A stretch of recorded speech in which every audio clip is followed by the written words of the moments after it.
Om Awiganamastu Namasidam. Om Prasada Stiti Sarira Siwa Suci Nirmalaya Namah Swaha. Om Aditya Siwa Paranjyotir Rakta Teja Namastuti Sweta Pangkaja Madhyaste Bhaskarya Namo Namah Om Rang Ring Sah Paramusiwaditya Namo Namah Swaha. Om Saraswati Namostubhyam Varade Kamurupinyam Siddharamam Karisyanam Siddhirbawantu Misadam. Om Kesama Swamam Jagatnata Sarwa Papa Itankara Sarwa Karya Sidam Dehi Pranamya Surya Swaram. Om Anugraham Manoharam Dewa Data Anugrahakam Arcanam Sarva Pujanam Nama Sarva Anugrahakam. Om Siddhirastu Tatastu Namastuti. Om Santi Santi Santi. Om.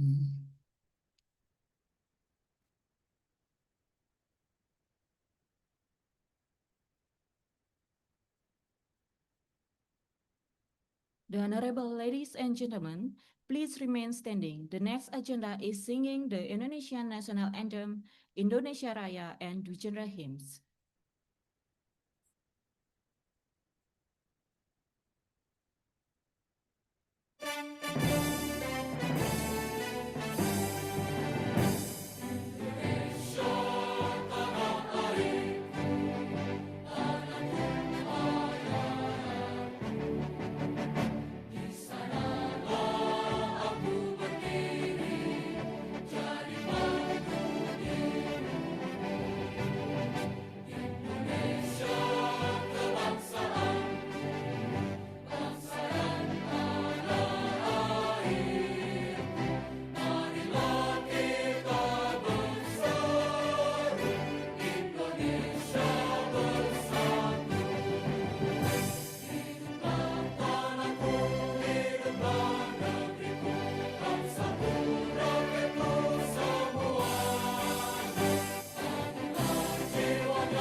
Ladies and gentlemen, please be seated.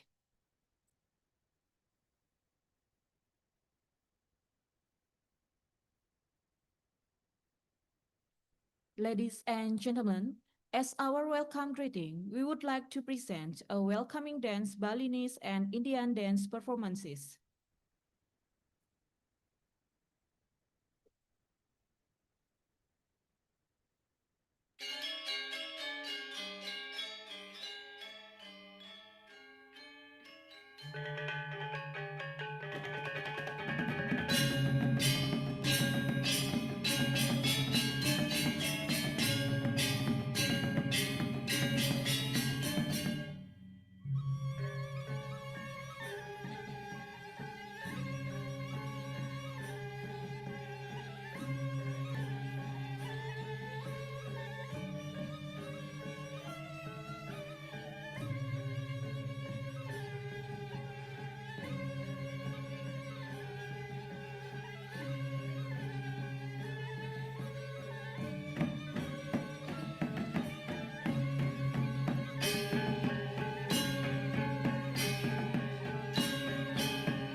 Well, ladies and gentlemen, we will continue the agenda with a welcoming dance from Indian.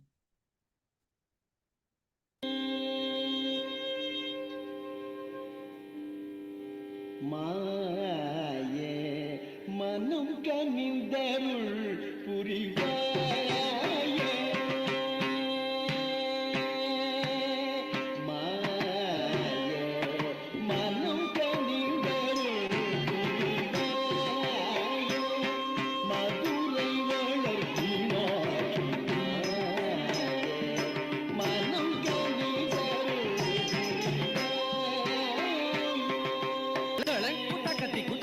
Kita tum tak tak get dim dim tadim tak tak tak tak get dim dim tadim get it tanat jodo ta tajam tari dari tadana dana da dana tajulu julu da julu tajami ta kadam julu tajami ta kadam julu tajami ta kadam tak tak get dim dim tadim tak tak tak tak get dim dim tadim get it tanat jodo ta tajam tari dari tadana dana da dana tajulu julu da julu tajami ta kadam julu tajami ta kadam julu tajami ta kadam tak get dim dim tadim tak get dim dim tadim get it tanat julu ta tajam tari dari tadana dana da dana tajulu julu da julu tajami kadam julu tajami kadam julu tajami kadam ஆயே மகிஷாசுரபதம் புரிந்தாயே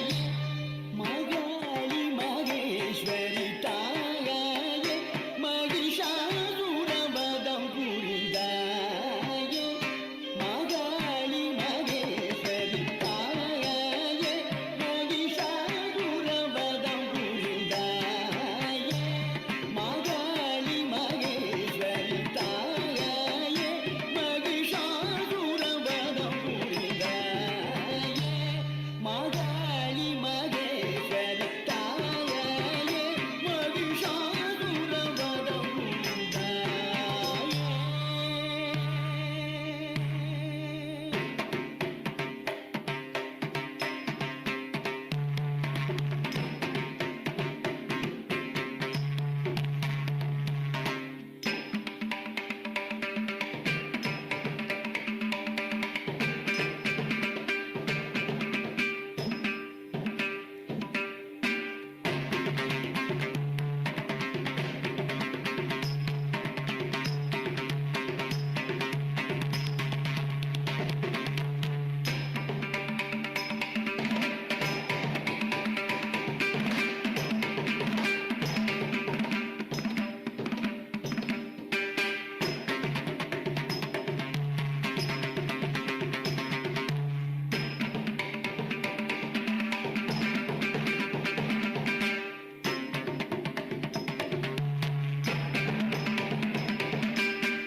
தாயே மகிஷாசுரவதம் புரிந்தாயே மகாளி மகேஸ்வரி தாயே மகிஷாசுரவதம் புரிந்தாயே மகாளி மகேஸ்வரி தாயே மகிஷாசுரவதம் புரிந்தாயே மகாளி மகேஸ்வரி தாயே மகிஷாசுரவதம் புரிந்தாயே மகாளி மகேஸ்வரி தாயே மகிஷாசுரவதம் புரிந்தாயே மகாளி மகேஸ்வரி தாயே மகிஷாசுரவதம் புரிந்தாயே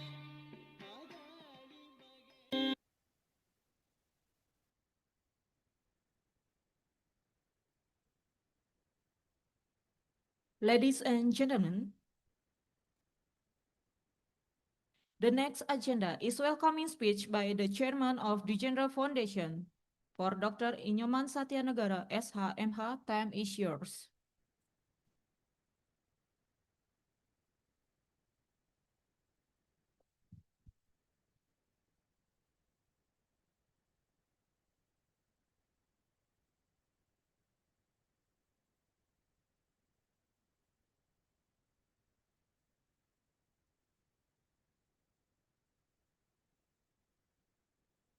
Yang terhormat Ketua dan anggota Pembina Yayasan Dwijendra Denpasar, Ketua dan anggota pengawas Yayasan Dwijendra Denpasar, Konsulat Jenderal India di Bali yang diwakili oleh Mr. Neven Megwal,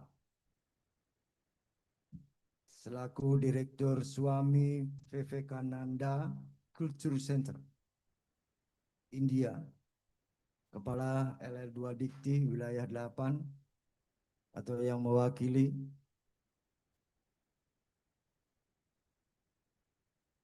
Profesor Dr. Parin Somani, London Organization of Skill Development, United Kingdom, Jan Ichirahara, Senior Research Institute of Global Environment Strategies, Jepang, Dr. P. Kalena, Principal, Department of Education, Viswarsena Arts and Science College for Women, India, Dr.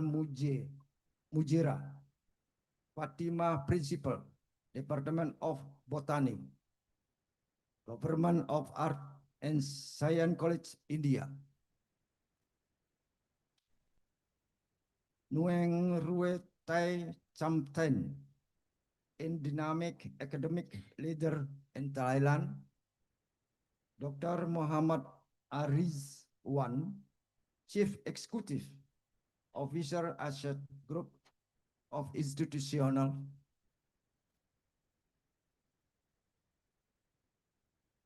Dr. J. Banur Chandar, Founder and Chairman ESN Publication India, Rektor, Wakil Rektor, Dekan, Kaprodi, para tamu undangan, dan seluruh peserta International Conference lainnya. Om Swastiastu. Assalamualaikum warahmatullahi wabarakatuh. Shalom, salam rahayu. Salam kebajikan, rahayu.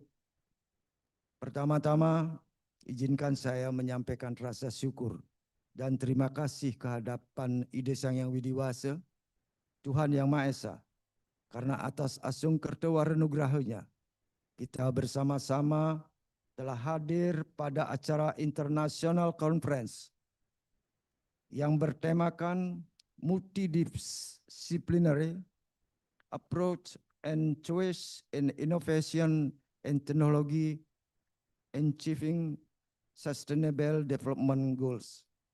Pada hari ini, Jumat 14 November 2025, yang diselenggarakan di Aula Sadukocara, Dwijendra University.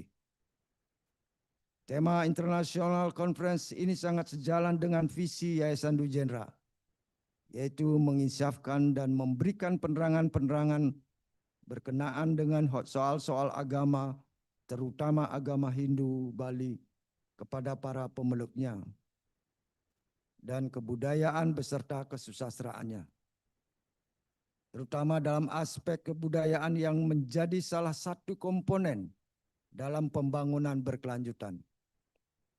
Terlebih lagi, nilai budaya atau kearifan lokal Bali, yaitu Trihita Karana, merupakan filosofi masyarakat Bali yang sangat erat kaitannya dengan keseimbangan lingkungan atau alam melalui hubungan yang harmonis antara manusia dengan Tuhannya, Parahyangan, manusia dengan manusia, Pawongan, dan manusia dengan alamnya, Palemahan.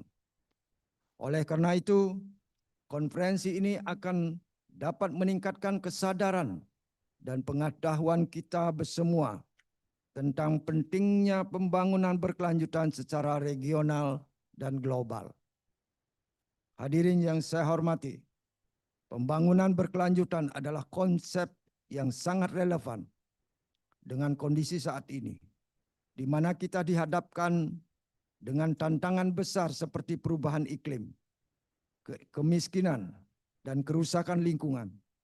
Sehingga konferensi ini diharapkan dapat menjadi wadah bagi kita untuk berbagi pengetahuan, pengalaman, dan ide-ide inovatif dalam mewujudkan tujuan pembangunan berkelanjutan. Misalnya kita semua tahu bahwa pertanian adalah sektor yang sangat penting dalam perekonomian suatu bangsa karena merupakan sumber penghidupan bagi jutaan manusia dan penyedia bahan pangan bagi masyarakat. Namun pertanian juga merupakan salah satu sektor yang paling rentan terhadap perubahan iklim dan kerusakan lingkungan. Oleh karena itu, kita harus bekerja sama untuk mengembangkan pertanian berkelanjutan sebagai bagian dari pembangunan berkelanjutan yang dapat meningkatkan produktivitas, meningkatkan pendapatan petani, dan mengurangi dampak lingkungan.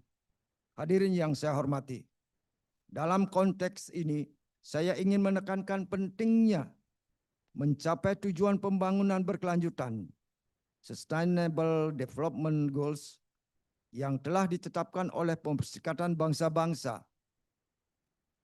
Adalah 17 tahun yang bertujuan untuk mencapai pembangunan berkelanjutan dan meningkatkan kesejahteraan manusia.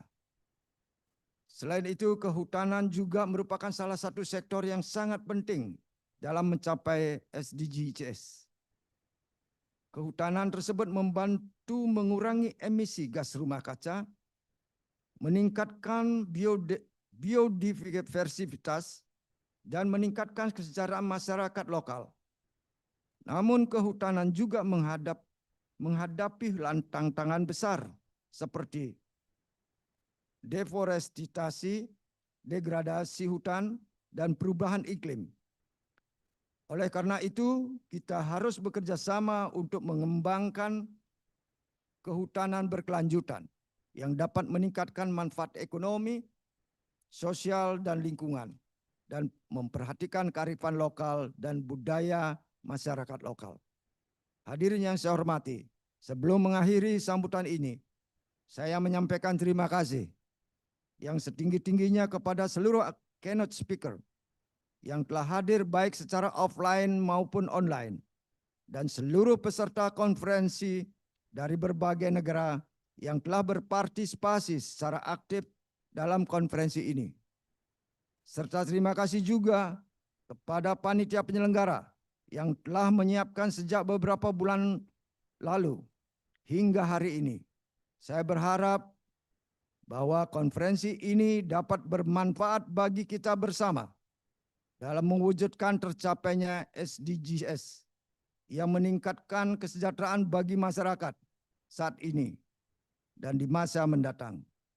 Semoga seluruh peserta dari luar Bali juga dapat menikmati keindahan alam dan budaya Bali setelah mengikuti kegiatan konferensi ini, serta dapat kembali lagi untuk melakukan kegiatan-kegiatan yang lebih bermanfaat di tempat kami, yaitu Yayasan Dwi Jendra melalui Dwi Jendra University.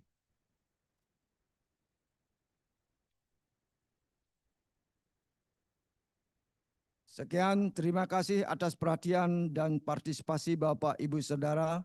Selamat mengikuti konferensi. Om Santi, Santi, Santi Om.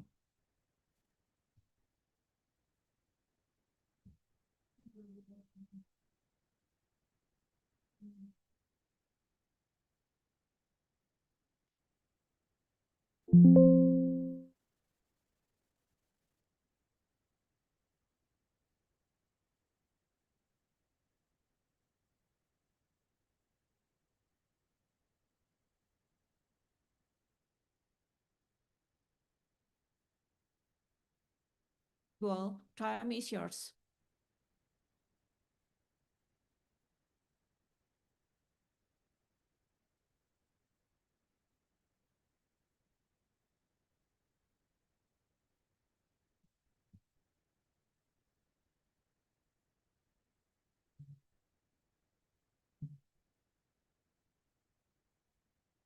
Om Swastiastu.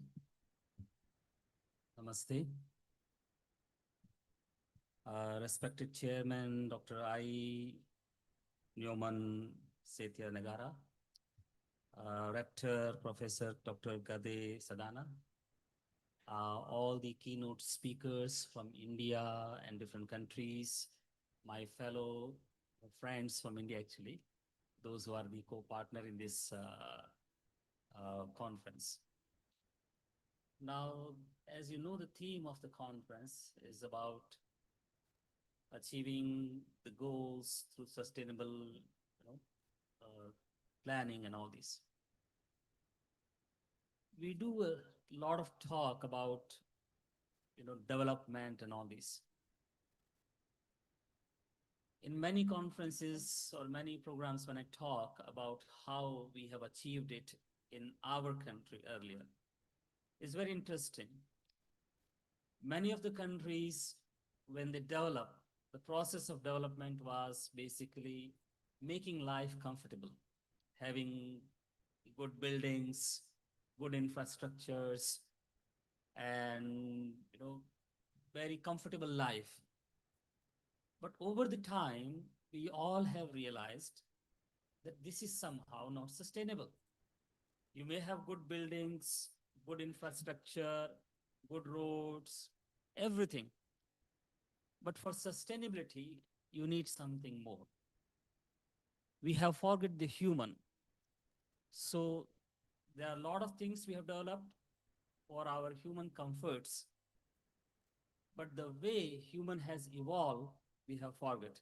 And if you don't focus on that, then whatever innovation we do, whatever development we do, it will not be sustainable.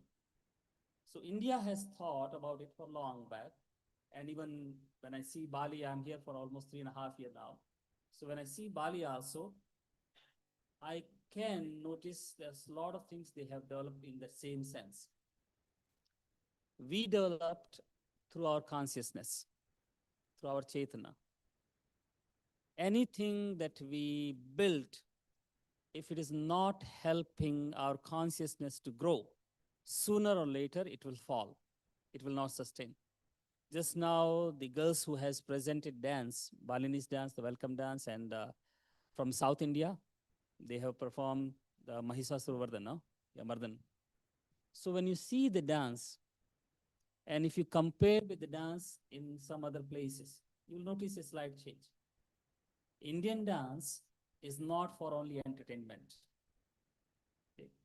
When you watch the dance, when you are as an audience watching it, you feel that it is start invoking some energy in you.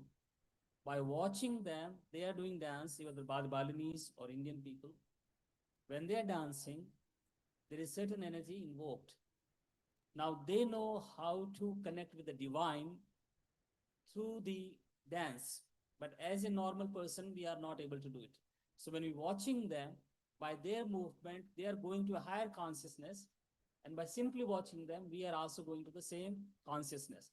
We are also invoking the divine within. Now that I call sustainable practice. Something that is more sustained.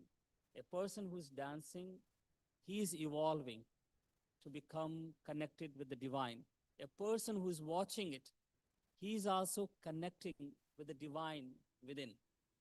So when we talk about development, we make sure that the person who's doing development, the person who's basically making all this infrastructure and all this, or involved in this one, whether that person is stable or not, the society that want to have this development is stable or not. So first thing that Park Newman has mentioned, that in Bali, they have three. Okay. One, the connection with the God, connection with the nature, connection with the, if you have, if that attitude, then whatever development you are doing, that will be sustainable, because you will think of everyone. I will not think of only my country. I will not think of only myself. I'll think of everyone actually. That where sustainability lies actually. So the steady mind and sustainable thought, very important. Bali has this three hitakarna. We focus on Vasudev Kutumbakam. So our old civilization is basically focused on that only. That if we are doing something, it is not only benefit for me, it benefit for the whole world. The whole world is a home. So when we have that concept, then I will never go into the wrong direction. But if my mind is in the wrong direction, if I'm only thinking about myself, me, then the base from where the thought is arising is wrong. From wrong base, whatever you are doing will be wrong only. And if you establish at the right point, in Indian culture we call pramana, a person who has achieved higher level of consciousness, everything he does, whatsoever he does, is pramana, is good. That his life, his action become pramana, because he is at the right center. So you might have noticed when we portray Lord Rama, Lord Krishna, or any other god, I don't know how many of you notice, we make them very soft. Okay? The facial expressions are very soft, but same time they are having weapon in their hand. Did you notice? Rama has the Dhanush, Krishna has Sudarshan Chakra, all our god and goddess, they have some kind of weapon in their hand. But when you look, outlook, when you look, the whole aura is very positive and very, very sustainable and very soft. The only message India want to deliver is only a person like Rama can use the bow, can use the Dhanush in the right way for the dharma. Only like a person, Krishna, who's completely balanced, Yogeshwara, he can use the Sudarshan Chakra in a proper way. So the message is very, very clear. Only a person who is completely balanced, only a society which is balanced can have sustainable development. And in this aspect, Bali is quite fit, because if you look at Bali all around, Balinese people are very culturally rich, very spiritual, very religious. They do prayer. There is no ego, no greed. So their concept is so clear that these qualities has to be there, then the development. This should go hand in hand. You cannot be a bad person and doing the development. Then you will do destruction only. But once you are very spiritual, very steady, very balanced, then you do the development, and that kind of development is more sustainable. And Bali, you can see it everywhere in India, most of the part, when you go in South India and all these, we still maintain it actually. This is how we think of sustainable life, sustainable development. And I think with this conference, we can come with some ideas or to talk something where we can basically really come out with some sustainable goals altogether. Thank you so much. Om Shanti, Shanti, Shanti. Thank you for Mr. Marven. Please back to your seat.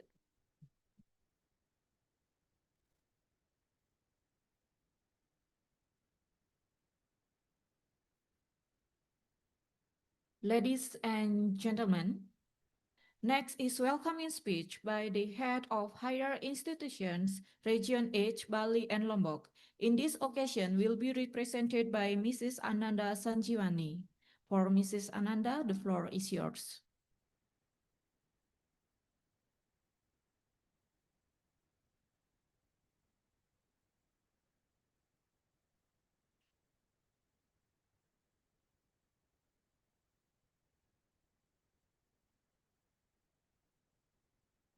Assalamualaikum warahmatullahi wabarakatuh. Om Swastiastu, Shalom, salam sejahtera untuk kita semua. Ladies and gentlemen, I am honored to represent head of LL Dikti Wilayah 8, He apologized for his not coming for this forum. Actually, he is previously on the way to his forum, but due to urgent call from government, he has to return to the government office. So he delegation me to read his speech. Distinguished guests, esteemed government official, and represented national and international figure. Professor Dr. Insinyur Igede Sedana MSc, as a rector of Dwijendra University Indonesia, Professor Dr. Parnin Somani, as CEO of London Organization of Skill Development United Kingdom, Jun Ichira, Senior Research Institute of Global Environment Strategy Japan, and Dr. Sinarong Kancana Paisan, Deputy Director of Institute of Multidisciplinary Postdoctoral and Franchise Program in Sinawatra University, Thailand. And also, distinguished leader, faculty member, and academic staff of Dwijendra University. And ladies and gentlemen, first and foremost, let us our pray and gratitude to the God, because by his blessing and grace, we are able to gather here for this prestigious international conference. It is a great pleasure and honor to be joining you at this important conference. And this time, international conference had a theme with multidisciplinary approaches and choices of innovation and technology in achieving sustainable development goals. This theme, I think, the perfect spirit and direction of Indonesian higher education today. We are entering transformative phase in our national development, a time when higher education is called move beyond from teaching and research toward creating real impact for society.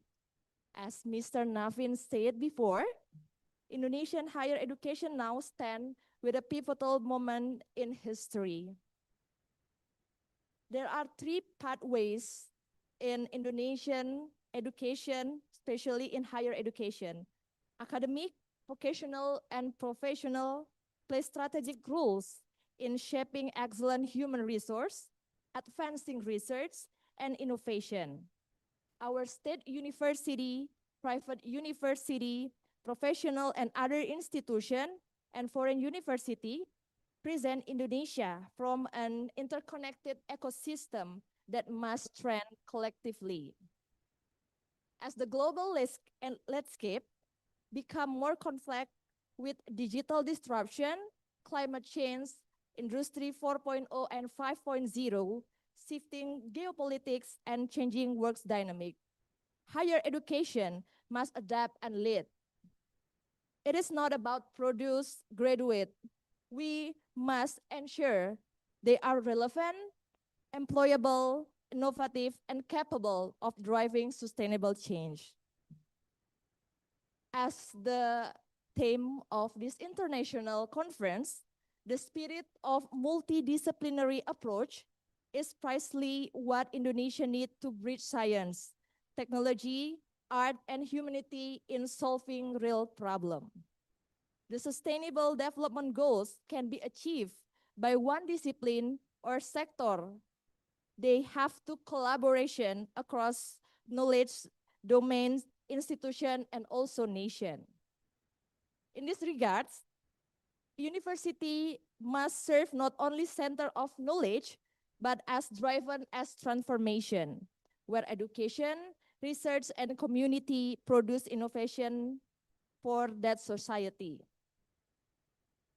At the national level, higher education achievement must align with Indonesian long-term vision toward Indonesian Emas 2045. This vision can be realized through strong collaboration between PTN, PTS, PTKL, industry, professional association, civil society, and international partners. Together, we must build an ecosystem of mutual empowerment where innovation and technology become enablers for sustainable development. And also, Mr. Eratodi said proud to see Dwijendra University for taking this initiative to bring together international scholars and practitioners to discuss this important issue. Such collaboration not only enrich academic excellence, but also strength of our collective capacity to create meaningful in locally and also nationally. Before closing his speech, allow me to express my sincerely appreciation to the organization committee, all speakers, and participants for your dedication to advancing multidisciplinary research and innovation. This conference inspire new ideas, new partnership, and new pathways towards more resilience, inclusive, and sustainability world. Thank you for your attention. Thank you for coming to this international forum. Ahead of LL Dikti Wilayah 8, Igusti Lanang Bagus Eratodi. Om Santi, Santi, Santi, Om. Thank you so much. Thank you for Mrs. Ananda.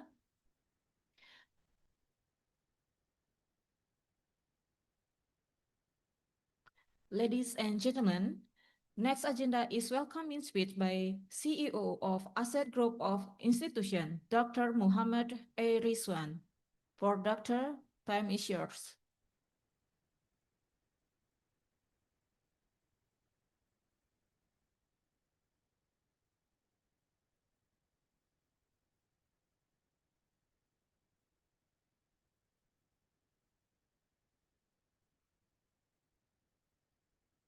அனைவருக்கும் இனிய காலை வணக்கம்.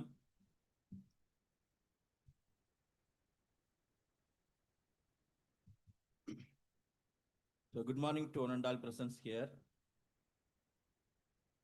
It gives me immense pleasure to be here today at this distinguished gathering, the International Conference on Multidisciplinary Research and Practice. A collaborative initiative between Asset Group of Institution and Wijendra University, Bali, Indonesia. So I extend my warmest greetings to all our distinguished dignitaries. I would like to especially acknowledge and invite the esteemed keynote speakers, Sir respected Chairman of the Wijendra University, Dr. Gusti Lanang Bagus Erotadi in absentia, Professor Dr. Ayor Jid Sedana, Professor Dr. Parin Shamania, CEO, London Organization of Skill Development, United Kingdom, Jun Ichihara, Senior Researcher at Institute of Global Environment Strategies, Japan, Dr. Signorang Kanchana Wong, Present Deputy Director, Institute of Multidisciplinary, Sinmetra University, Thailand, Mr. Naveen, our wonderful chief guest. Today, Naveen Magwal, Director of Swami Vivekananda Culture Center, Indonesia, Bali, whose expertise and vision will undoubtedly enrich our discussion. My heartfelt appreciation also goes to head of the Wijendra University team and the entire leadership team of the Wijendra University for the invaluable partnership in making these international collaborations resounding as a successful manner. This conference stands as a testament to the power of a global academic cooperation uniting diverse disciplines, perspectives, and cultures under one platform. The chosen theme, so today topic, multidisciplinary approaches and choices of innovation technology in achieving sustainable development goals, captures the essence of modern research, bridging knowledge gap fostering the innovation and aligning academic inquiry within the real world of need today, this world society. The sub-theme that run through this conference beautifully reflect this vision from innovation in science and technology to sustainability in education and environment, and industry from digital transformation to the socio-economic implication of new technologies. Each of these discussions will help us collectively understand how interdisciplinary approaches can solve complex global challenges while driving progress towards the sustainable futures. So in particular, I would like to draw your attention to sustainable development goal for quality education. That is, once again, I'm repeating that, sustainable development goal for quality education, which resonates strongly with the purpose of this conference. Quality education is the cornerstone of every thriving society in the world. It empowers individuals, strengthens communities, and inspires innovations always. Through the forum like this, we reaffirm our commitment to ensuring inclusive, the equitable education that fosters lifelong learning and nurtures creativity and resilience in learners across the world. As we embark on this intellectual journey together, I encourage all participants, scholars, researchers, educators, department heads, and industry professionals to engage meaningfully, exchange insights, and explore their potential collaborations and transcend borders. May this conference become of a shared knowledge and a source of the inspiration for future initiatives that advance both academia and the society, especially students community. On behalf of the Asset Group of Institutions, Chennai, Tamil Nadu, India, I once again express my deepest gratitude to Vijayendra University team members for their gracious collaborations and hospitality. Together, let us continue building bridges, our knowledge, innovation, and sustainable development always.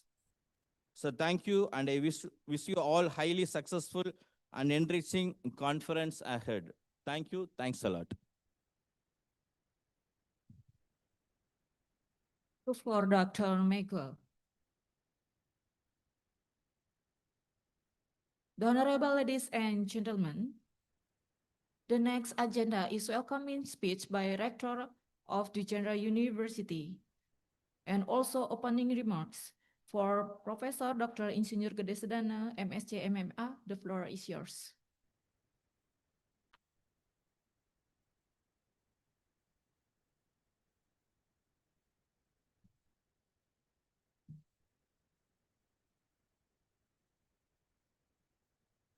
Good morning, Om Swastiastu. Assalamualaikum warahmatullahi wabarakatuh. Salam, namo buddhaya, salam kebajikan, rahayu, rahayu, rahayu. The honorable guest from Consulate General, Dr. Marvin, as representative of Consul General India in Bali, and the other distinguished guests, our Honorable Vijayendra Foundation, the chairman of Vijayendra Foundation, the advisory board of Vijayendra Foundation, and all of the participants. First of all, I would like to express my sincere gratitude for your presence here.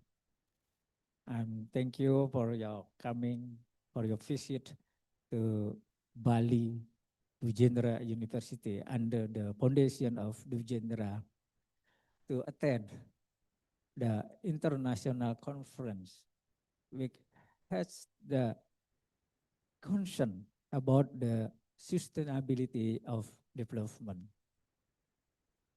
Just now, the chairman of the Vijayendra Foundation said Dr. Marvin said, we have the big concern about the sustainability of development, about the sustainable development, because we have the global crisis like water, food, and energy.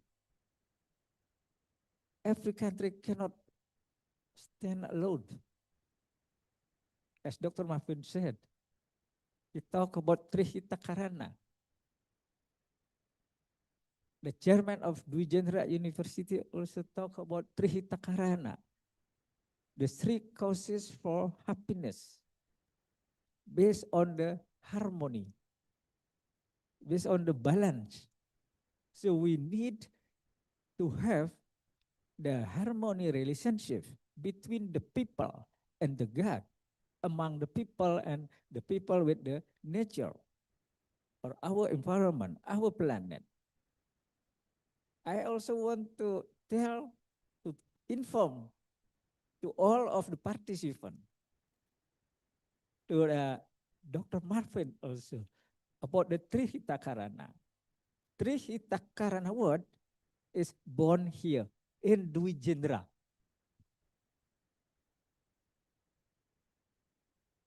So this is a very, very important thing for us as Dwi Jendra Foundation has the vision about the culture, about the religion as a part of our development here in Bali. Our governor, our government also has the vision focus on culture. We have three components, how to develop our small island here in Bali. We have nature, blessed by the God. We have the people, and we have the culture. So now, how to make it them among the culture, people, and our nature work together. In Bali, we have the fast growth of tourism development. As Dr. Marvin said, we have a massive development. We have the good growth of development, but we still have the negative impact about the sustainability. So we have problem also. But now, Dwi Jendra University not only think about the local issues, but when we talk about the water, food, and energy, we talk about the global issues.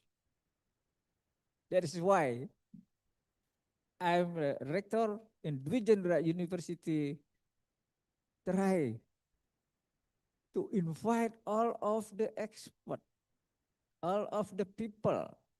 Yes, we talk here. Because as I said just now, Trihita Karana is the core of our vision in foundation of Dwi Jendra. So now we talk Trihita Karana that has a strong correlation with the sustainability of development. In the global thing, we have sustainable development goals. So now we cannot do by ourselves.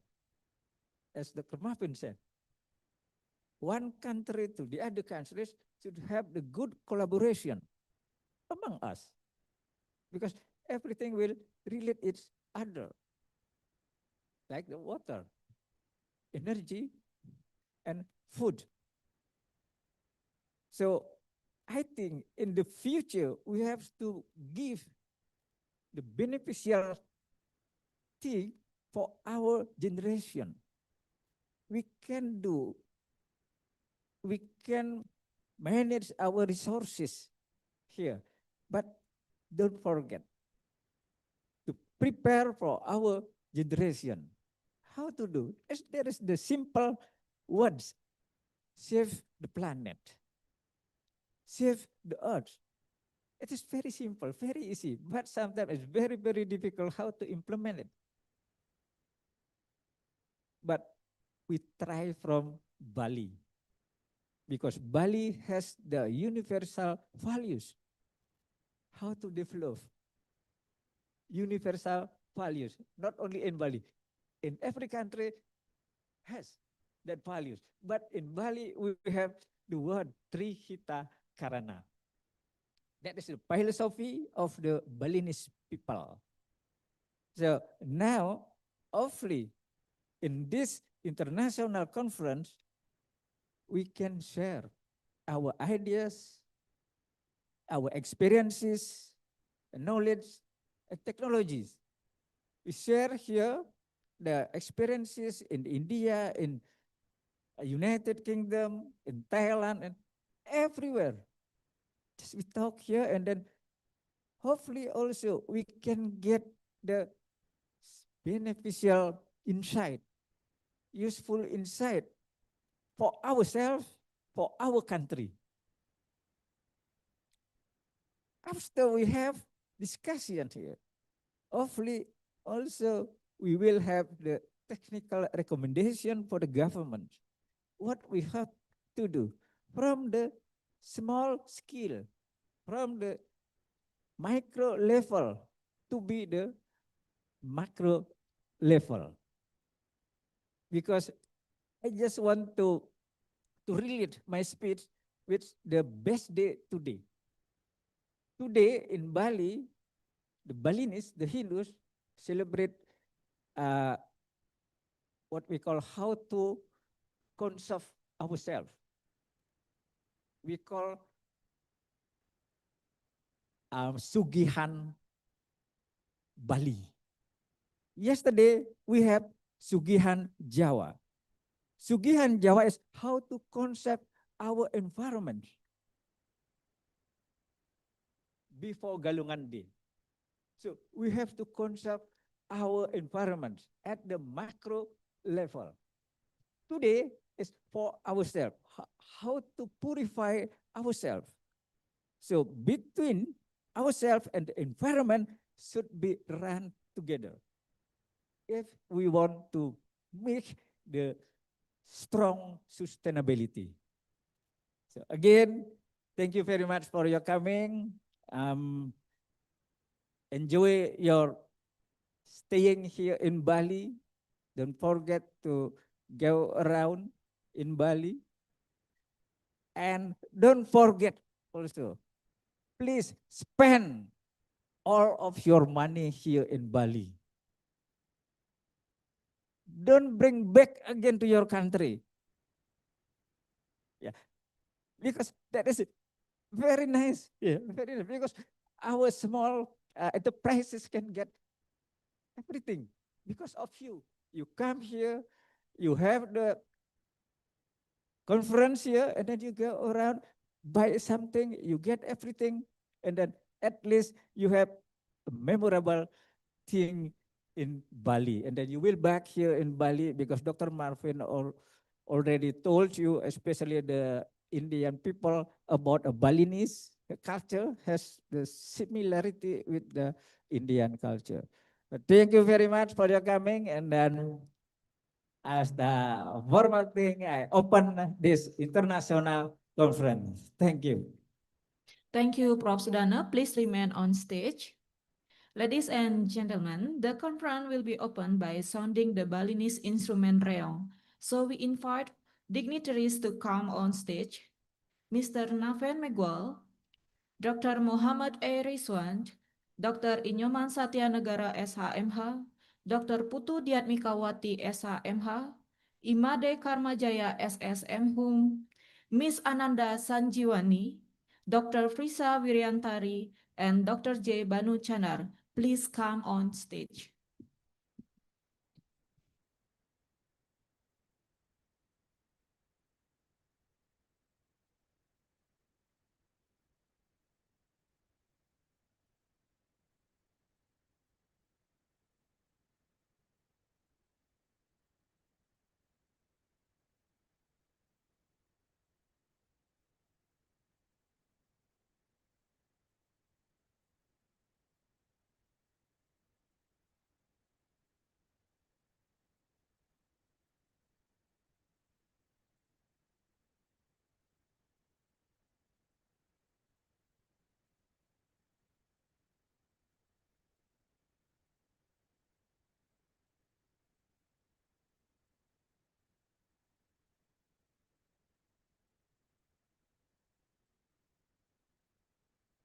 Well, we will proceed with traditional Balinese instrument to symbolize the official opening of our conference. So we would like to count collectively. In count of three, you have to beat the reong. Okay, I will count 1, 2, 3. Start it.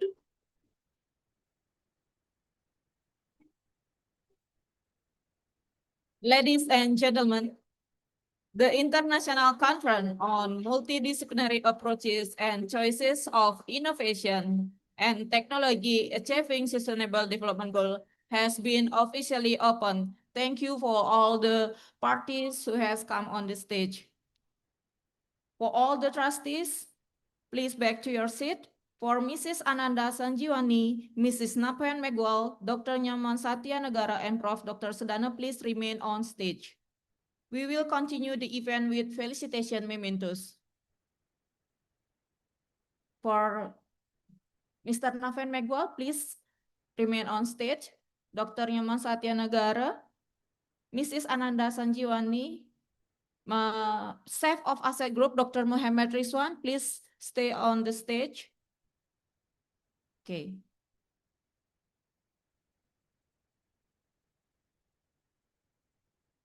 Well, we will continue the event with felicitation mementos. The first mementos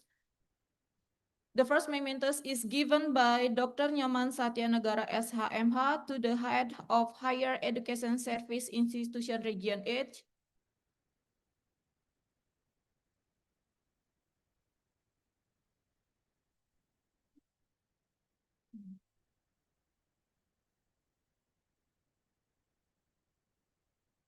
Well, the first mementos is given by Dr. Nyoman Satyanegara SHMH to Mrs. Sanjiwani, Ananda Sanjiwani.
Okay, well, ladies and gentlemen, there are also some mementos from Dwijendra will be given to the chief guest also.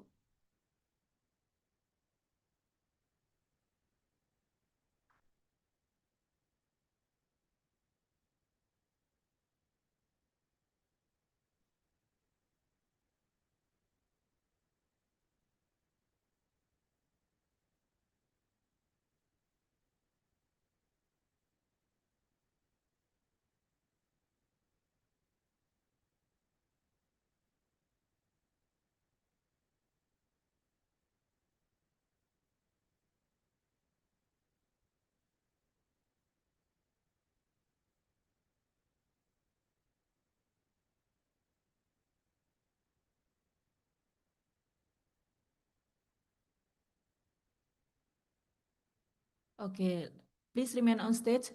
For Dr.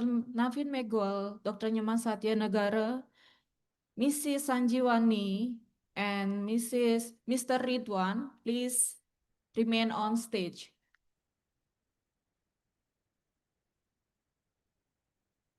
Okay, the first mementos will be given by Dr. Nyoman Satya Negara SHMH to Mrs. Sanjiwani.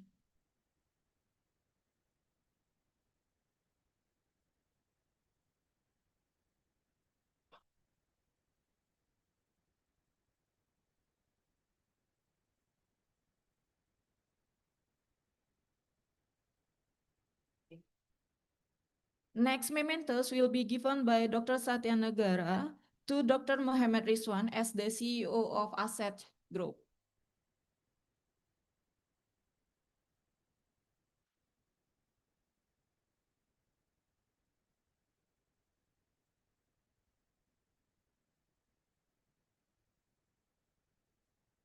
Well, the next mementos is given by Prof. Gede Sedana to Mr. Navel Miguel.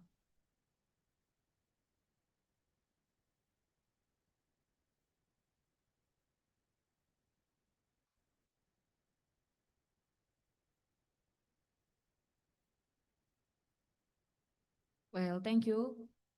For Mr. Navel Miguel and others, please remain on the stage. We also invite Dr. Putu Diatmikawati SHM Hum, Dr. Frisia Wirantari, Imade Karmodiaya SSM Hum, and also all keynote Professor Dr. Parin Somani, Nueng Roetai Champatin, Dr. P. Kalina, and Dr. Mujera Fatima to come on stage. We will have felicitation mementos for the keynote speeches.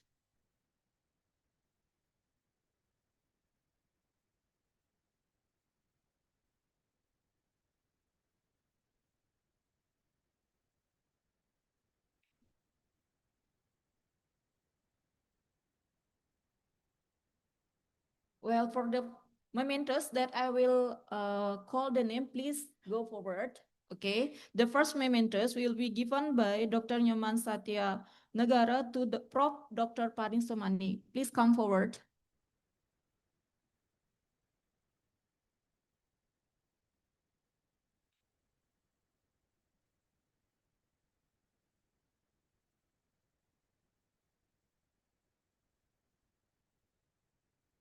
Well, thank you. The second mementos will be given by Dr. Putu Diatmikawati SHM Hum to Dr. P. Kalina. Please come forward.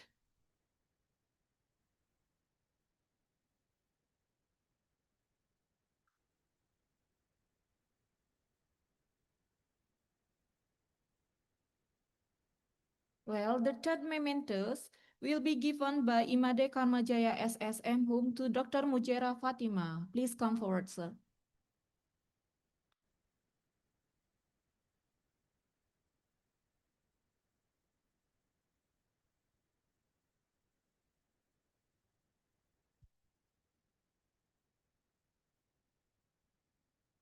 Next, the fourth mementos will be given by Mrs. Dr. Engineer Frisa Briantani to Nuereng Thai Champatin and also Prof. Gede Sedana. Please come forward. I need to give this.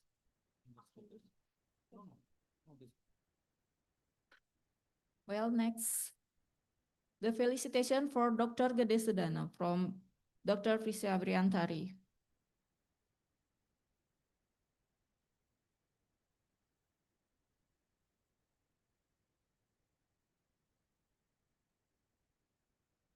No, next is the felicitation mementos for Naven Megwal from Dr. Professor Dr. Insinyur Gede Sedana. For Dr. Megwal.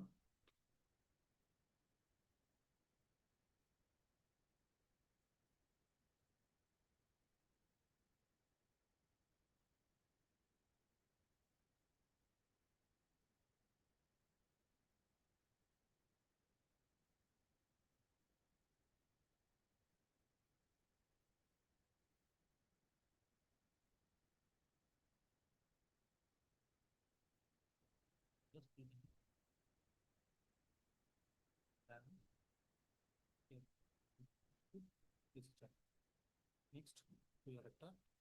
There are some felicitation mementos from Asset Group. We proudly acknowledge.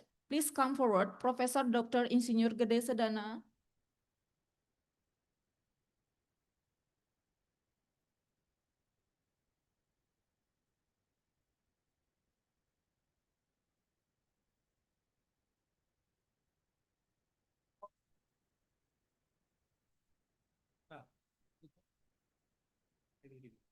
This was Next, we invite Dr. M. Kumaraswamy as a guest of honor. Please come forward.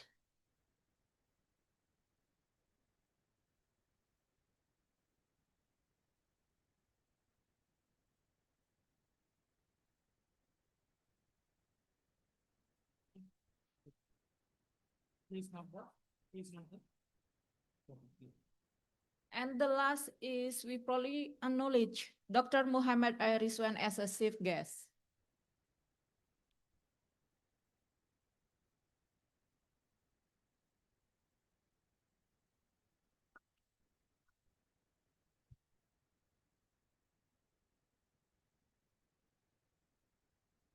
Well, ladies and gentlemen, that's all the felicitation mementos. Now we are continue for the photo session. For all the dignitaries, please take a place to doing the photo session. The first photo session will be on the stage, and next after that, we will have photo group session with the all audiences. Okay.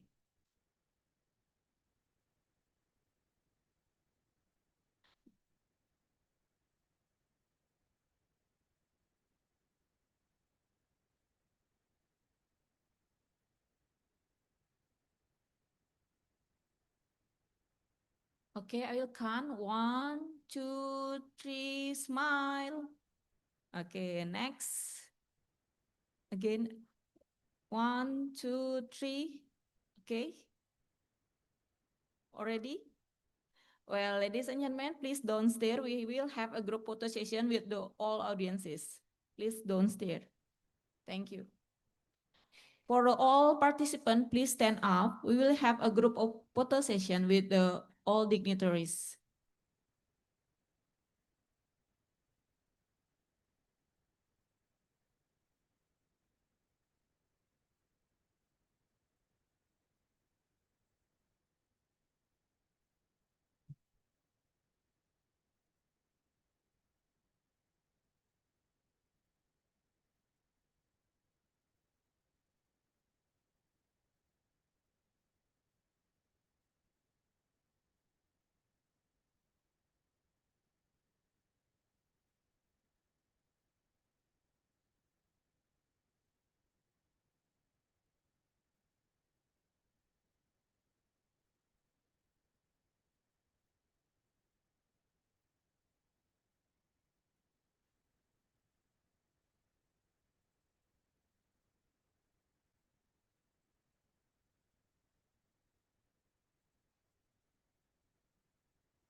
Well, thank you, ladies and gentlemen. Please back to your seat. Thank you.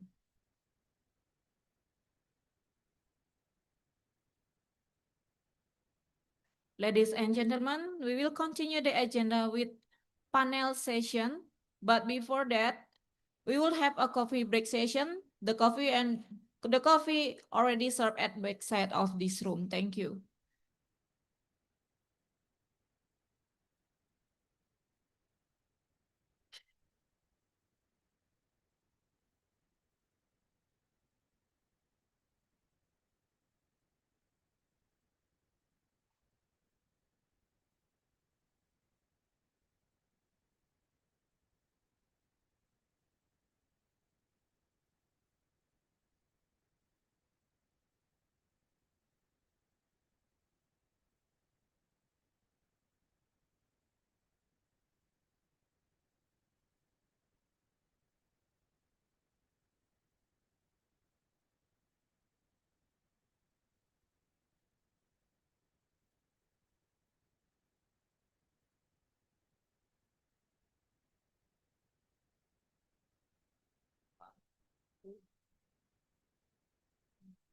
Moderator.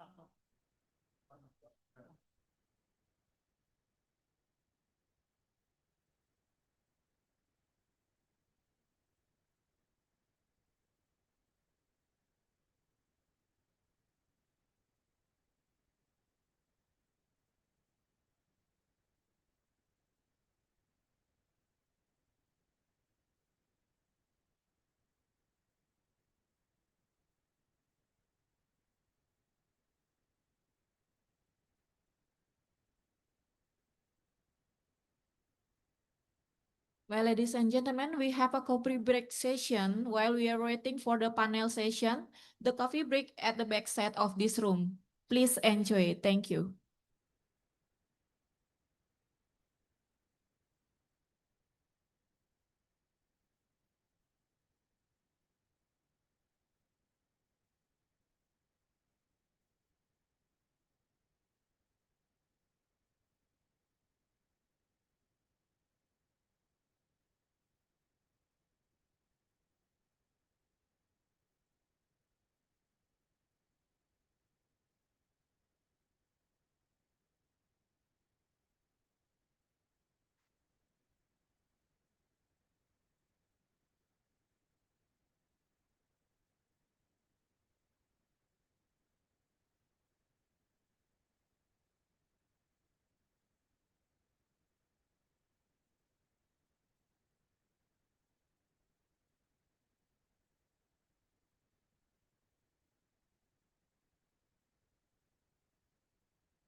Yes.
Ladies and gentlemen, while we are having a coffee break, we'll continue the event with a panel session.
Well, ladies and gentlemen, please have a seat. We will continue the conference with a panel session.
Ladies and gentlemen, please have a seat.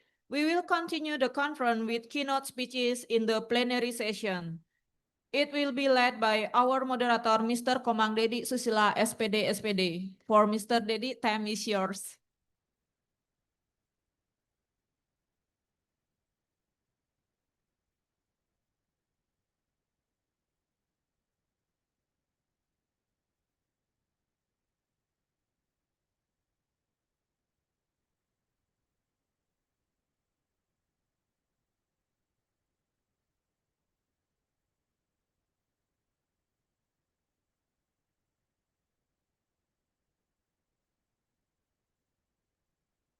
Well, still good morning. Good morning, everyone. All right, everyone still enjoy the Balinese cake. It's made of black sticky rice, topped with grated coconut and also palm syrups. That's one of our traditional snacks. While enjoying the coffee break, let me introduce myself. My name is Dedi, one of the instructor and lecturer here in Dwi Jendra University. My major is English language education. It's a great honor for me to be standing here as the moderator of the panel session. Well, ladies and gentlemen, we have a holistic understanding about SDGs, Sustainable Development Goals, that has been mentioned by the speaker just now. Today, we are going to discuss more perspective, more ideas, more innovations related to the technologies and approach to reach our sustainable developments. As we know that it's not a single case that can be tackled with only one disciplines. It must be hands in hands from a various multidisciplinary that together tackle these problems: business, education, technology, law, and every single discipline has to taking part to tackle these situations. As one quote that mentioned by Mr. Navin just now, because development is not only about economic development, but we have to see how the sustainable come and reveals that. Well, to officially begin, I will invite all the keynote speaker to join me to the stage where we can discuss, we can learn, we can reflect, as what Mr. Muffin just said. We have to reflect to ourselves. Is that the value exists or instantly disappearing? So I will call all the keynote speakers to join me on the stage. The first one is Professor Dr. Parin Somani. Please give a round of applause.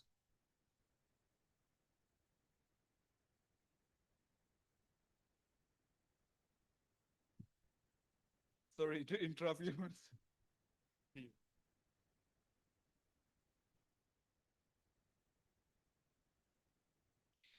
The second one, Dr. Jun Ichihara, that joined us virtually through the Zoom. The next one is Ms. Nguyen Rutai Champantin. Please join us here.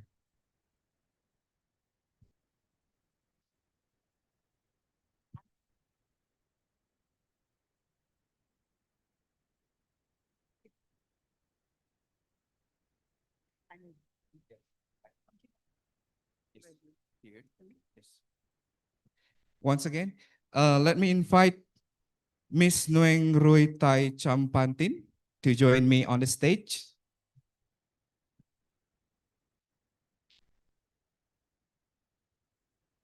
The next keynote speaker is Dr.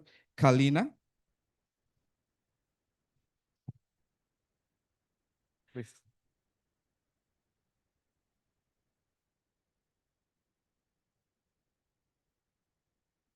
Nice to meet you.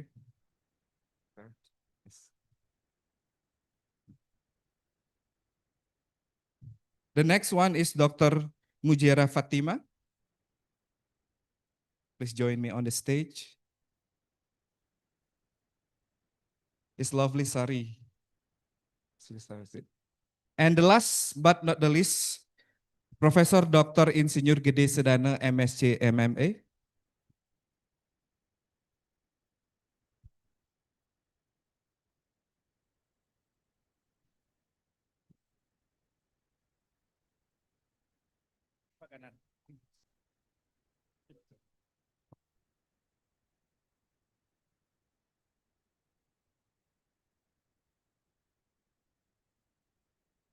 Well, ladies and gentlemen, all the keynote speakers are here on the stage. Let me read the short rules of this panel session. So each presenter will be given 8 minutes to present their keynote speech. And then the discussion will be done after all presenters present their keynote speech. All right, is it clear? Okay, without any further ado, I will invite Professor Dr. Parin as the first speaker. Let me read the short CV. It's actually, when I read the page, your page is a very interesting, actually. It's very motivational. So you can just search her page, actually. So let me just read the short one. She is a global recognized academic scholar, humanitarian, author, motivational speaker from UK, and she is the founder and CEO of the London Organization Skill Development. This is the prestige one. Hold 8 doctorate degree, 2 academics one, and 6 honorary. She has published over more than 41 educational paper, and I think it's still counting, right? 23 books on the topic, including education, women empowerment, and personal developments. Yes. Okay. Okay. Why? The topic today is about maintaining positive mental health in turbulent world. So, without any further ado, are you ready? So the stage is yours.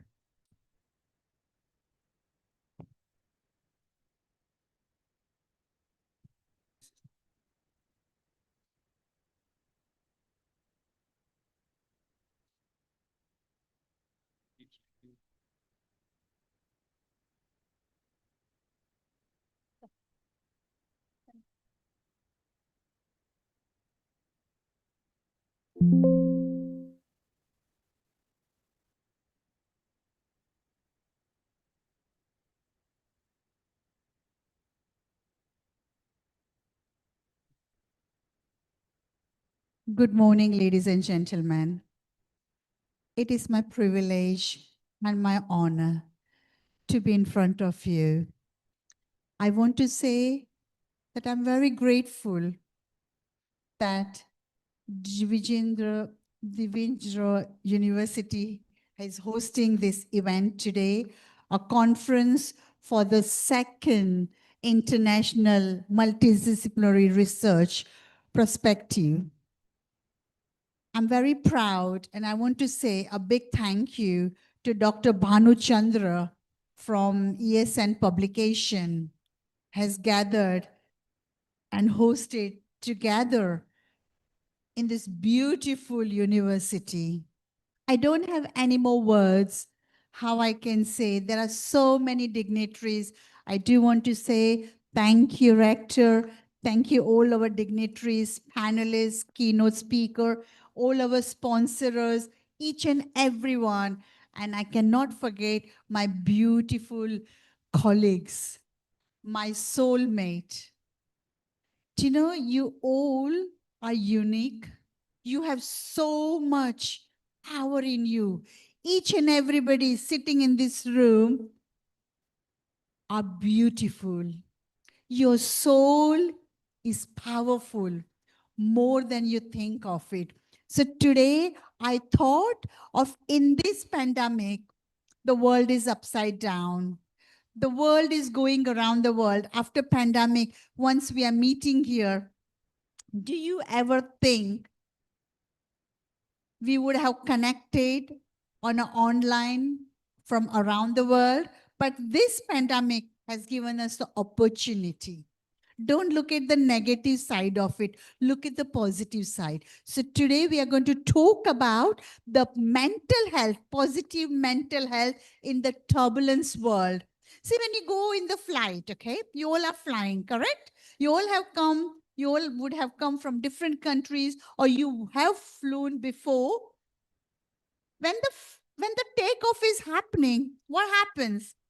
The flight little bit shaky, and they will say to you, put your belt on. Do not stand. Do not do anything wrong. Why? Because of turbulence. So today, we all are going to be gathered and thinking about the positivity in the mental health. I don't have much. I know the screen is, I did not realize the writings are very, very small. So I am going to quickly run through because we all have a mission. We are here to foster the knowledge. We are here to foster the education for our future generation. But how do we do that? Just wait and watch me out. The human experience of turbulence, because each and everybody in this room are living in a society, correct? You all are in this beautiful moment where you are connected to your family, to your children, to your colleagues, to your neighbors, to each and everyone. But you face challenges. Why? Because the struggle is the meaning of life. We all have the opportunity to work together, make this turbulence do not overtake you, but think of your mental health. How do we change? How do we work in this beautiful society? So I have come up with the 5 pillars, which are very, very important, which has helped me to grow. And I know that it will help you to grow and help others. Number 1, awareness and acceptance. We should be aware of the situation where we are. The main part is look around. Each and everybody sitting next to you. Are they unique?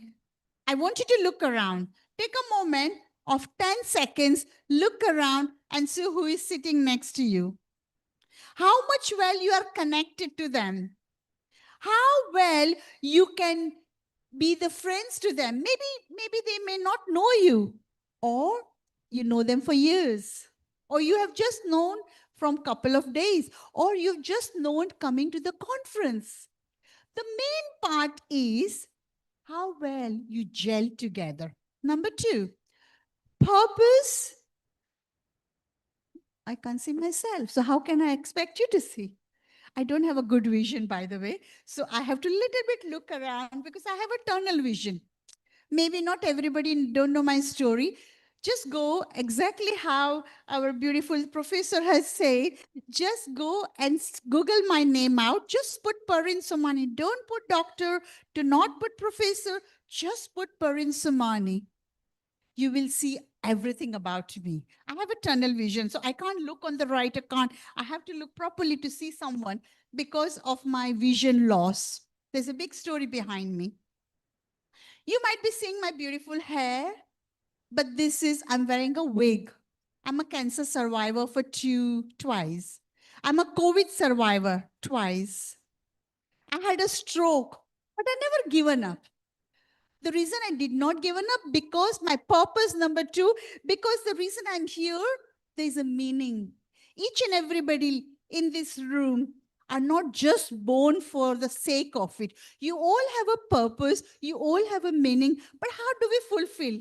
All depends on us. Let's go to number 3. connection and compassion. Today, you have an opportunity to connect with each and everyone.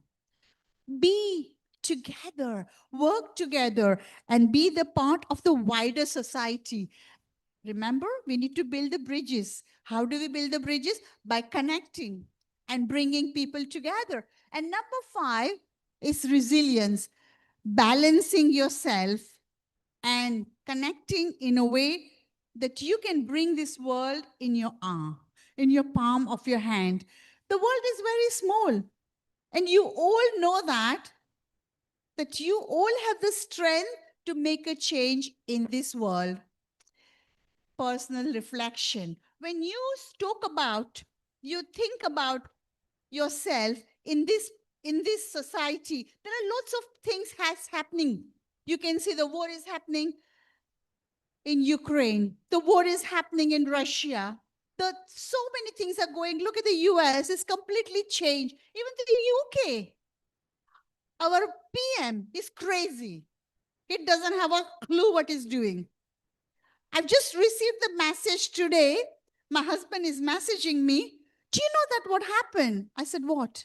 At 5 in the morning, he's messaging me and saying, they're been charging us 174 pounds just to have a TV in the house. We have got the TV for years. He's crazy.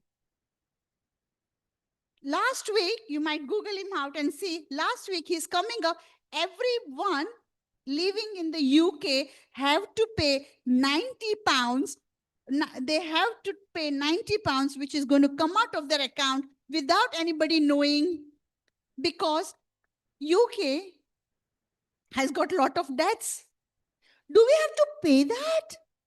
Why? He's gone completely nutter at the moment. He doesn't know what he's talking. But that's what the world is about. And in this world, we are the heroes. We have to think how to move forward and how we can do a personal reflection and give the hope to our brothers and sisters. This is the, I'm concluding. This is the way London Organization of Skills Development is born, where we connect, we help the society at large. We want to make a future brighter. Before I leave, I want to leave 3 messages with you. Number 1, in this wider society, we all have been going through many challenges, but be the part of the wider society, not the problem. Believe in yourself. When you believe in yourself, the world will believe you. Number 2, even the caterpillar changes into the beautiful butterfly. You all have the strength to change the world. And number 2, be honest, be ethical, do not cheat anyone.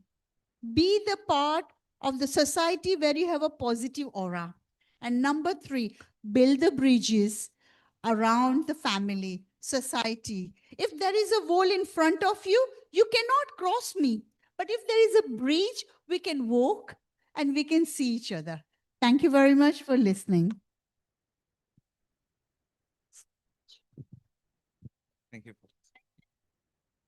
Yes, sure. Yes. All right. Thank you, Professor. It's actually very motivational, right? It's more motivational when you read her page, actually.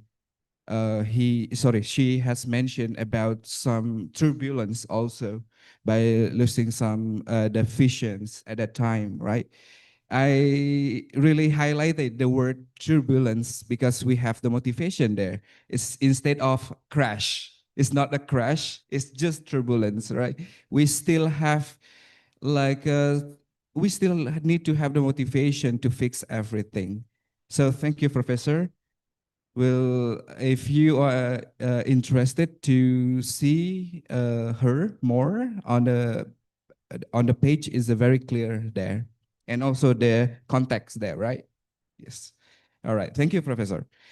The next or the second presenter will be Miss Noeng Rai Tai Champantin. Sorry if I mispronounce your name. Let me read a short CV. Yes, you can go directly to the podiums.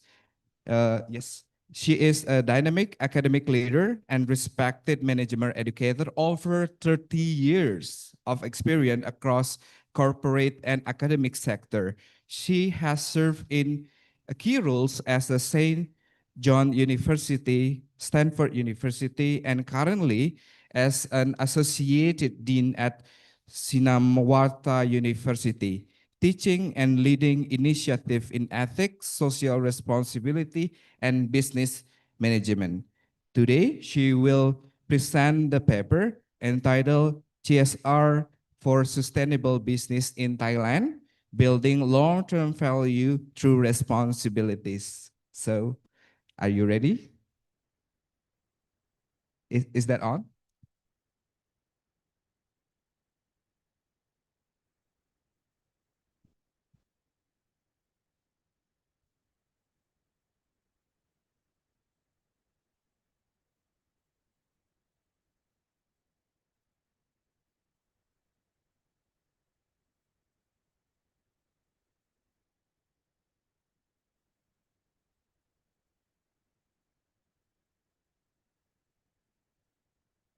Okay.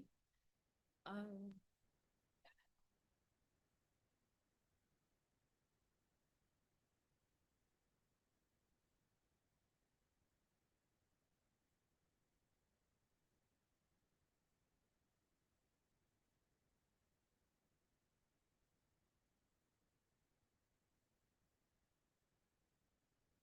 Good morning, everyone. Today, I would like to talk about the CSR for sustainable business in Thailand. Today, we are not here to talk about CSR as a science activity, but we talk about how CSR become a strategy for growth. The world is changing, expectations are changing, and the company and the least with purpose will be the one shaping the future. Why CSR matter now more than ever? The global shift world sustainable is accelerating. Consumer want brand they can trust. Investor look for long-term responsible growth. And the next generations choose workplace with purpose. CSR is no longer optional, it is a strategy.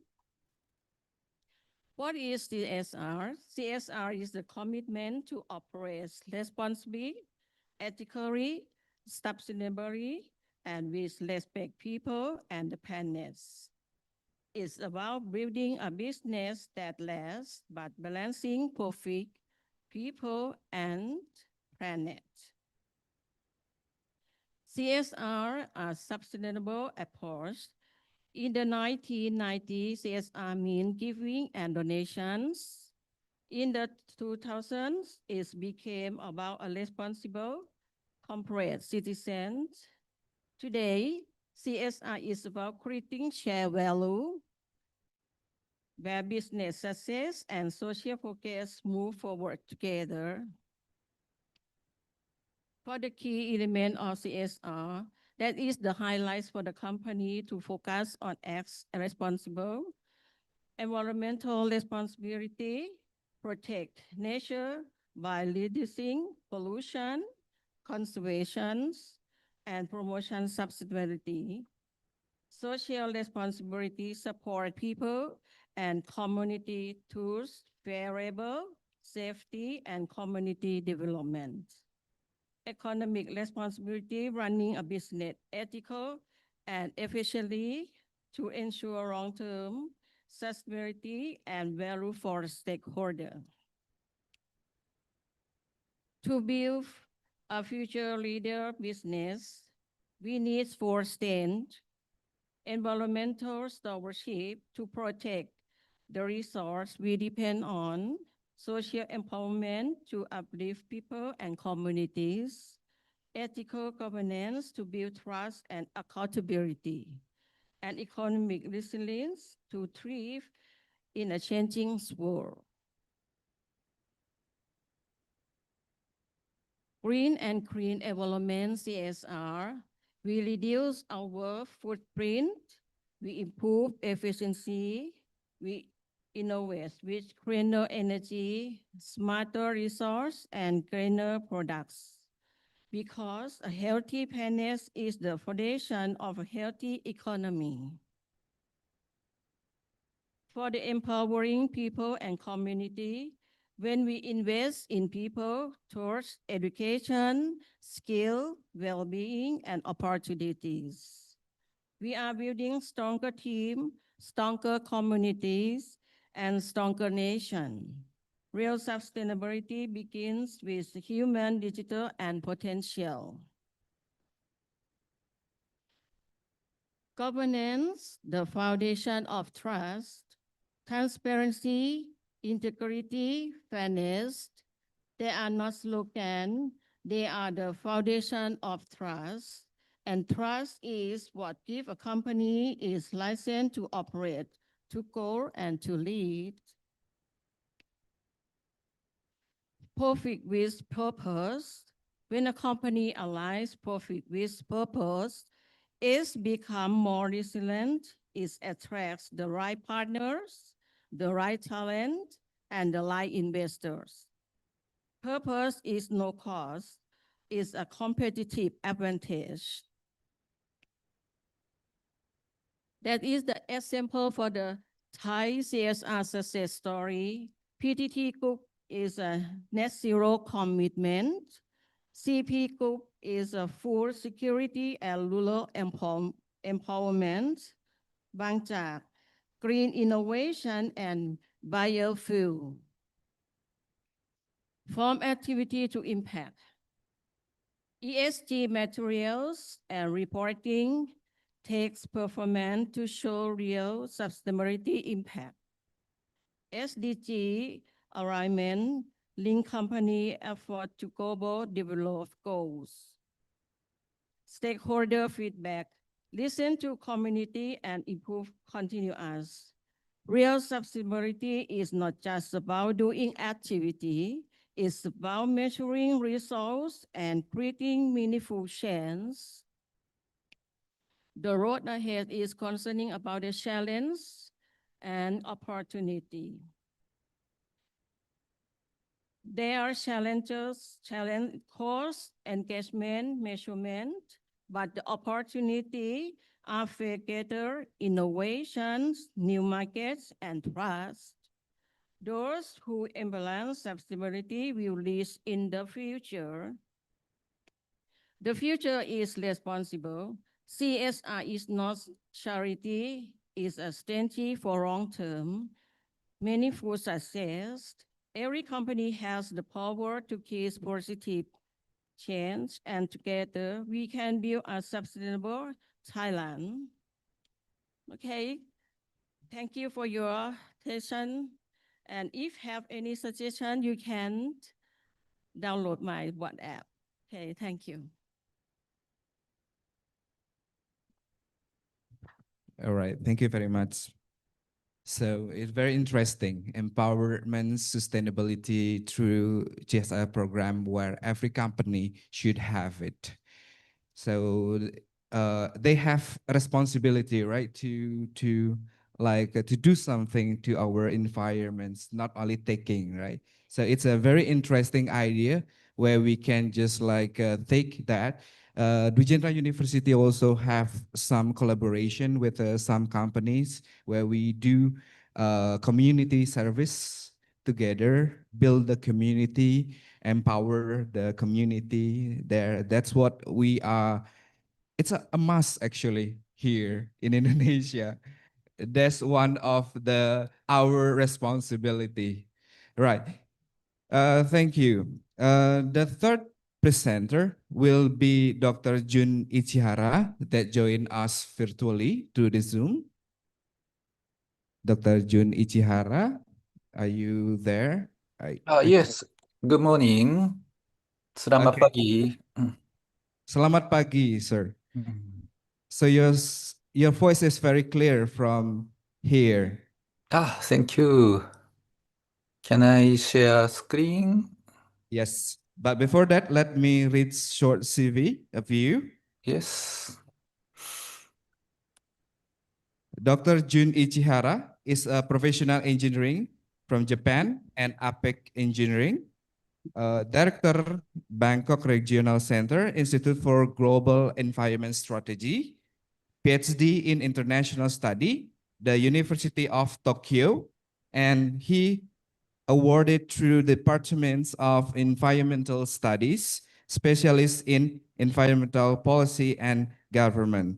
Through his career, including 8 years as a Jakarta-based self-advisor for JICA project, he has fostered close collaboration with Indonesian government counterpart. So today's topic will be advancing forest management through collaboration, government, and local community, a case study in West Bali. Sir, are you ready there? Yes, thank you very much, kind introduction. And good morning, selamat pagi, everyone. Thank you for inviting very important conference. I apologize I couldn't join the in person, but if you could invite me next time, I wish to join in person. Again, thank you very much this great opportunity. My name is Jun Ichihara from Institute for Global Environmental Strategies. So I may talk a bit different environment aspect, focusing on forest management in this presentation. This is the result or ongoing study together with Professor Lecter Pagude in the Dwi Jendra University. Thank you very much, Pagude, and other colleagues in Dwi Jendra for collaborating this study.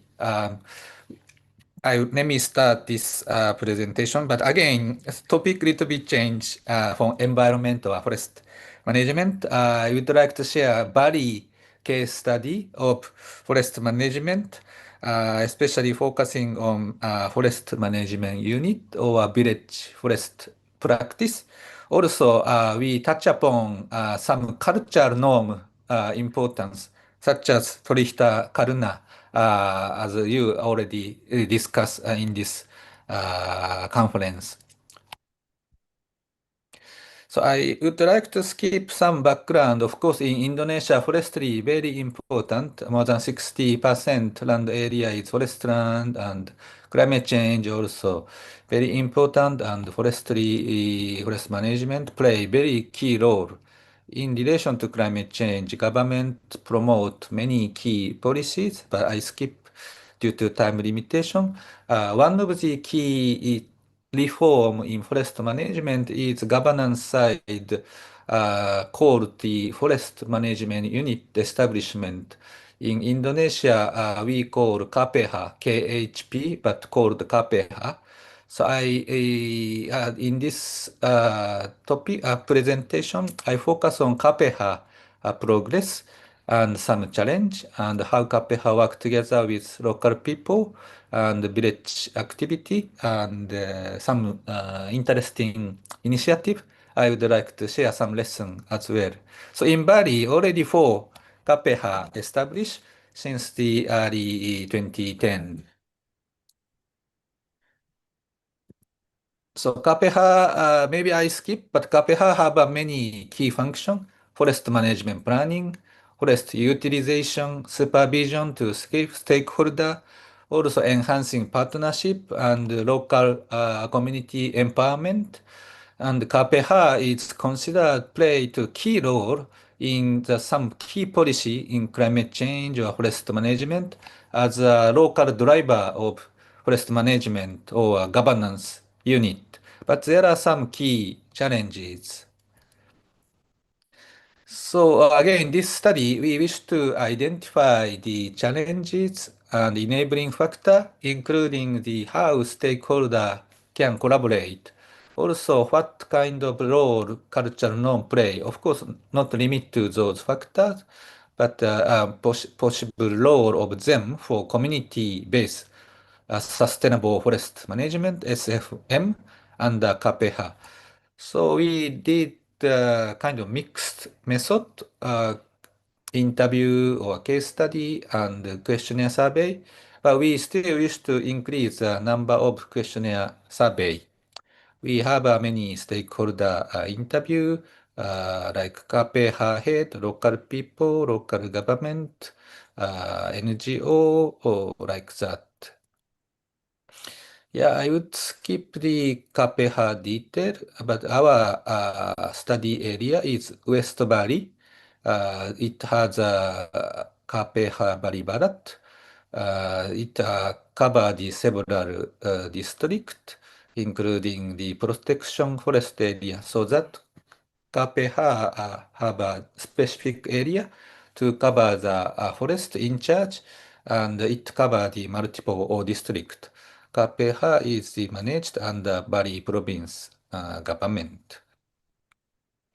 Our case study cover two village, Purukam village. It focus on the agroforestry and agrotourism, and one more is Pendam village. It is more focusing on the eco or meditation tourism and agroforestry. Both are again West Valley area. So I would like to share some result of our findings from this current study.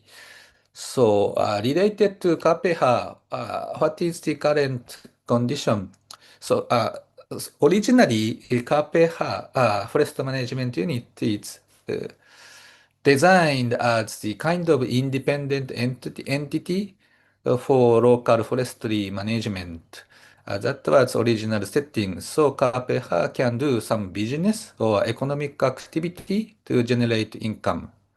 But due to with the new regulation called Omnibus Law, it reduced the authority of KPH for revenue generation. So currently, operational function is key of KPH.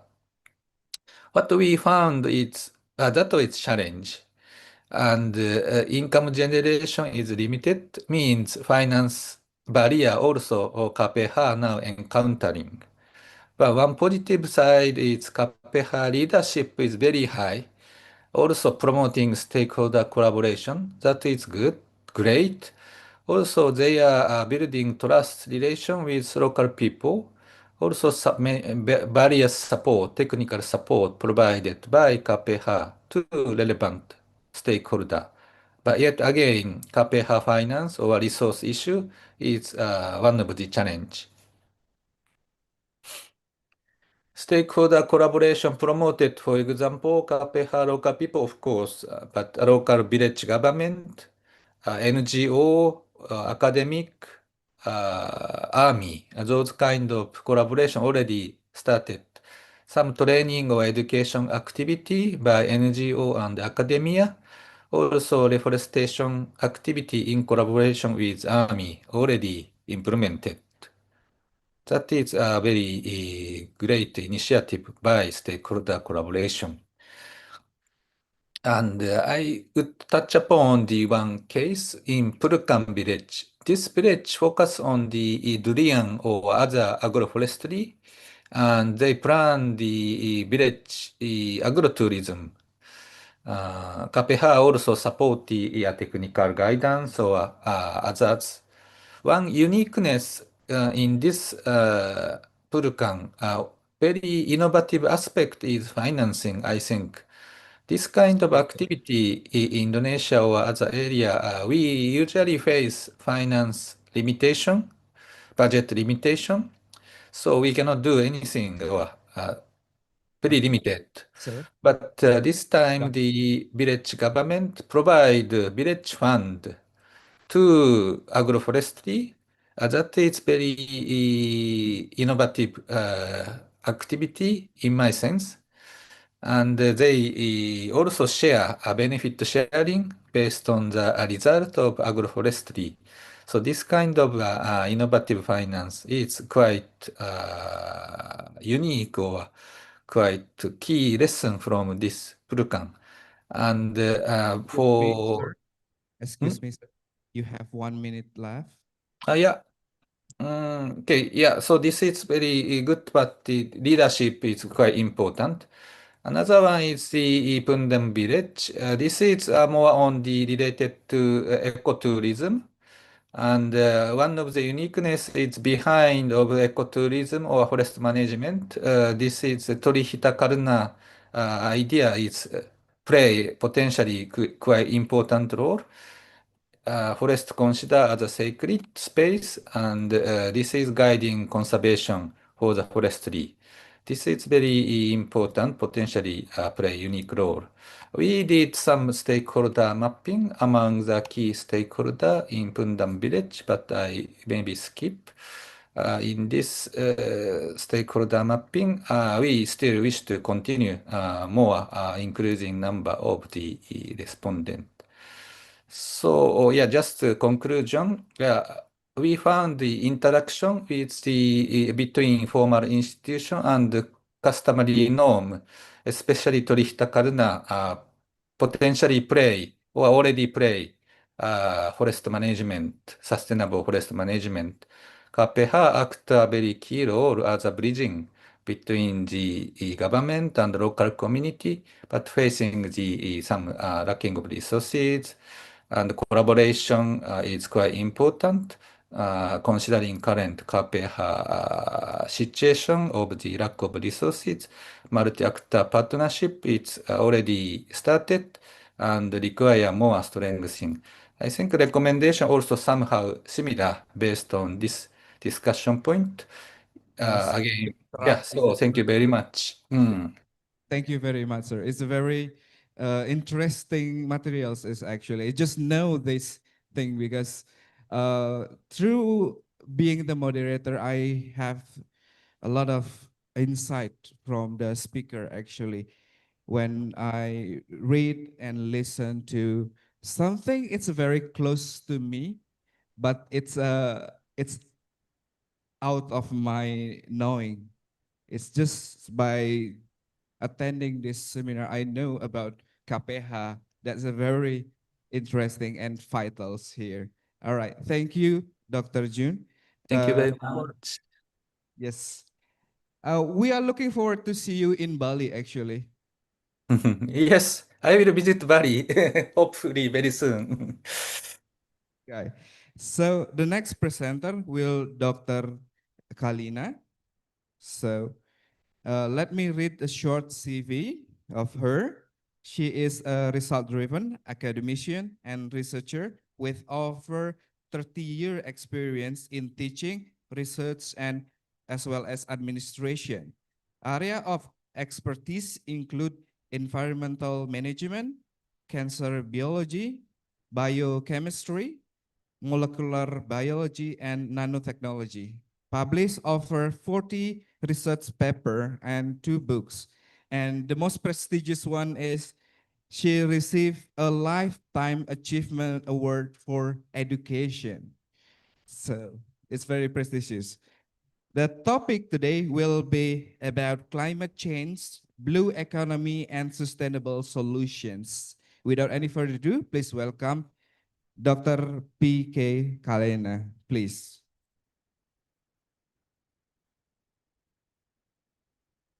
A very good morning to one and all here. And thank you for the kind words of introduction. Today, the second International Conference on Multidisciplinary Research Perspectives. My topic is on climate change, blue economy, and sustainable solutions. We are meeting here at a very pivotal time of human history, where we are facing undeniable realities in climate change. And there's a very urgent need that we look into sustainable solutions so that we can protect our biodiversity, our ecosystem, and also a sustainable livelihood. So it is this, in this vast marine expanse, that the concept of blue economy emerges. Now, this concept of blue economy is not only a challenge, but it is also an opportunity for the economy of a country to grow. Now this slide which you see here, this is a record on a particular day in the year 2023, and all those red colors. Can I have the slide, please?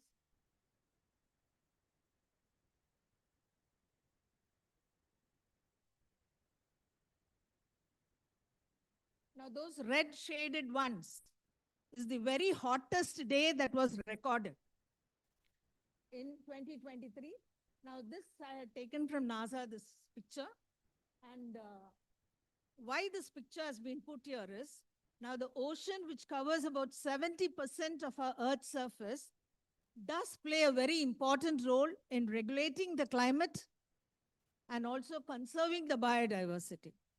Now, if global warming is going to be happening throughout in the country or throughout the globe, now what can happen is it can lead to acidification. Now, when there is acidification, the ocean temperature is likely to increase. And this increase in ocean temperature is definitely going to lead to coral bleaching, lowering the pH.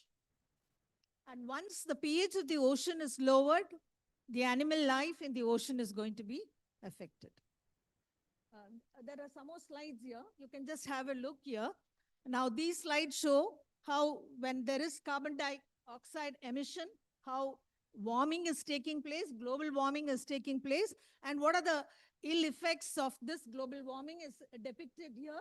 This is before and after, where you can see bleaching of the corals, and also you can see the marine life is completely affected. So in the midst of all this crisis which we are facing, there is one small hope, is the blue economy.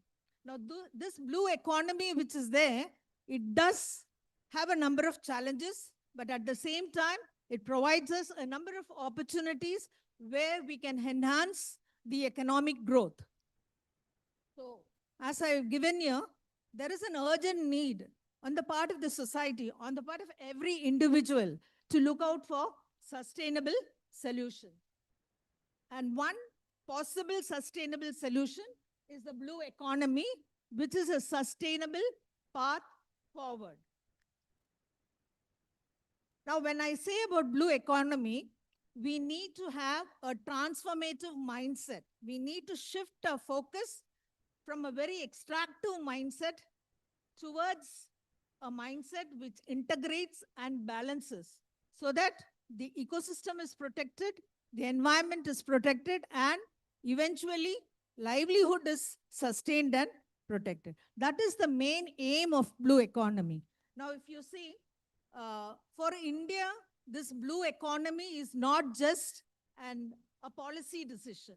It is a national priority which we've given importance, because, you know, around more than 11,000 square kilometers we have coastal land, and also about 2.4 million square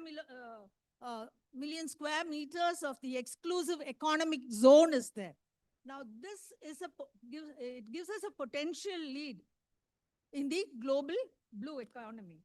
Now, in India, we have this mission called as Vikshit Bharat 2047 mission and the New India mission 2030. Now, these two missions are considered as pillars for inclusive and sustainable growth.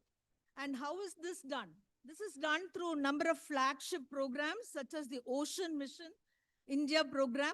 And through this mission, they are planning to generate about $100 billion through blue economy. And for this to happen, we should create economic wealth in a very sustainable manner and in a very responsible manner. Now, this is further strengthened. India's blue economy is further strengthened by a number of international collaborations we are doing. We have the MOU signed with France 2018, and we also have an MOU with Norway through the Marine Spatial Planning Task Force. Now, it is this collaboration or partnership is further going to strengthen the cooperation in ocean science and ocean management. Not only that, it is further strengthened by India's collaboration with the World Bank Pro Blue program, and also the Asian Development Bank's Blue Bond program. Now, these collaborations, both international collaborations and financial collaborations, is going to play a very important role in India's scientific capacity and international leadership in ocean management. Now, I just want to touch upon some of the tools towards sustainable blue economy. One major tool is marine spatial planning. Now, this marine spatial planning is a scientific process which tells you which part of the ocean should be used for what purpose. That is the main aim of marine spatial planning. And this MSP is supposed to organize various sectors among the ocean so that sectorial conflicts can be reduced through MSP. Another important tool is integrated coastal zone management. Now, through this coastal zone management, we link policies. I'll Okay, 1 minute, please. finish up with this. Yes, please. We will be linking policies related to land as well as sea, and as a result, we lead to sustainable coastal development programs. The third one is the ocean observation system. Now, the ocean observation system actually provides real-time data on ocean warming, ocean currents, ocean temperature, and with the help of these real-time data, we can focus or bring about a strategy on how we can initiate economic resilience in the country through blue economy. Another last 2 points I want to touch here is on ocean accounting. Now, what is this ocean accounting? This is something which puts value or which quantifies the marine wealth.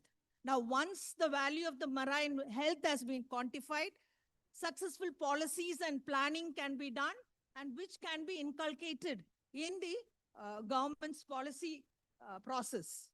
And finally, blue carbon valuation. That is very important for any country to carry out blue carbon valuation, because only when you evaluate the amount of carbon that is produced, you can link climate actions with marine conservation. And how do you do this? You emphasize or you protect mangroves, salt marshes, your seagrasses, because these are all considered as vital carbon sinks, and carbon sequestration process takes place. Thus, not only as individuals, as societies, as communities, we get together, and each individual in a society has a role to play to bring about sustainable solutions for the economy to grow, for the livelihood to be sustained, for biodiversity to be conserved. Thank you. All right, give a round of applause for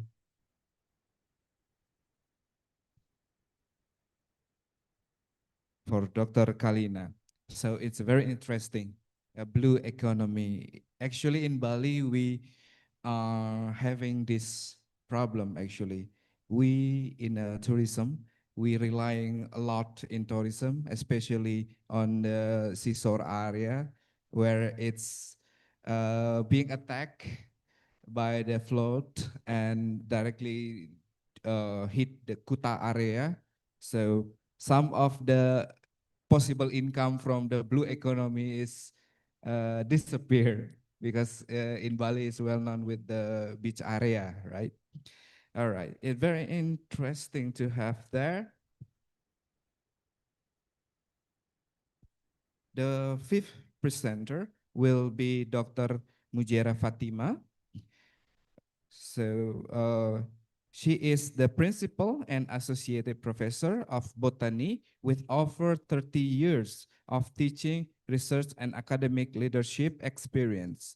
She is specialist in plant anatomy and psychology, and has guided extensive research in such area like phytochemistry, biodiversity, biorhythmation, and ethnobotany. A highly accomplished scholar, she has published widely, led multiple founded research results, and reviewed numerous recognition for her contributions to education and scientific advancement. So the topic today will be reimagining pedagogy in higher education through inquiry and cognitive engagement, a Bloom taxonomy and SDG aligned approach. So without any further ado, the stage is yours.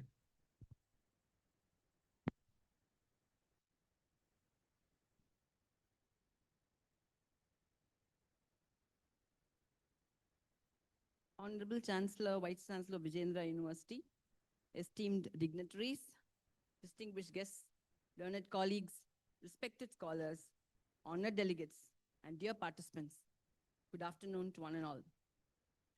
It is my great pleasure and privilege to stand before you today to deliver this keynote address on reimagining pedagogy in higher education through inquiry and cognitive engagement, a Bloom's taxonomy and SDG aligned approach. Before I start, I would like to place on record my heartfelt thanks to the Vijayendra University, the Asset Organization, and ESN Publications for giving me this opportunity to be here and present the keynote address. Thank you again. Higher education today stands at the crossroads,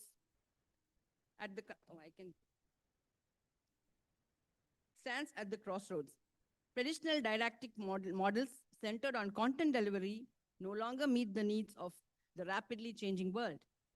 During my postgraduate training at King's College London, I was introduced to a new higher educational pedagogical approach, which was actually academic practice in higher education. In that course, we were introduced to two models of pedagogy in higher education. One which is called as inquiry-based learning, and the other process-oriented guided inquiry learning. So in London, that was the mode of imparting or taking forward education in the higher education sector.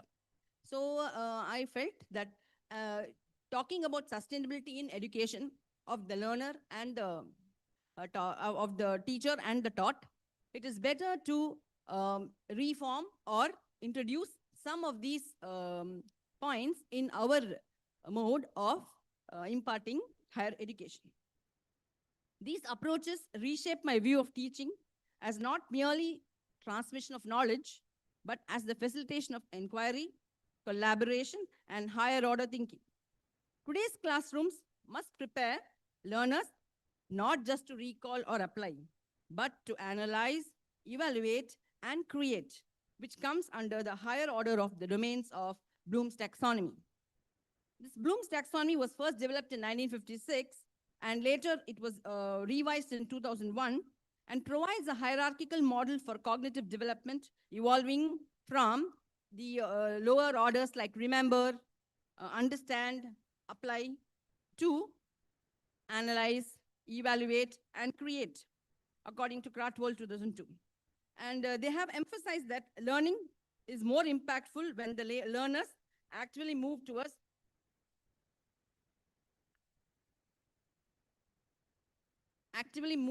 higher education, and this can be achieved by redesigning questions, activities, and assessments to encourage synthesis, evaluation, and original knowledge construction.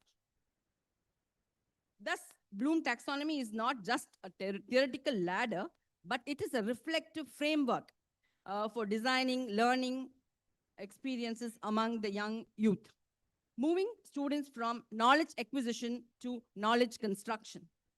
Our goal as educators will be to elevate our learners to higher order domains of thinking.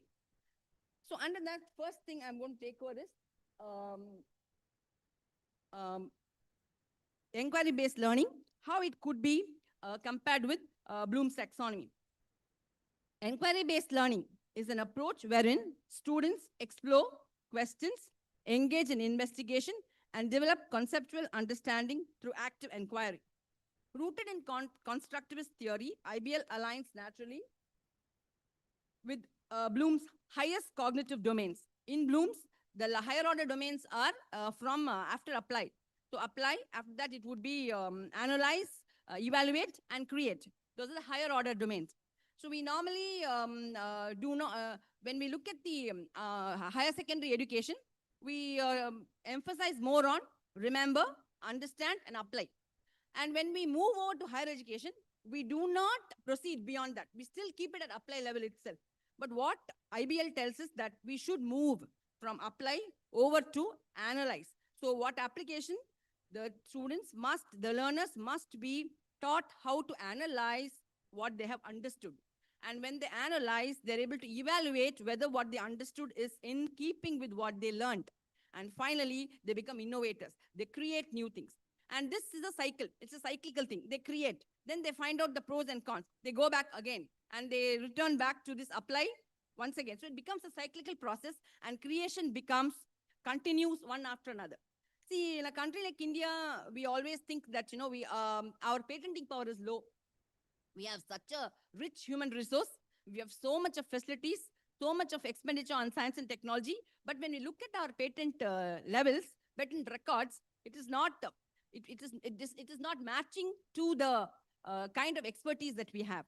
And we believe that this kind of a setback is not because that we do not have enough knowledge. It's not because we do not have facilities. It is more because we are not training our learners onto the innovation aspect.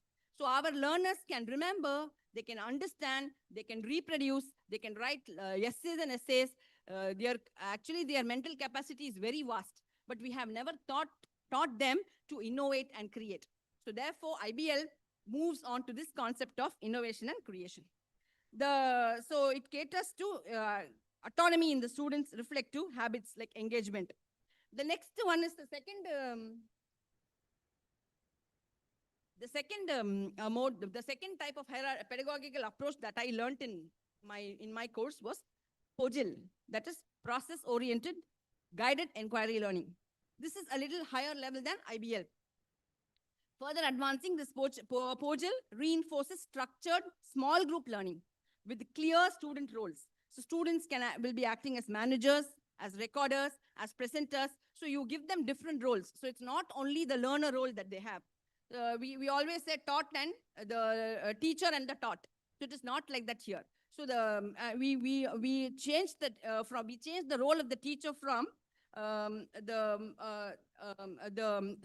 sage on the stage. We normally call the teachers in the olden terminology as teacher is a sage on the stage. But now the teacher becomes a guide by the side.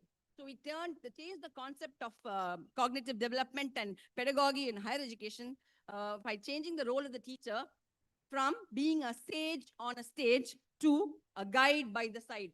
So teacher must always be a guide by the side. Then only he can bring in these innovative approaches within the student and make him more creative and make him an autonomous learner. So you have to make him autonomous. He must be able to learn on his own.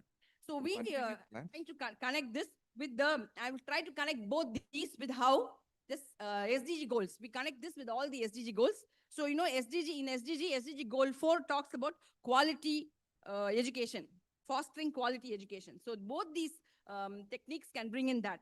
And SDG 5 says gender equality. So it improves student voice and collaboration. SDG 8 talks about decent work and economic growth. So both these modes of pedagogy can build transferable.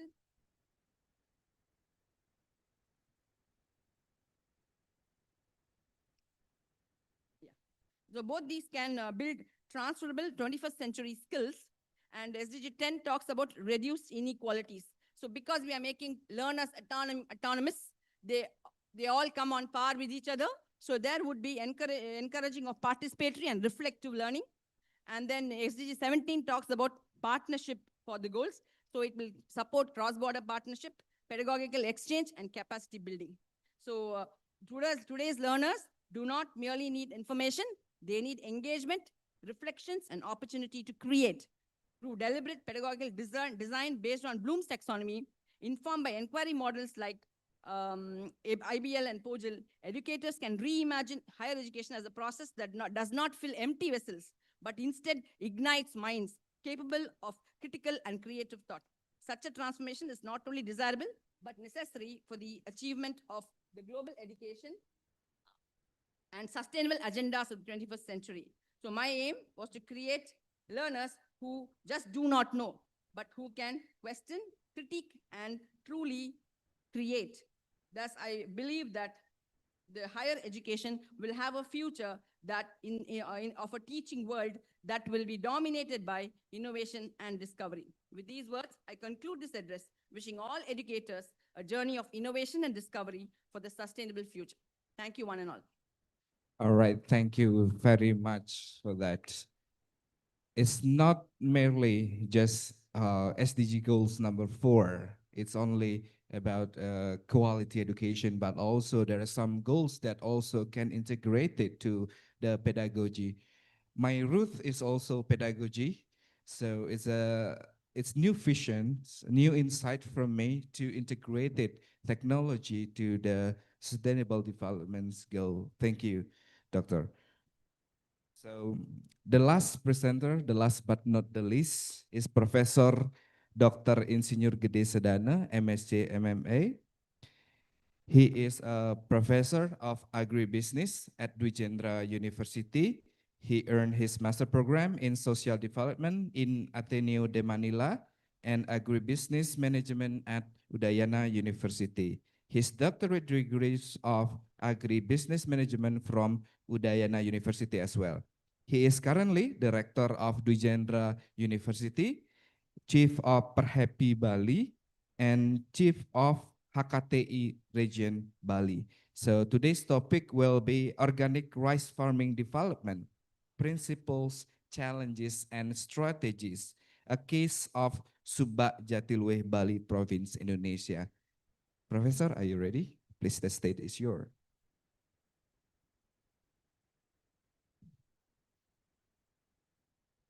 Thank you very much. I would like to discuss about the sustainability of development in case of rice farming. In Bali, we have the culture, we have the rice farming culture, and then the UNESCO already recognized, provided Subak in Bali, especially in Jatiluwih region, as the World Cultural Heritage. So there is the cultural heritage here based on the agriculture. Actually, when the people go to the area, to the Jatiluwih region, the people said the terrace, the rice terrace is very, very beautiful. But from the UNESCO, not based on the terrace of rice. So there is the culture there, why the terrace of rice field was established at that time. Not because of the people want to use the technology to have the new beautiful skin. No. But at that time, the farmers in Bali did the cultural activities, cultural practices. Why we have the rice terrace? Because of the contour, the land, because of the topographical land. That's why at the time our farmers here in Bali do not want to destroy the land, just to follow the contour of the land. In 1968, our government, Indonesia, established the new program how to increase the productivity of rice. I think in every country we have that program we call Green Revolution. At that time, we must use the technology the new technology starting from the variety of rice, fertilizer, pesticide, and everything. Just only to increase productivity. At that time, did not think about the quality. We already successful goal in 1984 because before 1984, our country, Indonesia, imported rice from some countries. But when we have the self-sufficiency program for rice, we have achieved that one in 1984. But after that, we had many negative impact for the environment, water, soil, and the air. Just only using the massive technology in that time.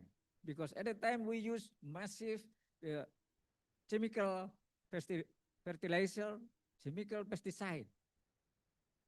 And we have the soil degradation. We have the worst quality of water. And then now our government back to nature. Back to nature means we started to have the organic rice farming. In Jatiluwe, in Tabanan, I think you already there? Not yet? In Jatiluwe? Yeah. I hope you will go there in Jatiluwe. That is the organic rice farming there. And then the skin is very beautiful. Many tourists come there because of the UNESCO. What we learn from the organic rice farming in Jatiluwe, we get some findings about the principle of organic rice farming. The first one is the culturally and socially, environmentally friend for the ecosystem. Because no need to use fertilizer with the chemical or synthetic fertilizer. No need to use the superior variety. We still use the local variety, the red one or sometimes the black one. That is the principle, as I said this morning, about the Trihita Karana, about the sustainability of development. How to make our young generation, or the future generation, to get benefit. So when we use the organic in rice farming practices, so we can conserve our land, we can conserve our soil, we can conserve our health. Not only for the people, but for the biodiversity. So in some areas, we cannot find the specific what we call the insect in the area because of massive use of fertilizer. How to develop organic rice farming? In Bali, we still have the problem. We still have the challenges because there is the perception from the local farmers that the productivity of organic rice farming is lower than conventional. The second one is the higher using in the cost production. Because in the beginning, when we use the organic fertilizer, we need many fertilizer. If we compare with the chemical fertilizer. And then the risk of the pests. By using the conventional farming, rice farming, when there is the pest or disease attack, the farmers directly spray using the chemical pesticide.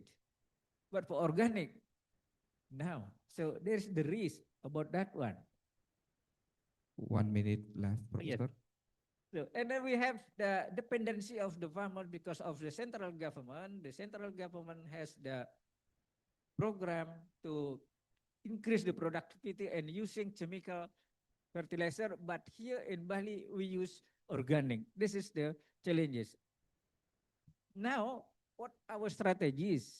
Our strategy is how to scale up from the small area to larger area, and then the technology, and then to prepare the machine to produce the organic fertilizer.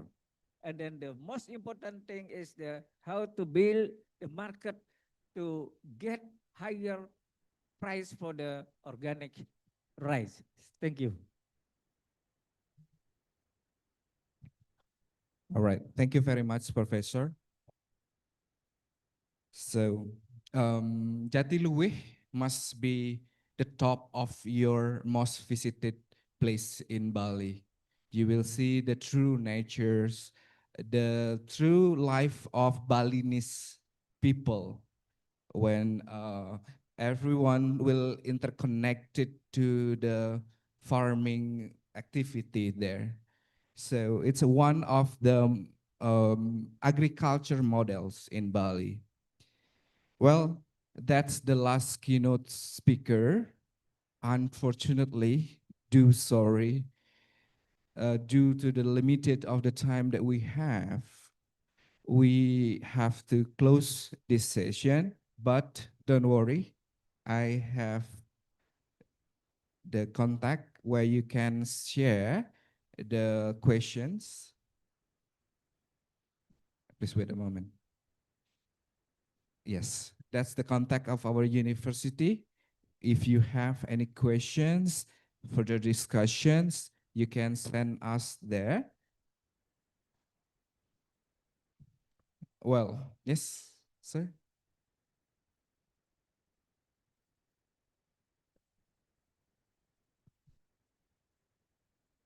Sorry, sir. We do have a very limited time. So, yes, you can send directly there. We will just like a reply and then send it to the ones that you want to ask the question to.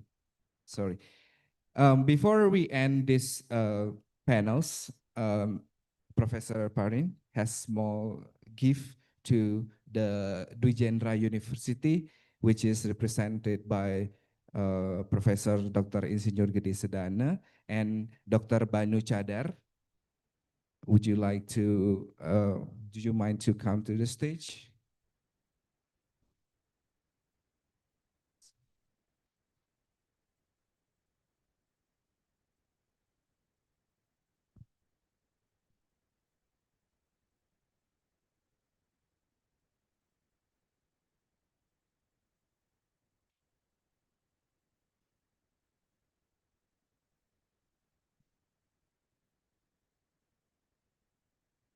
This is directly shipping from London, right? It's one of the London.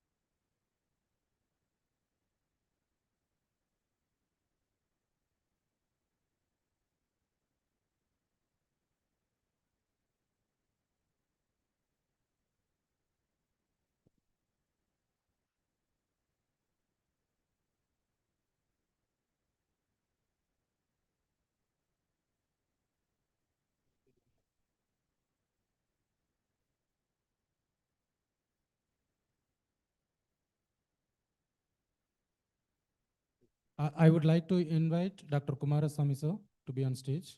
Dr. Swarna Ragini ma'am.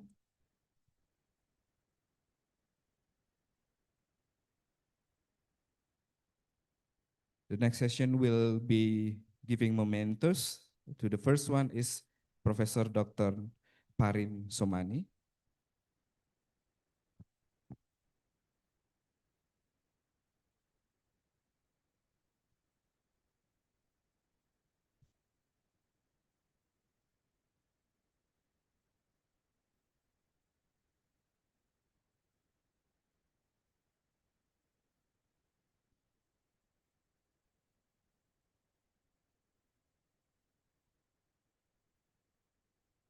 The next will be Professor Dr. Insinyur Gede Sedana, MSc MMA.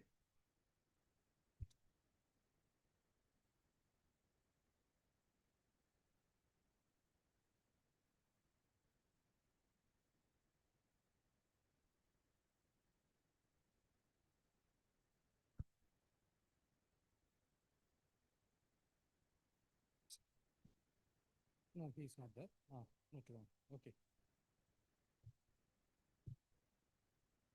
I don't know. She was from Thailand.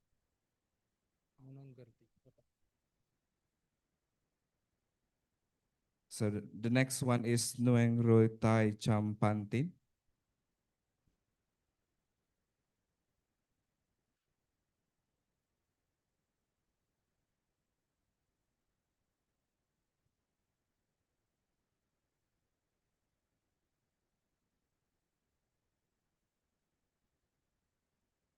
The next one is Dr. Kalina.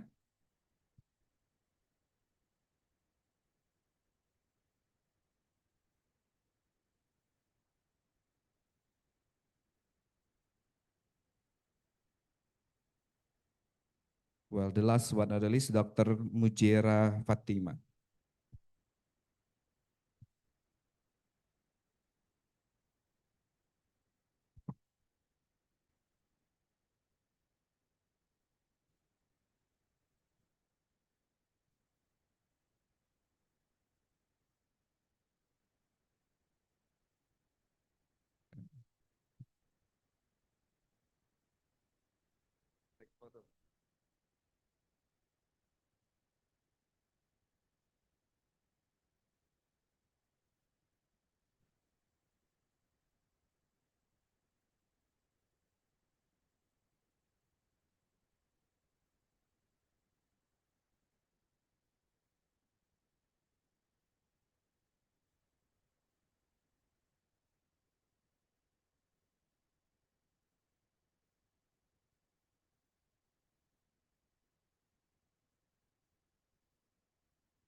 Well, that's all about the keynote speech. Okay, ladies and gentlemen, thank you for all the keynote speech for your valuable information. It's really quite information for all of us here. Well, ladies and gentlemen, now we have Memorandum of Understanding signing between Duijendra University and some institution. We invite both parties to come forward. For the first, the MOU between Duijendra University and Asset Institute of Science and Technology. For the representative, please come forward. And also I invite Rector of Duijendra University to sign the MOU.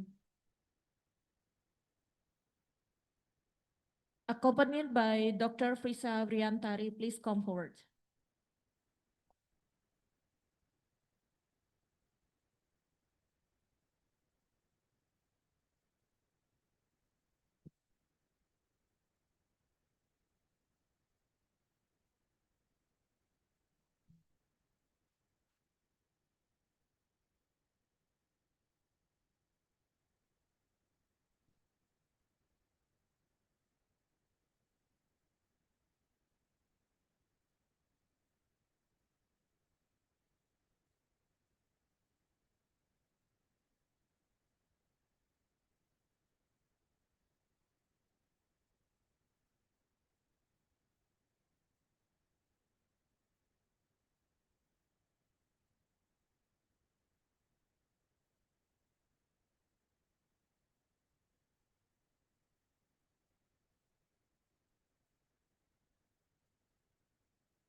Well, please take a picture while bring the MOU between both parties.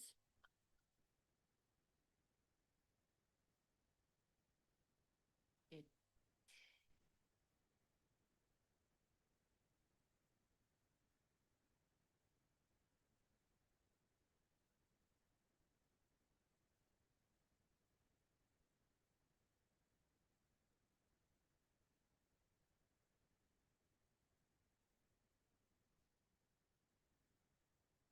Give a round of applause for the MOU signing between Dwijendra and Asset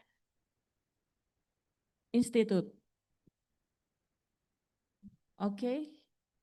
Well, second memorandum understanding between Dwijendra University and Chadalawa Ramana College Engineering.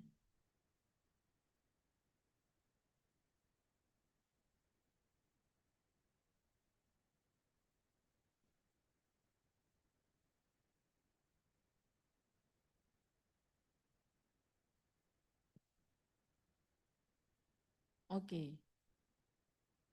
We invite the representative from Chadalawa Ramana College Engineering to come forward to signing the memorandum of understanding.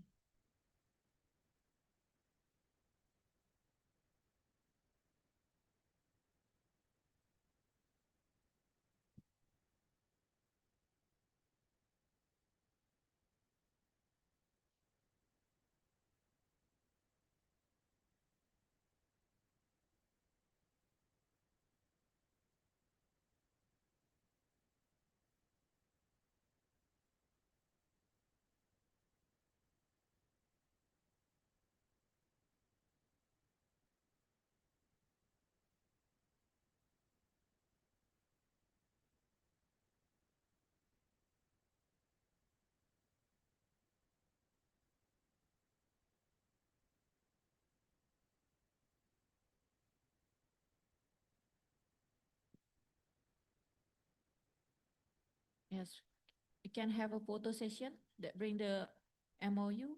Okay.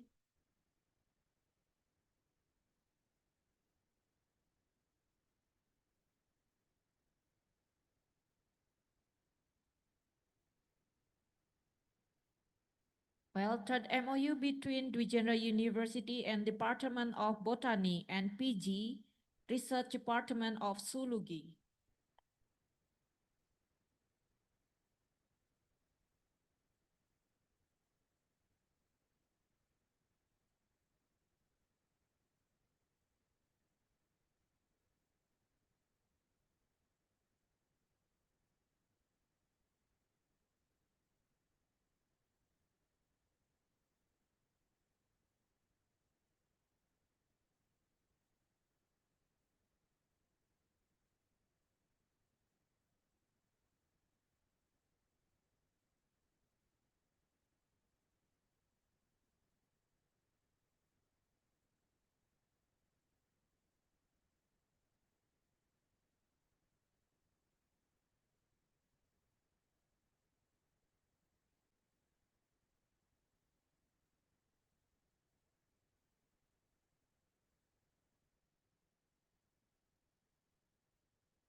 Well, for the last memorandum of understanding between Dwijendra University and PG Department of Botany, the new college autonomous Chennai, India.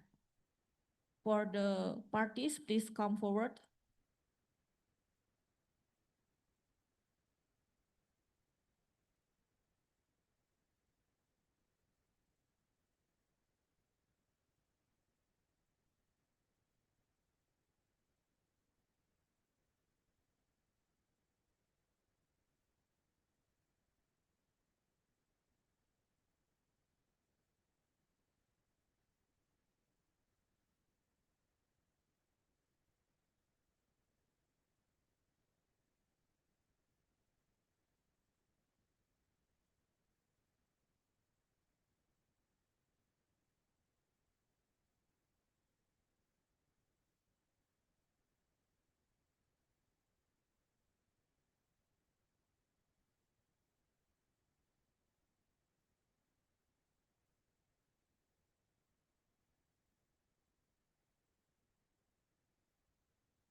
Maybe take a photo session for the last memorandum understanding.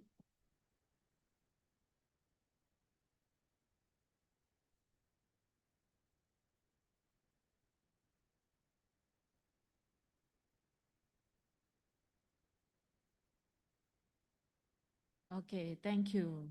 Okay. Well, ladies and gentlemen, before we continue into the parallel session, we will have a break session for a lunch in 30 minutes. After 30 minutes, we will continue with the panel session, plenary session. Okay.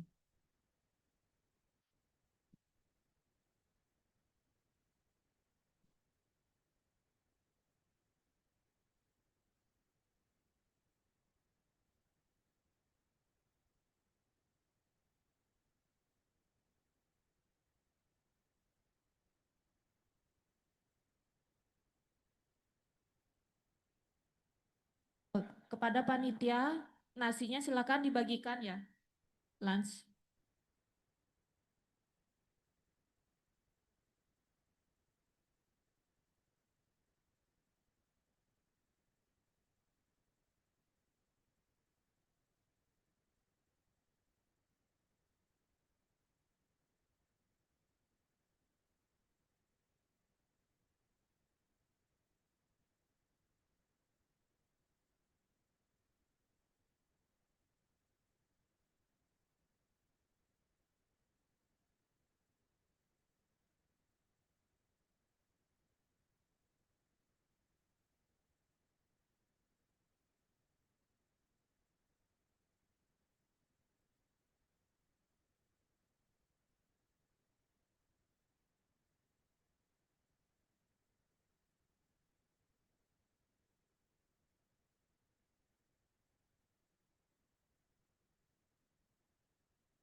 Satu.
Excuse me.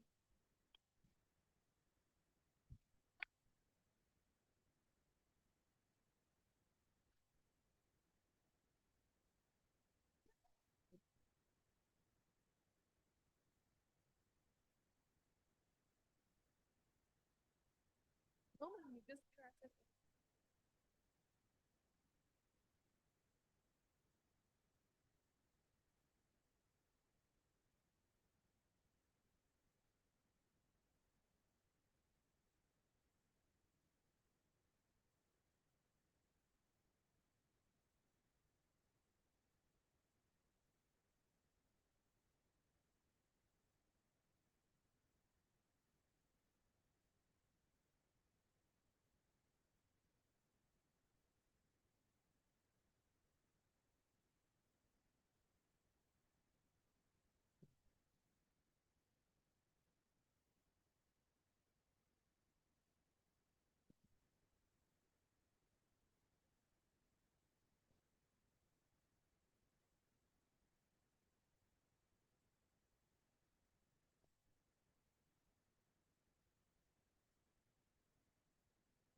Check.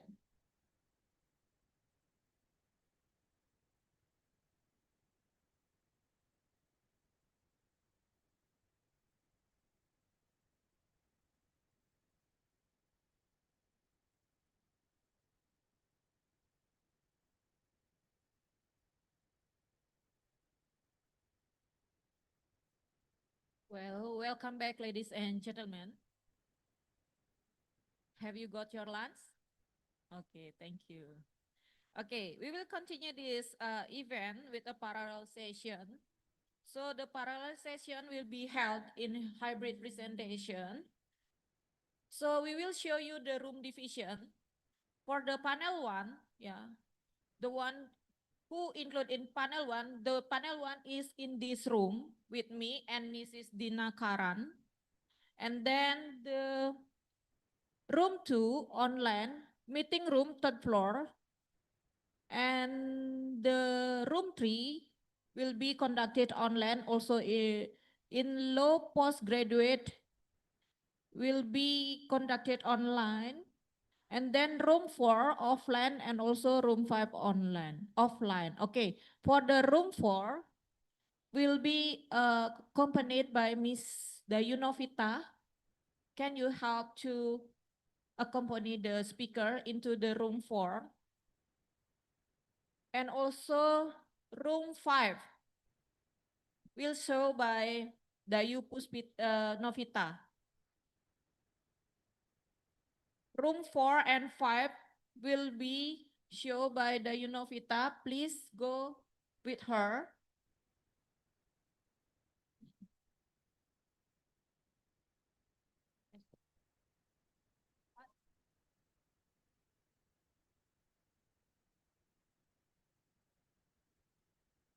Room 1, panel 1 is in this hall. Yes, panel 1 is here. It will be Komang Deddy Susla, represented by me and Mr. Dr. M. Dina Karan. Okay.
They are in lunch. Yeah.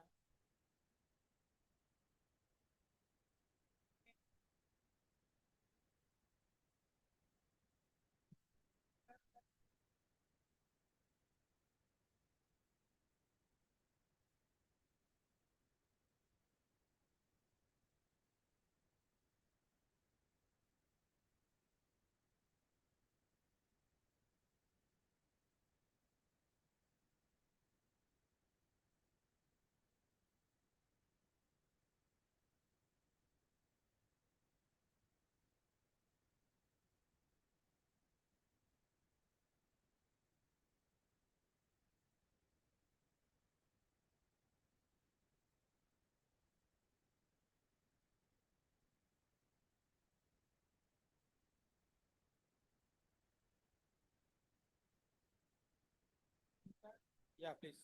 I will.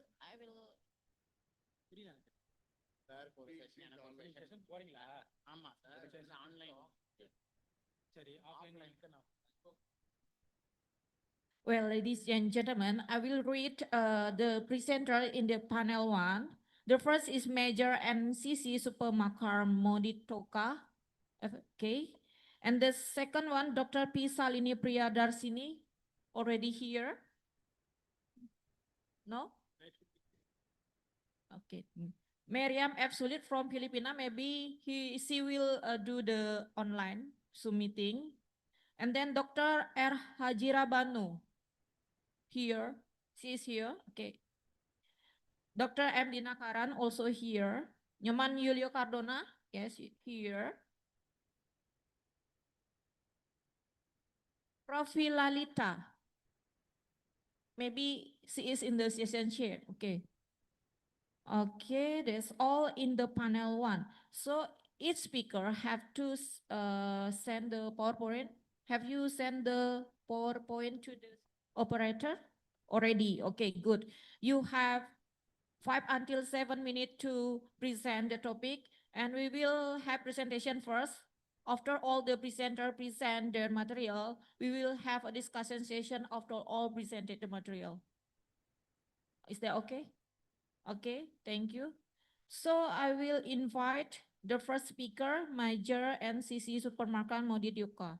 You can speak in the podium. Okay, thank you. Yeah.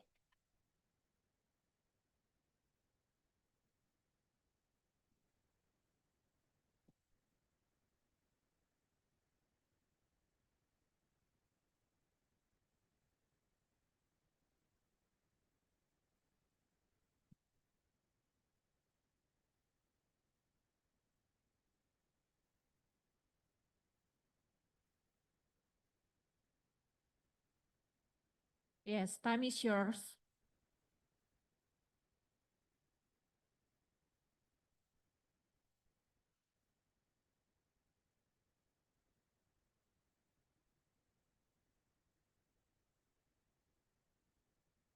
Good afternoon, everyone.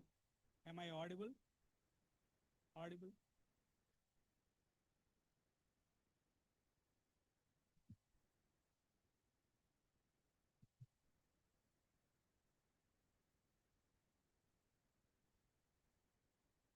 Little low. Yeah, that's okay. Good afternoon, everyone. My topic of study is challenges of cross-cultural corporate communication within global workplaces. Corporate communication. What is corporate communication? The communication that is used in the multinational corporations, otherwise we call as MNCs. And everyone thinks in the current globalized marketplace, English has emerged as the main communication medium in the business workplaces around the world.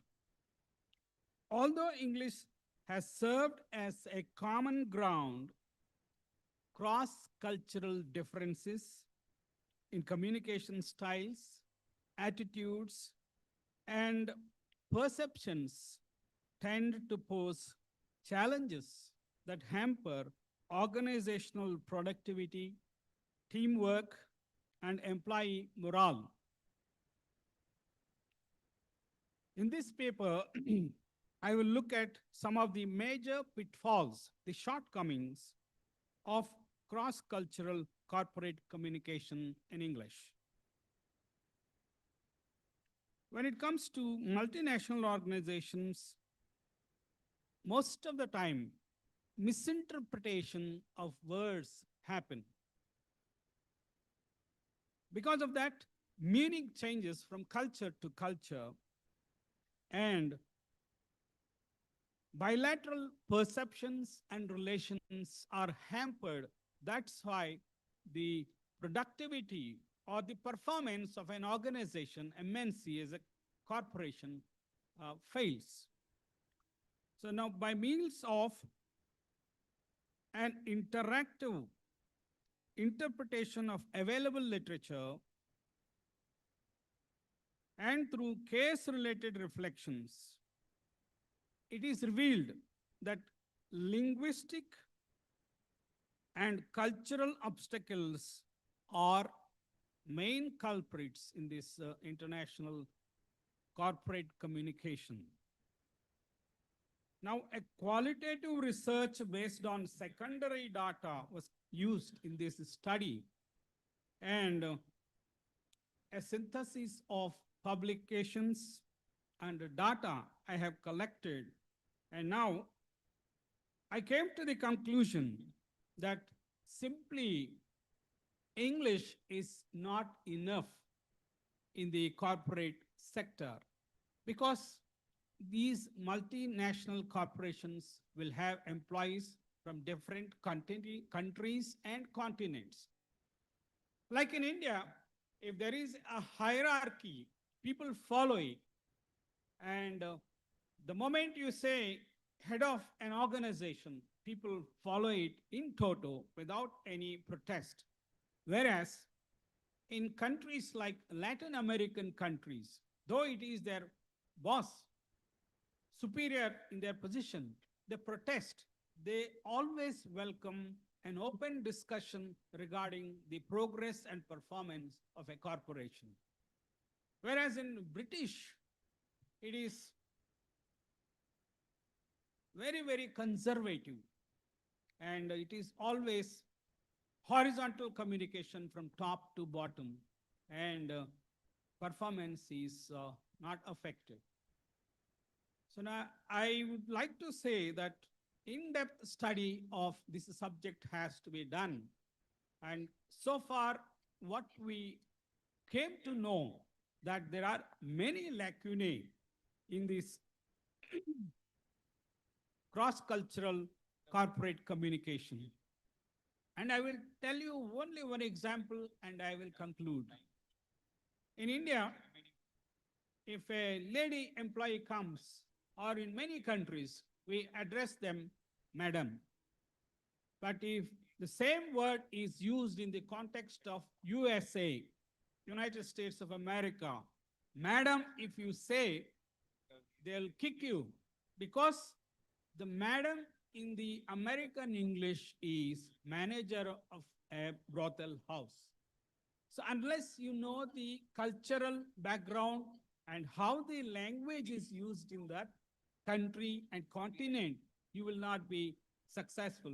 Therefore, I would like to point at further research in this area of cross-cultural corporate communication, in-depth studies.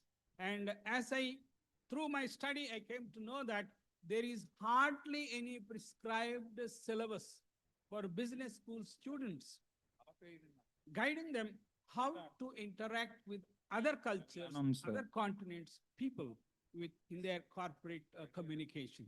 Therefore, I would suggest and conclude that in-depth study and person-to-person study has to be conducted, and that study has to be disseminated to all the corporate schools which are educating would-be corporate communication and international MNC employees. Thank you.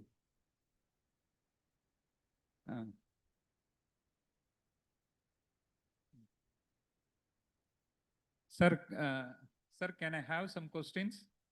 Sir? Sir?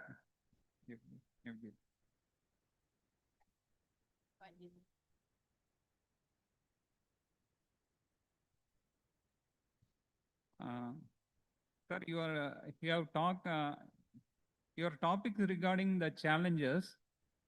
You are saying regarding the cultural communication in English. I didn't get your question, sir. No, your talk regarding cultural communication in English. Yes, sir. Okay. English language in the context of the culture of the country. Unless you know the culture and context of the country, you will not be able to communicate. In MNC, there are no employees of one single country. Okay. Latin Americans are there, US people are there, British people are there, and French, Canadian people. Sir, as per your research, have you identified that how many countries are speaking English in world, in global? how So many people countries? think that if you know English, you can communicate well. but No, that sir, is just not I'm enough. asking that as If per, you know the background of the culture of the country, you will not be able to communicate well. okay. No, as per your research, have you identified how many countries are speaking basic as English language? Sorry, sir, I am not able to get your question. You are not getting.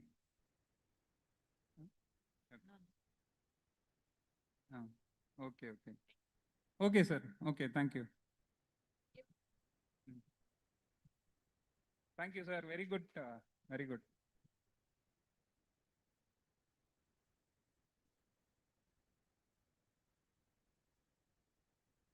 I didn't get your Okay, question. okay. I'm just asking model that in world, how many countries are speaking English as a basic language? Please speak in English. For the next, we invite the invited speaker, Dr. G.A. Asif Jamal. Time is yours. Hi.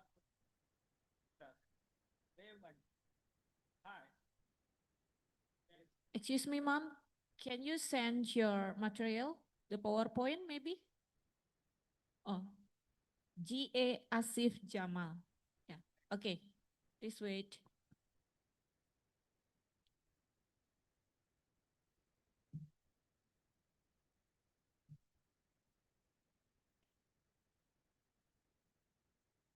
Assalamu alaikum and a good afternoon to one and all present here.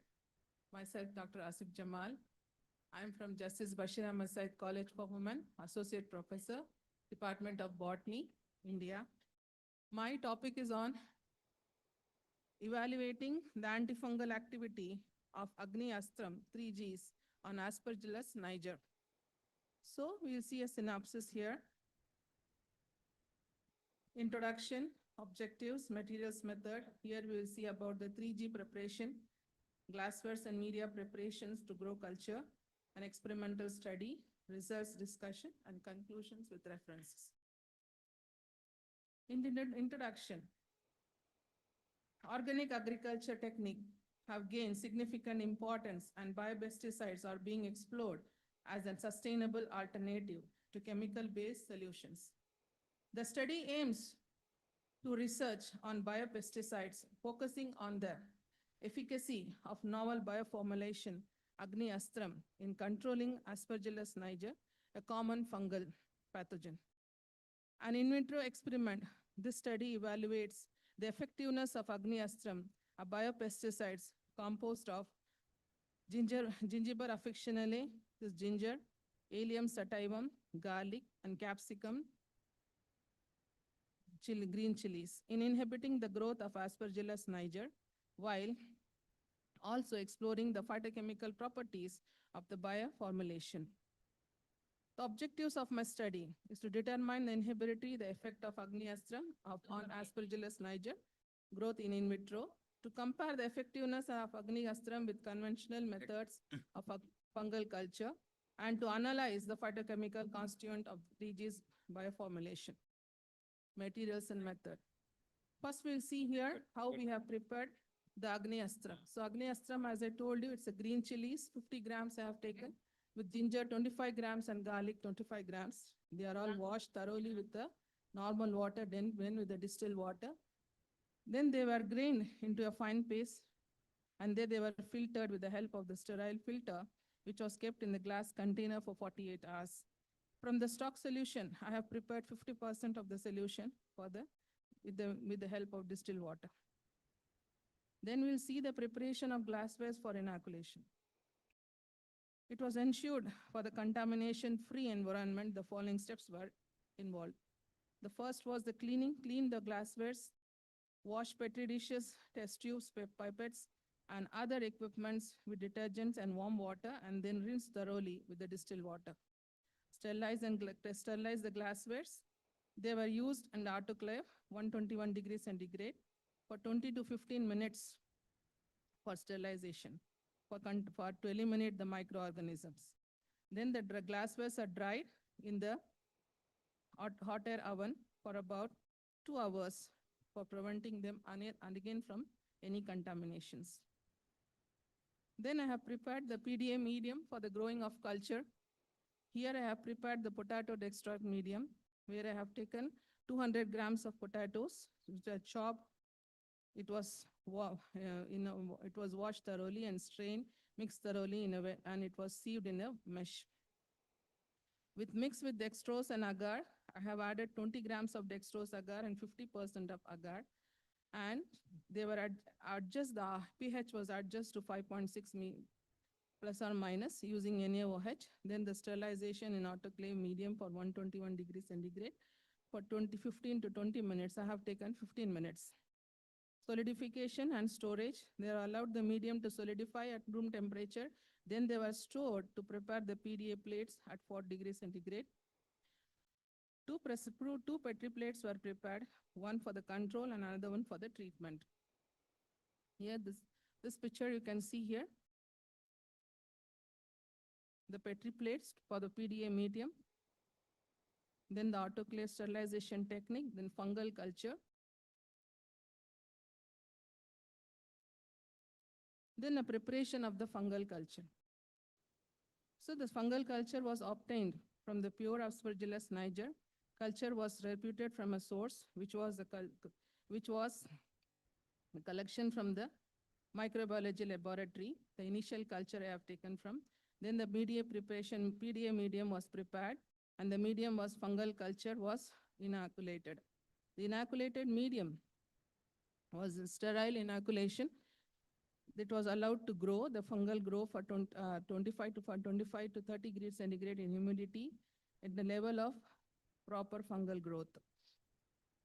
Then the growth was initiated. Then phytochemical analysis was done for the 3G compound, where we have seen for carbohydrates, flavonoids, terpenoids, phenols was shown the positive results, and it indicates the presence of the nutrient, which I have shown in the table 1. Here is the experimental study. The fungal culture was fully grown in the Petri dish. In this first picture, you can see with C I have used as culture and T as treatment, and I have used this for 5 days. This experimental study was done. This 50% of 3G solution was able to completely die the fungus. The spraying of 3G has controlled the treated Petri dish for being infected. This study is preliminary study, and this work is a pioneer. Similar work was done with the Kapasala Kunapansala, importance of Kunapansalam in another study which I have taken for the references. In conclusion, I have to tell, this study demonstrates the effect of 50% of 3G solutions in controlling the Aspergillus niger, which highlighting the potential as a potent biopesticides. The 3G formulation shows promise for the promoting effectiveness for the crop growth, while providing the valuable economic benefit, making it valuable options and sustainable agriculture practices. These are the references which I have taken for my study. This is the first study which I have done. Initially, I have done this for the 3G biopesticides I have used for sugarcane, where I have tried for this sugarcane cancer, red rot of sugarcane, which showed maximum effect while we grown in the large field. So with this, I thought I can do in vitro culture and see, and it was also effective. Further study, I will see that how far it is able to dormant that fungus. Thank you.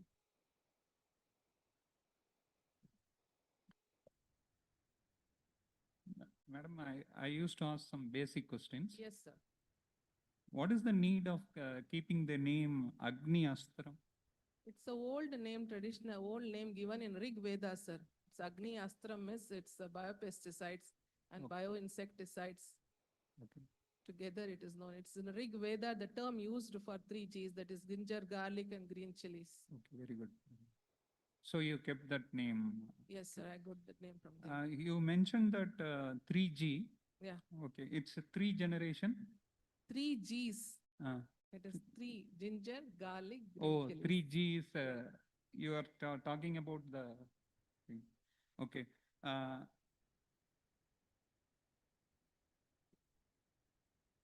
And can you say regarding that Petri dishes? Petri dishes, the white glass petri dish, sir, which we use the culture to grow culture, in vitro culture. We use agar plate, PDA medium, we spread on that, and we put the streaking. There we grow the pathogens over it. Okay. It's a nutrient which we give for the pathogen to grow. Nutrients. Yeah, it's a Okay. nutrient. Madam, you mentioned that you have made a test in fortnight. Can you, what is the timing, madam? Fortnight means timing. That the culture has grown for 15 days. I have left it as such. I Okay. got the culture from the microbiology lab, the fungal Okay. culture. Okay. Then I left it in the laboratory to grow. Okay. And this Aspergillus niger is a common laboratory pathogen. Okay. So I want to speed up, so I got it from the laboratory. Okay. So it's very interesting topic, madam. Very Yes, nice. it is. Okay. Because we are from engineering background, we thought that 3G is three generation. Oh, sir, it Okay. is 3 Gs. Okay. Ma'am. Thank you. Thank you, ma'am. Yes, ma'am.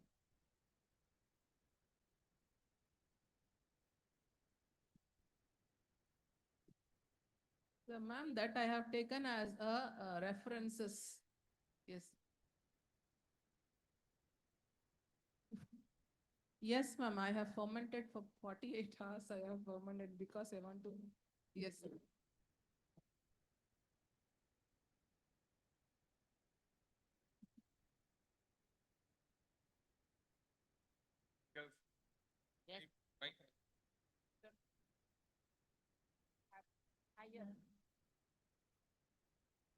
What made me?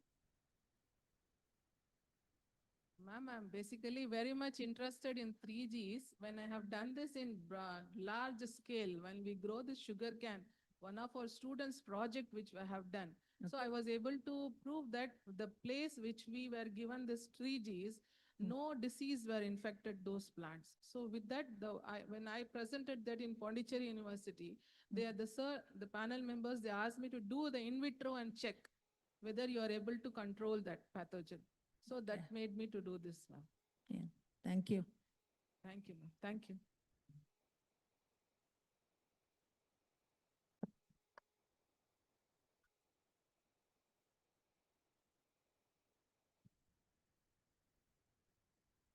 Next, we will invite Dr. P. Salini Priyadarsani. Please come forward. Okay.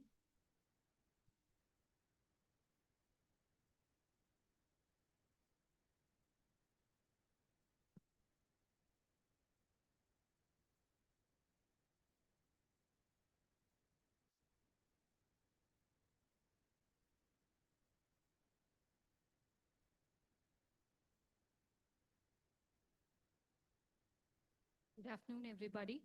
Good And afternoon. myself is Dr. P. Shalini Priyadarshini, guest lecturer, Department of Physics, Government Arts and Science College, Salem. And my topic of research is spectroscopic and thermal analysis of KiO2-based quaternary glass system. Actually, glasses are amorphous in nature, and there is no periodic arrangement of system of particle for these glass systems. So, the method of preparation, can I go to next? Next, please. Next.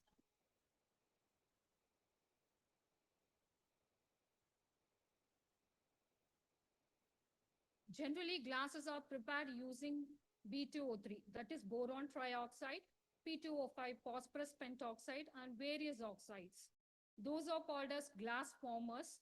And basically, all the glasses are not generally based on the glass formers. We are improving the quality of the glasses by adding some dopants. So here I have taken the alkali metal oxides like lithium oxide, sodium oxide, and potassium oxide, and two transition metal oxides, cadmium oxide and titanium oxide, to improve the quality of the glass. Generally, glasses are prepared using various techniques. Here I have taken the melt quench technique, where the glasses need not need any nucleation. Glasses are generally not nucleated. It is a sudden cooling of the mold. Actually, the glasses are prepared using basically the B2O3, 70% of B2O3. And I have taken the various proportions of cadmium oxide, lithium oxide, sodium, potassium, and the titanium oxide. And I have grinded it in the mold, in the mortar and pestle for nearly 4 hours. And using the melt quench technique, the glasses are melted using the oven. And it is poured in the copper mold, and it is being annihilated for 200 to 250 degrees Celsius. And the samples are again grounded for various studies. Basic studies only I have taken. X-ray diffraction technique, where the amorphous nature of the glass samples are being analyzed, whether the glass sample I have prepared is amorphous in nature or crystalline in nature. And the other techniques or the FTIR technique, and the other confirmation of the glass system is the SEM analysis, where the agglomeration is being proved. And as well as I have taken FTIR, where the functional group, what all the additives I have added, it is reflected in the reflected by the functional group present in the glass samples. And the final is a TGTTA, that is a thermal analysis technique. Can we go to next one? So the pattern shown here explains the broad hump, which is shown here, explains the amorphous nature of the sample. Here, among the lithium oxide, sodium oxide, and the potassium oxide, which is the best glass, right from the various samples. The first one shows the lithium added sample. Second, red color lines shows the sodium added samples and the potassium added samples. And the hump nature shows the amorphous nature of the glass sample. Can I go to the next one? Scanning electron microscopy. That is the same images. Can I have the same images, please? The same images shows no agglomeration or the thing which identifies the amorphous nature of the glass sample. Next slide, please. FTIR shows the various vibrations present inside the glass system. 1300 to 1365 to 1384 shows the BO3 units and BO4 units. Here I want to identify what are the BO3 units and BO4 units. BO3 units are the stable units, where the glasses are more stable. If BO3 units are present in large amount, the glasses are stable in nature. If BO4 units are present in large, the glasses are intermediate. That is, they are not stable in nature. Here, these shows the FTIR pattern of the lithium-based glass samples, sodium-based glass samples, and potassium-based glass samples. Among all the FTIR analysis, that lithium-based glass samples shows more BO3 units, that is stable units, other than BO4 units. Next one, please. And thermal analysis, generally the thermal analysis gives the glass at what temperature that is the prepared sample start to melt, at what temperature they are ready to become a glass. That is given by the DTA analysis.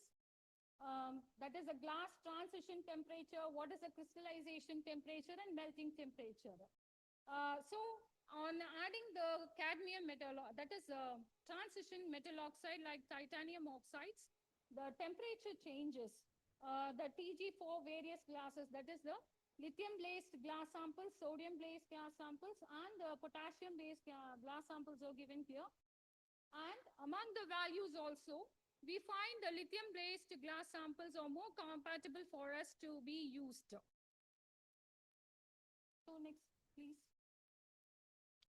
So these gives the various glass transition temperatures for lithium-based, sodium-based, and potassium-based samples. Next one, please. And Herbis parameter, this is an important parameter that decides the stability nature of the glass sample. Okay, the Herbis parameter is also very good for the lithium-based samples. Next one, please.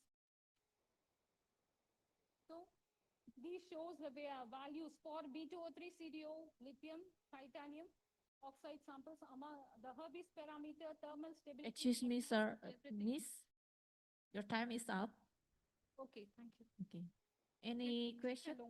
So among all the 3 glass samples I have studied, the lithium-based samples are more compatible and it is widely used in various technologies. Thank you. Okay, thank you. Please give a round of applause. So we'll invite the next speaker from Philippines, already joined. Engineer Isabel Samantha Belonio. She will join with Zoom meeting. Hello. Can you hear my voice? Miss Isabel?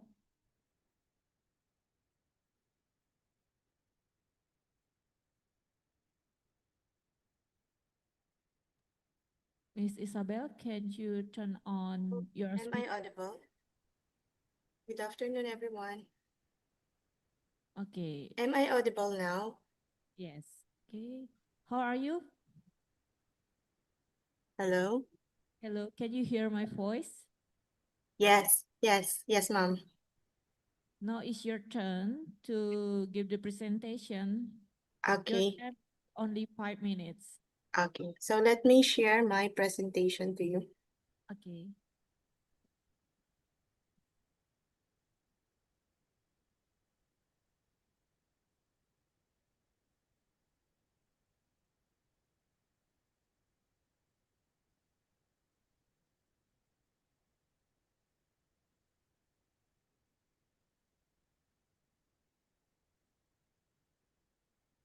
Can you see my presentation now? Not yet, Mom. Yes, already. Thank you so much. Thank you so much, everyone, and good afternoon. I am Isabel Samantha Sibelonio from Philippines. Actually, I am from Bulacan Agricultural State College. And what I am presenting to you now is the performance of our Agricultural and Biosystems Engineering Board exam in 2018, 19, and 2022. And what could be the factors that might affect this? Though this is a very personal with our institution, and I want to share it with you. And I am very and I from the Professor Dr. Gede Sedana a while ago talked that from this small work or from this micro work we can get a micro effect. Though this is not a very easy but hard to implement. So this is my overview for my presentation.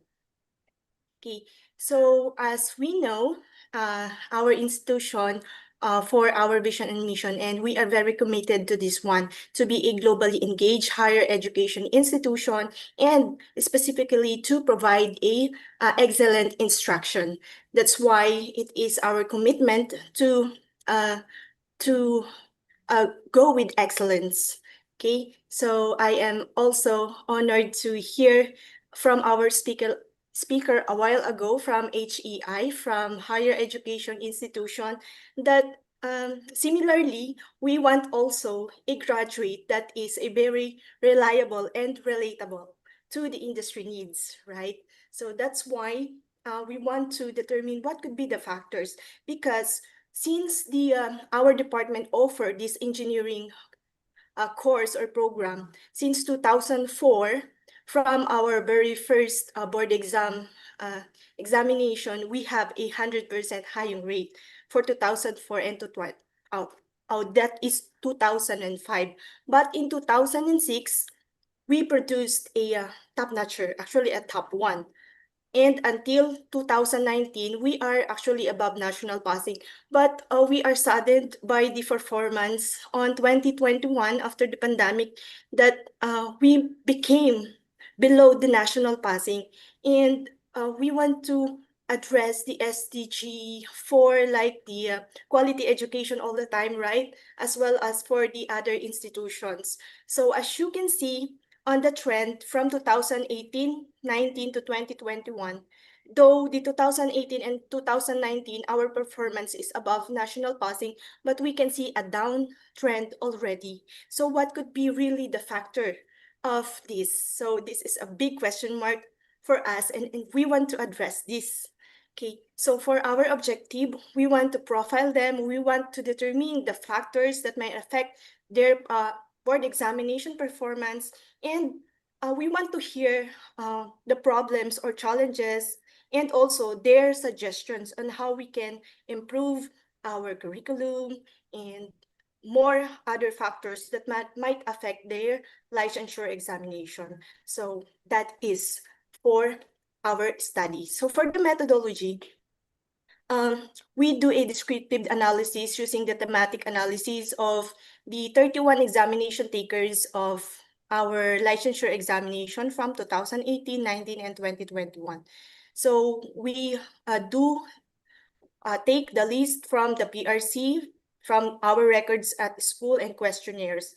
And we do some questions through Google form and one-on-one interview to them if they are available. And then we analyze it using the thematic analysis and the Pearson correlation. So what we see is that most of them are nearly equal in terms of their sex profile, about 58 and 41%, male and female respectively. But for their civil status, most of them is 92% is single. So we can see later on if being single is advantage or what, as well as on their household size. Most of them is under the 4 to 6 members on their family. And most of the takers are from low-income earners, around 10 to 30,000 peso for their family income, or it is about $170 to $500, or I've searched it's 2.8 million or 8.5 million Indonesian rupiah for monthly income of their family. So could it be the reason while there is a downtrend of this board examination? So we will see. So for their academic performance, so most of them got a nearly good grade for about 1.9 GWA. No, and according to Pearson correlation, it is a moderate correlation. And from the studies, related studies, no, there is also a moderate and strong correlation in terms of passing the licensure examination for agriculture. So having a good grade during their BS degree is really a check for their licensure examination. What if they are enrolled to a review center? So according to the result, that is a very low correlation, meaning when we ask them, reviewing itself is not really a big factor, but you need to focus on the review while you are enrolled to a review center. Next one is, what if they take the board exam during the pandemic? So there is a negative high correlation, meaning this is a disadvantage for them if they took the board exam during the pandemic. And we all know that it is very hard during the pandemic season. That's why we have a negative correlation here. Okay, so that's for the factors. So now let me proceed to the problems, challenges they encountered. Though most of them emotionally, they are, minimum of them stressed and tired, distracted, but most of them, surprisingly, they are relaxed, confident, and excited. Maybe they want to become an engineer, no, but they are really nervous and pressured as well. So for the mental state, some of them do feel anxiety, unprepared, but most of them is really prepared. But I know you've experienced this one also, that they got a mental blockage or confusion or cannot remember the lesson during the exam. So that is for their mental challenges that they have encountered. So for the health, most of them are healthy. So for the social, most of them have no problems. They have a very supportive family. So that's good. And for financial, no problems also. because they are financially supported by their family, even though they are from low-income earners. So we asked them what are the suggestions to improve or increase the licensure examination performance. So the rank number 1 is to conduct a local in-house review, which also might soak them during the review, on not only to enroll them, but also to focus on a good review materials. So that is for the number 1. And of course, we will also consider all these recommendations and suggestions. So when we ask them how to increase or improve the performance in terms of instruction and curriculum, that's why we want to improve ourselves in terms of instruction and curriculum. So they suggest for rank 1 is to implement hands-on and output-based learning. And yeah, that is a very good, because when we do some hands-on, they can remember eventually during their board exam. And for the laboratory and equipment facility, so they suggested to provide more equipment. So as you can see here, we need to equip more our beloved institution regarding this, and also to avail more related books and reviewers for our library facility. So all those suggestions and recommendations, we want to, even if it is rank 1 or rank 10, we want to consider it all. So as a conclusion, academic performance is the key. If they perform better during their BS degree, then surely there is a high chance or confidence, we are confident that they can ace the board exam. So working status presents a barrier. As you can see, if you are a working student, or a working graduate, while taking your review, you cannot focus. So it is really advantage if you are not working during your review. So, and also a quality and personalized effort in preparation matters significantly Am I more than audible? simple act of enrollment. So because enrolling to a review center, just Am not I audible? enter, right? So that's it. They need to soak themselves during the review and other factors. So they are very emotional distress, nervousness, and mental blockage during that time. So we need to address this by like what our keynote speaker a while ago said, that we can provide a positive mental health, right? So that's one key. So that is for our conclusion. And to recommendation is we want to provide EB program to have intervention and to assess and follow through for the continuous improvement of the program. So that's all for my presentation regarding the factors of the board examination of our beloved institution, the BASC. So again, it is not very easy, but hard to implement. And from micro to macro, I believe we can achieve this. Thank you so much.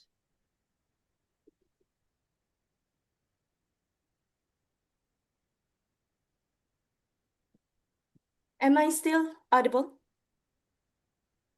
Ma'am, am I audible? Am I audible to you? It's a little bit. Let me use my.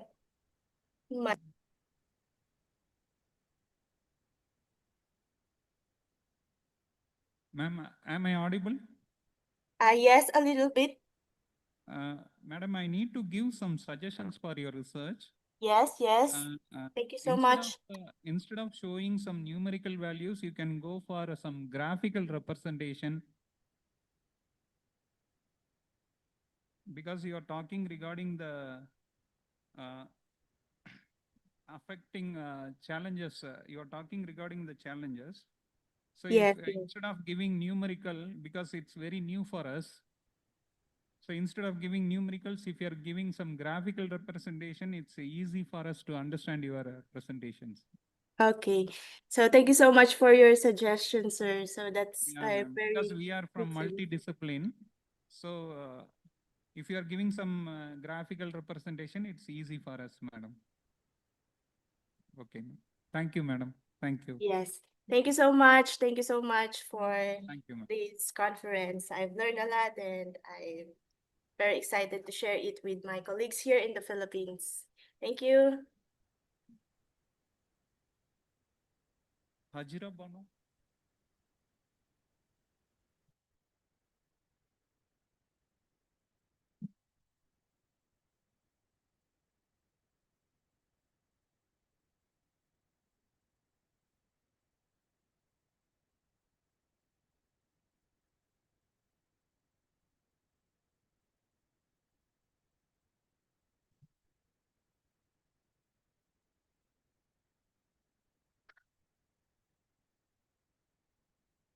Assalamu alaikum and good afternoon to one and all present here.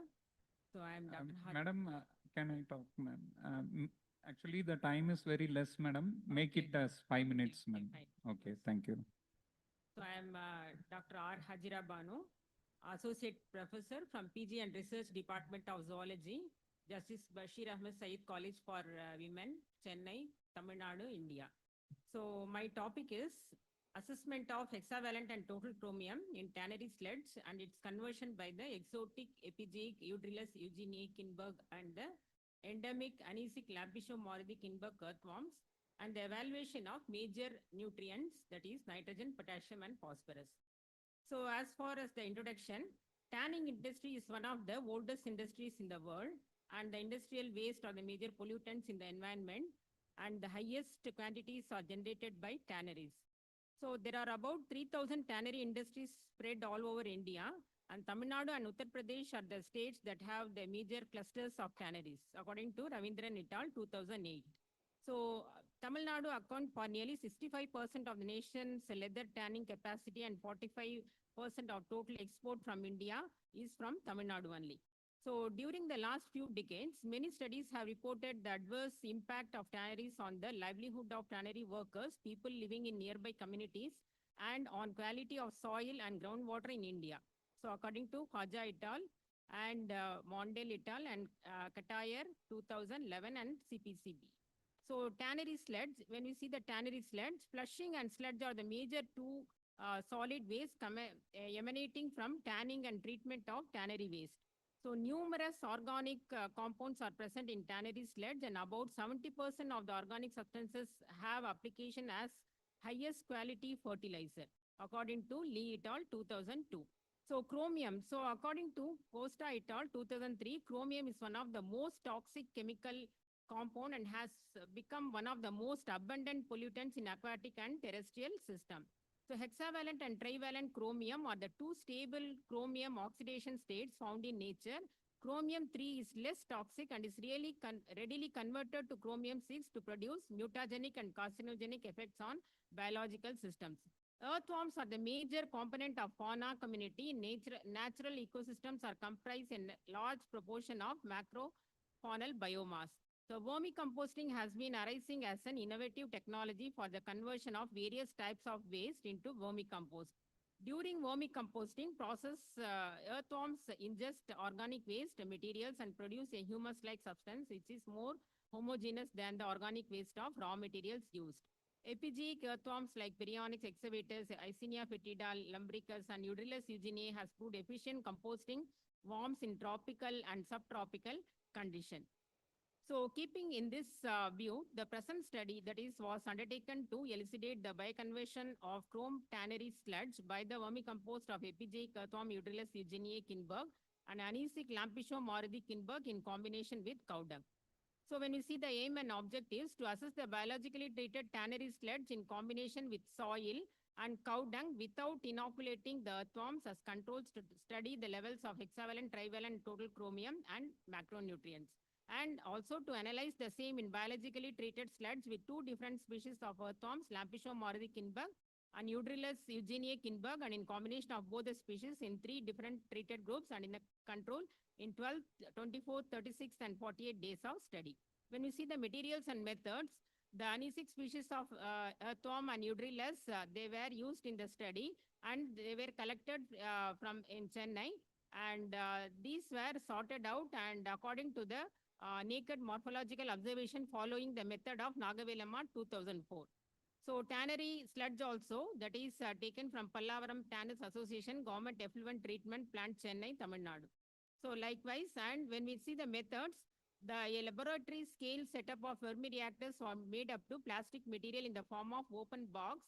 And then the Lampisho Maradi Kinberg and Eudrilus eugeniae Kinberg, and in combination Lampisho Maradi Kinberg and Eudrilus eugeniae Kinberg earthworms were inoculated as group 1, group 2, group 3 and group 4.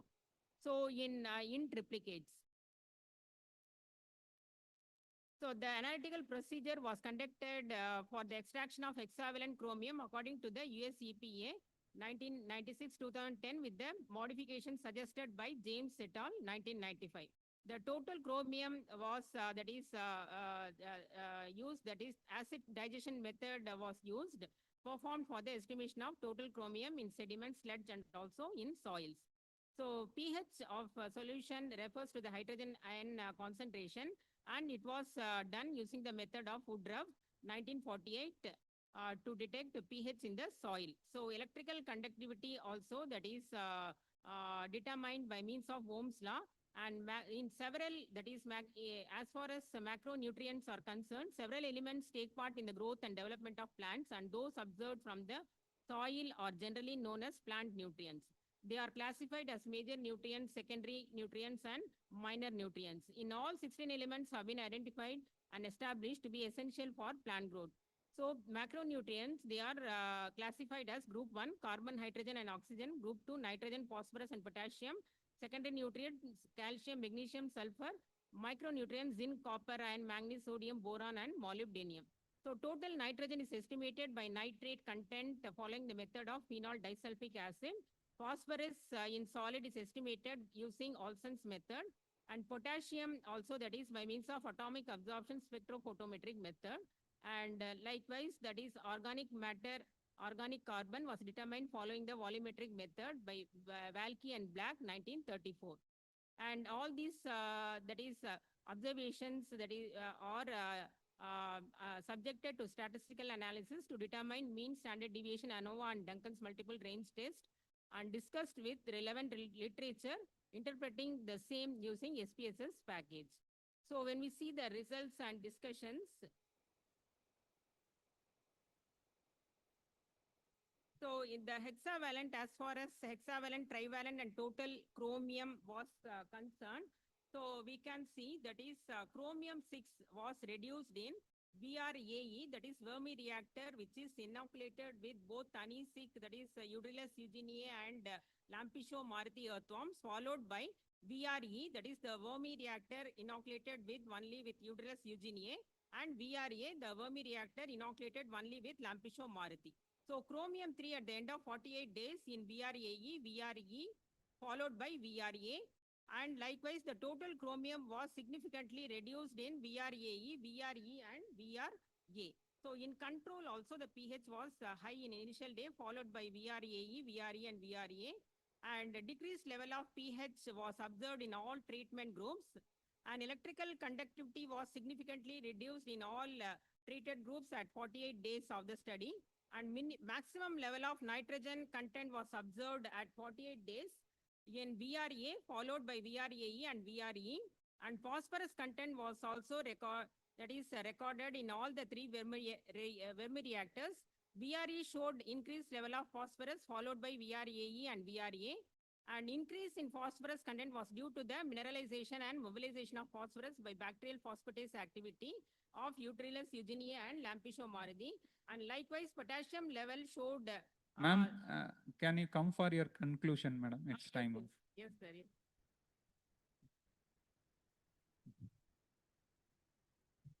So when we see the conclusion, so environmental hazards are compounded by the accumulation of waste from different sources like domestic, agricultural, and industrial waste, which can be recycled by means of simple technologies. So vermicompost is one of the method can be effectively used, which could be a step towards sustainable organic farming. So vermi technology is found to be good for waste and management and for improving soil fertility to promote crop protection. And earthworms can consume large quantity of waste rapidly and process them with the aid of microorganisms to excrete as vermicast. The results from the analysis reveal that the tannery sludge can be converted into useful products with its nutrient enrichment. The earthworm plays significant role in protecting environment as it uses waste as a raw material and building up of soil fertility and improving soil health. So as far as future perspectives concerned, most of the studies have been conducted under controlled conditions of the laboratory. So field scale studies are required for commercial exploitation of the different industrial waste as substrate in vermicomposting. So that is the references also I have done. So thank you. Okay, thank you. Any questions from audience? Any questions from audience? Yes, ma'am. When there are so many Yes, ma'am. when we have so many microsystems that can take care of you know, bioremediation or whatever, especially tannery effluents. Okay. How do you think earthworms, biomass wise, they are larger? Do you think growing earthworms is like, it will bring about bioremediation? Does it affect the worms as such? No, I have done genetical studies also. DNA barcoding also has been done. So it doesn't affect the genetic level, up to genetic level. So only that is, I am suggesting that it has been done in the laboratory scale. So if it is done in large scale means we can see the difference, and it can, as such, the earthworms are known as farmer's friend. So it can be used because it can reduce, that is, it can convert the chromium 3 into chromium 6, which is that is more carcinogenic. So the earthworms plays a major role, increasing the nutrient content of the soil also, and it will not affect the genetical level, that is DNA level also. That is the earthworms DNA also, it is not affected. Chromium 3 is carcinogenic or chromium 6? Chromium 6 is carcinogenic. So it's Actually, able to convert 3 to 6, huh? Yeah, And make yes. it still more carcinogenic. Yes. Because this chromium 6, it can be converted into chromium 3, which is less carcinogenic. That's what I wanted. Yeah, to know. yes. 6 to 3. Yeah, 6 to 3. Yes, it can be converted. Now, a carcinogenic compound, it's able to convert. Able to convert, Will yes. it not have a carcinogenic effect on the organism, I'm asking? Yes, no, chromium 3 is less carcinogenic, actually. So it can be converted, it can be converted to chromium 3. Won't 6 affect the worm? Worms, I'm asking. Because the worms play a very important role in agricultural aspect. So only I have done that DNA barcoding also. The barcoding, what have you understood through the barcode? So it is not affecting, that is genetic level, because gene sequencing we have done, gene sequencing. So we can see that is genes are not affected by means of this biodegradation by the earthworms. I also wanted to know about this rate of breakdown.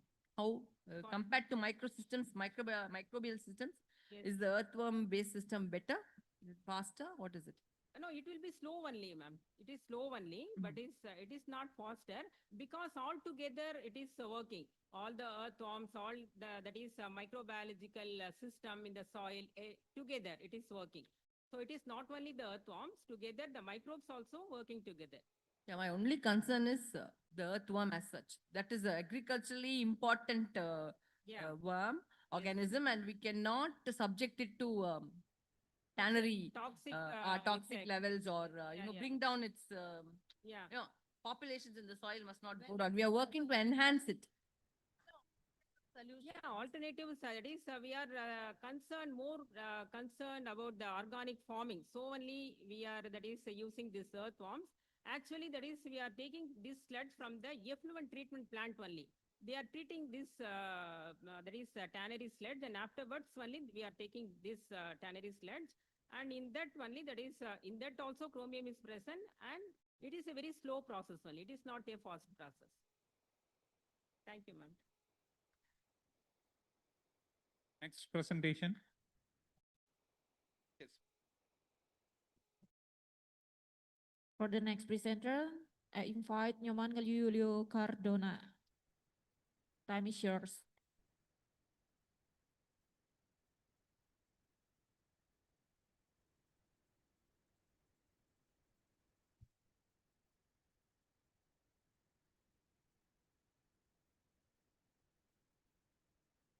Thank you, moderator, for this opportunity.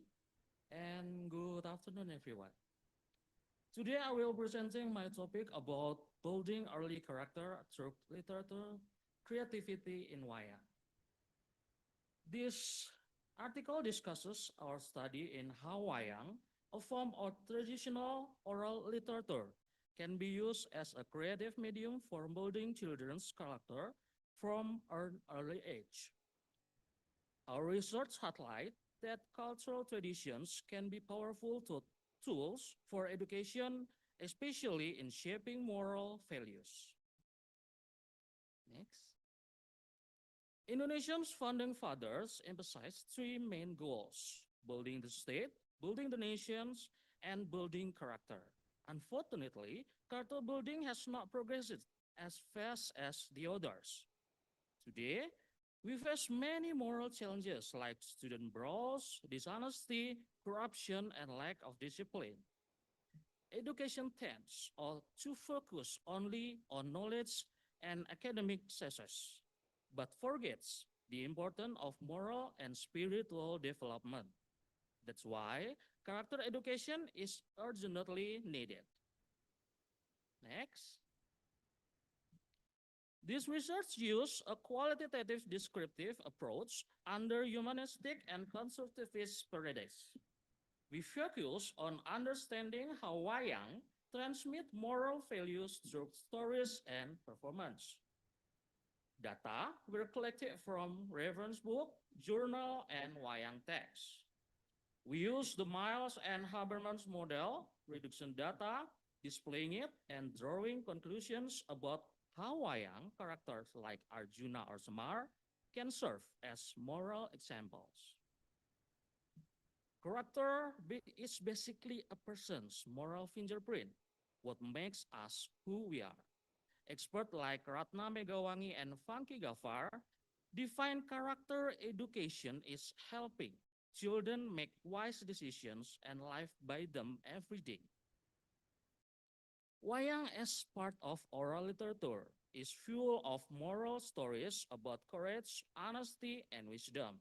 That's why it can be an effective educational tool to teach good values while preserving our culture.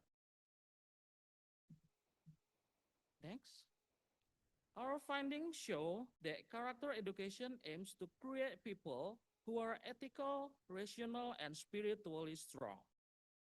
It's about building integrity, creativity, and responsibility. Wayang plays a major role here. It teaches moral lessons through indigenous stories.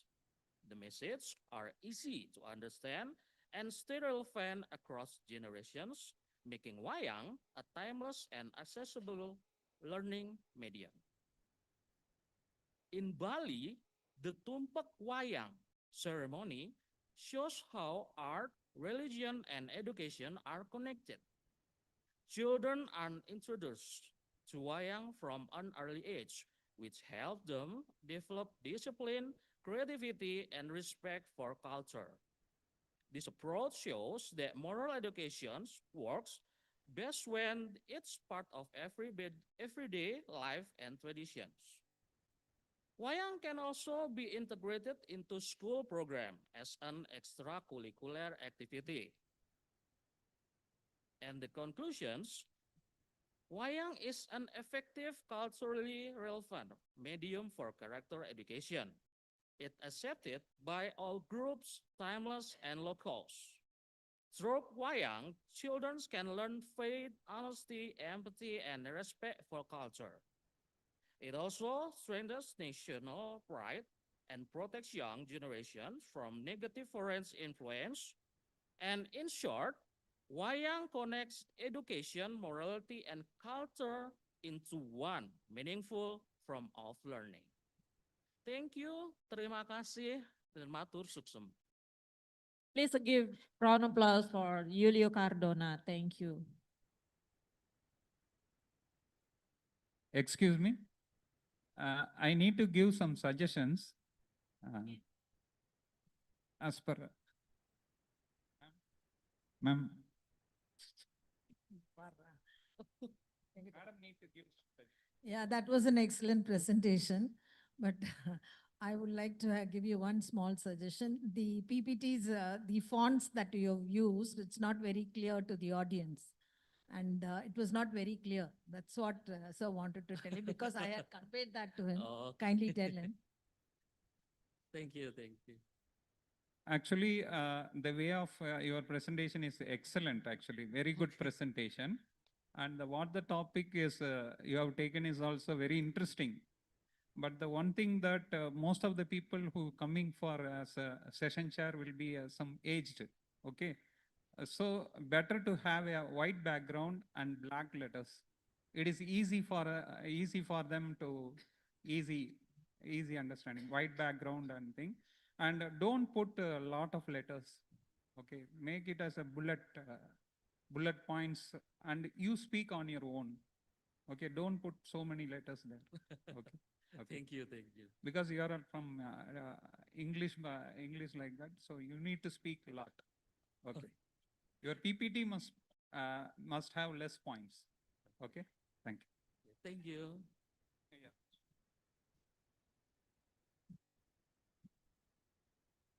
Sir, the presentation was very interesting, and the topic, Wayang, even in Indian culture also we have that. We call it as Tolu Bommalata in Telugu.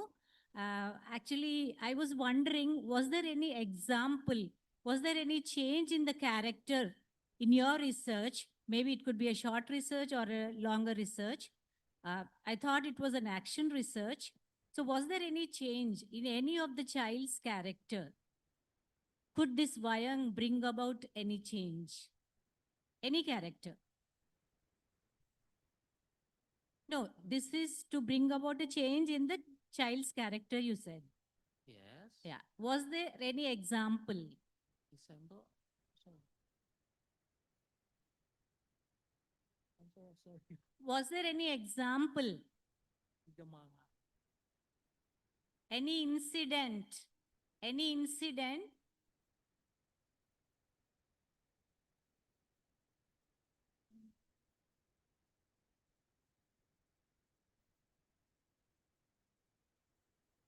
Thank you. Thank you for the translation. But maybe I will answer with Bahasa Indonesia first. Miss Indah will be translated. Okay. Misalnya seperti Arjuna, ya. For example, Arjuna character. Arjuna, ya. Arjuna melatih seseorang untuk menjadi lebih jujur, berwibawa, ya, dan lebih tangguh untuk berani menghadapi berbagai jenis masalah.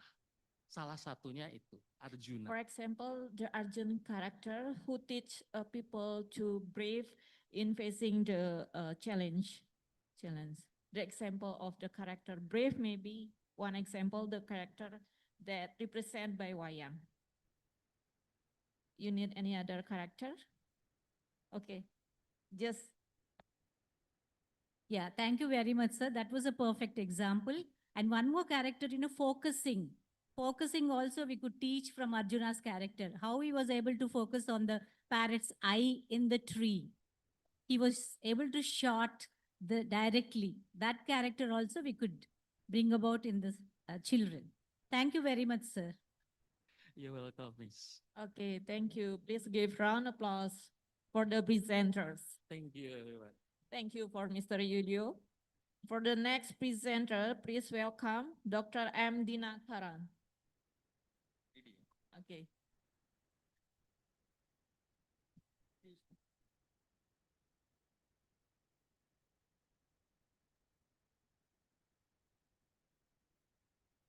Good afternoon, everyone. Good afternoon, everyone. Am I audible? Okay. Okay, my topic is IoT system for terrace gardening. Okay, actually, this is my student project, actually, B project done by my students. Actually, they are giving suggestion to have gardens in urban areas like metropolitan cities, because the land cost is very high. So they won't go for planting trees like that. So my students have given suggestion to plant, to make a gardens in their terrace. Okay. So they got a best project award also. For this project, they got best project award. So do you have any questions before my presentation? If you have any questions, you please ask. I will convey you. No, actually the time is not there, madam. Okay. Okay, next slide. Next slide. Okay. Okay. Actually, what the problem I have suggested already, that the cost of land is very high in urban areas, metropolitan areas. The cost of land is very high. So actually, they will construct the buildings, each and every loop and corner. They will plan to have. They will construct the buildings only. They won't leave spaces for planting trees or maintaining gardens like that. So our suggestion is to create terrace gardens. That is the project aim. Okay. So next slide. So here, what we are going to do is we are going to create a terrace garden. Okay. Then we are connecting the garden with the sensors, and the sensors are connected with IoT. And the IoT, you will be knowing that what is IoT. IoT is nothing but it is a connector. Okay, connector between the devices, human-related devices, to the internet. Connecting a device with the internet, that is called as IoT. So by means of using this IoT, we can have the 24/7 monitoring. Okay. So next slide. We are actually we have given only 4 sensors here. We can have multi sensors also. So the first sensor is here we have given regarding that humidity and temperature. Second one is soil moisture. Third one is regarding the light. Okay. Next slide. Next slide. Next slide. Next. Okay. So the thing is that every sensor is collected with the plant, so it will monitor each and everything. First, it checks the light, whether it is a possible light is falling on the plant. Second one is humidity and temperature. That sensor will check regarding the temperature, how much temperature each and every plant is getting, and how much light. LDR sensor will check how many light the plant is getting, like that. So everything is stored in it by means of IoT. Every data is taken into the cloud. Cloud, we will be having the previous data. So it is easy for that to make a graph. Okay. So that the person who is having terrace garden, he no need to go each and every time to the terrace. Because in urban areas, we will have 15 floors, 20 floors, 50 floors, like that. So no need to go each and every time to the terrace to check the plant condition. So from his mobile phone, he can check the plant condition. Whether it is needed, he can go up. Otherwise, no need. He can just monitor from his home itself. Okay. So final conclusion. So next. So final conclusion is that by means of this IoT, we can in future, we can develop that to create some automated system like now they are doing actually. At present, my students are doing in this project like automatic watering, automatic lighting, like that they are doing the project on this time. Thank you, ma'am. Thank you. Any questions? Okay. Very cheap, madam. Every house we can have. Only it comes around, sensors will comes around only 50 rupees, 30 rupees, like that. Only that node MCU, microcontroller unit is needed. And we can, every person can do. Even school children can do this project. Very easy project. We can see the YouTube. Yeah. No, madam, if we have a big soil, anywhere we can have that sensor. That's one, because every entire area is covered, same condition will be there. So no need of connecting. I am not aware of engineering side, that's why it's only. No, madam, it's agriculture only. Okay. So entire area will have same light, same thing. So any corner we can connect the sensor. And Ma'am? Yes, madam, we can check the Now they're water. That planning- humidity and moisture sensor will check the water, whether it is soil is dry or like that. It's sensor. have you, And that now they are doing, madam, automatic watering they are doing now. now have you tried this out in your college or something like that? Or anyway, you've done field experiments on this? Madam? Have you tried this out? Yeah, they have tried, madam. Tried They this out. they Have you tried been and able- they have kept the paper also. Okay, what about the durability of the sensors? Madam? The durability of the sensor? Sensor, actually, we are using low cost sensor, so durability is less. If you are using some better quality, it will come better results. Thank you, sir. Okay, ma'am. Thank you. Thank you for Mr. Dinakaran.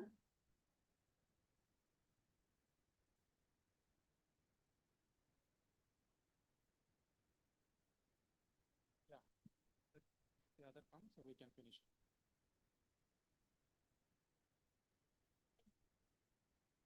Dinakaran, thank you. Nice topic. We move to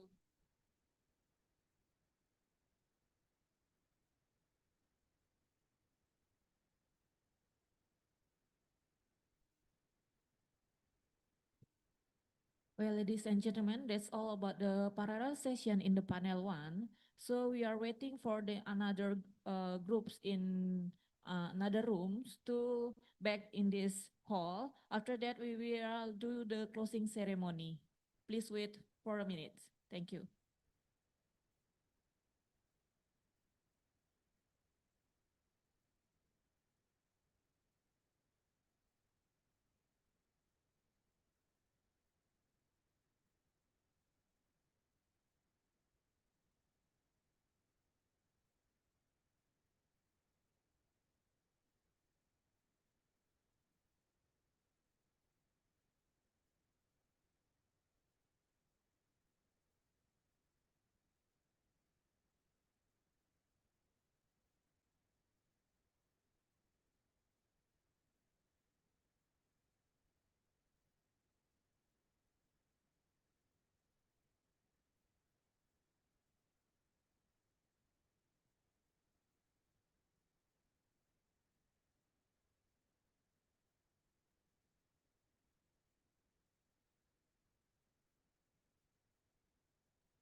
Yeah, yeah.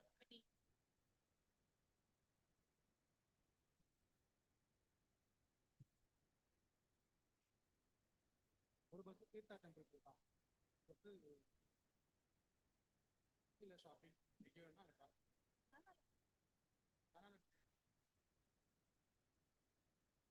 காரணம்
Jadi yang Bali jangan meninggalkan kebaliannya, yang NTT jangan juga meninggalkan ke NTT-nya. Marilah kita kembangkan bersama, cari mana yang positif, yang negatif kita tinggalkan. Yang positif kita kembangkan. Jadi,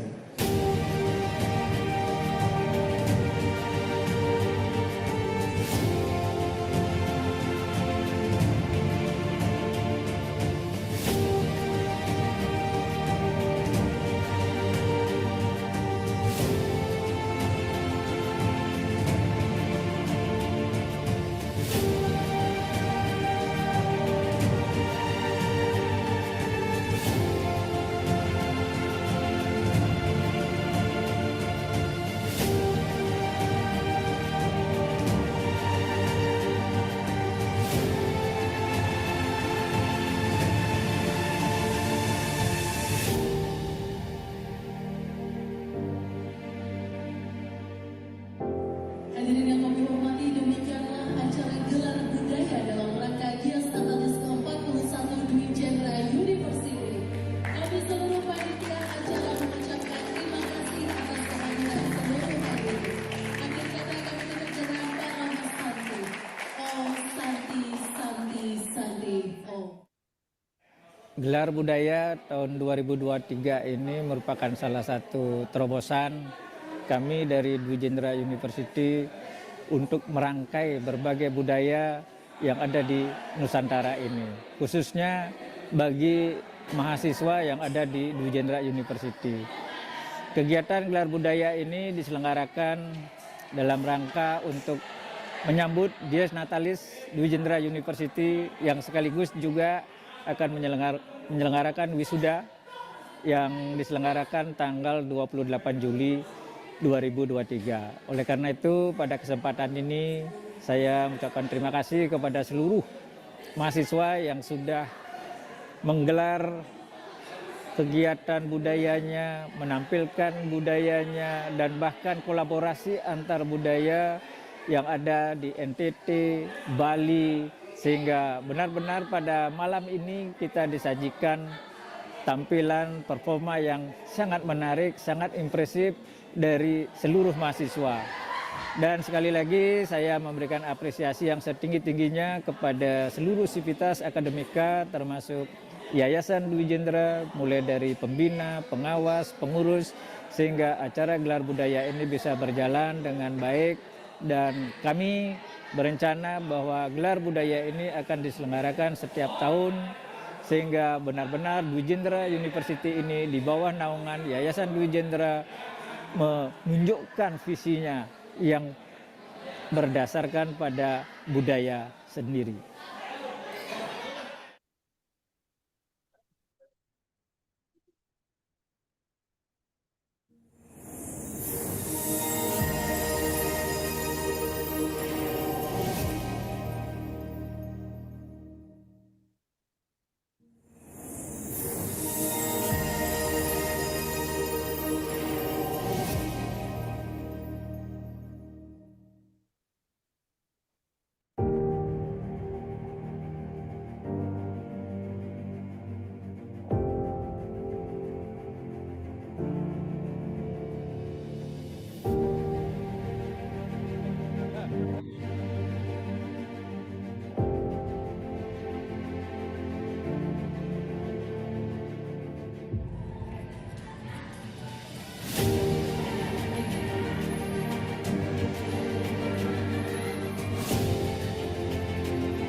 Yang Bali jangan meninggalkan kebahagiaannya, yang NTT jangan juga meninggalkan ke NTT-nya.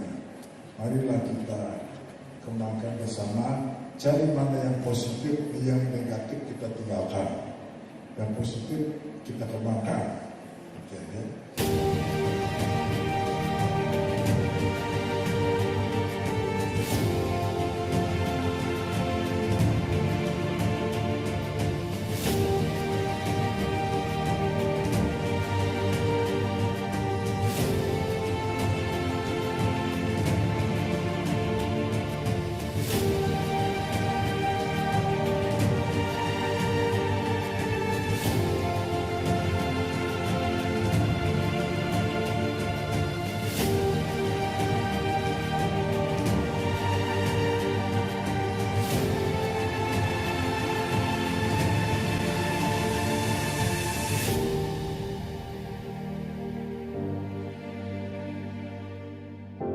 Hadirin yang kami hormati, demikianlah acara gelar budaya dalam rangka Gias Atalis ke-41 Dwi Jendra University.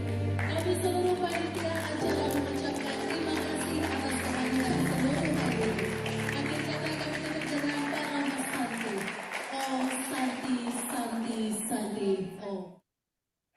Gelar budaya tahun 2023 ini merupakan salah satu terobosan kami dari Dwi Jendra University untuk merangkai berbagai budaya yang ada di Nusantara ini, khususnya bagi mahasiswa yang ada di Dwi Jendra University.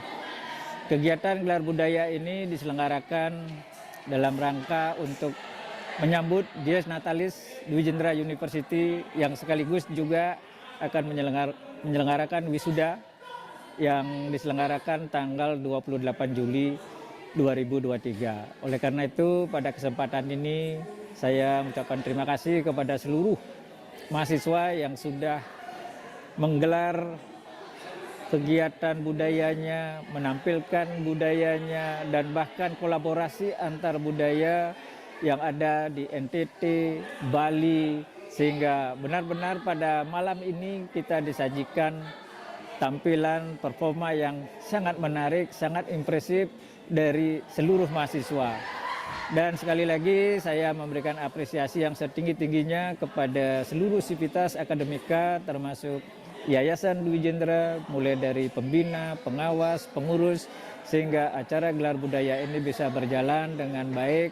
Dan kami berencana bahwa gelar budaya ini akan diselenggarakan setiap tahun, sehingga benar-benar Dwi Jendra University ini di bawah naungan Yayasan Dwi Jendra menunjukkan visinya yang berdasarkan pada budaya sendiri.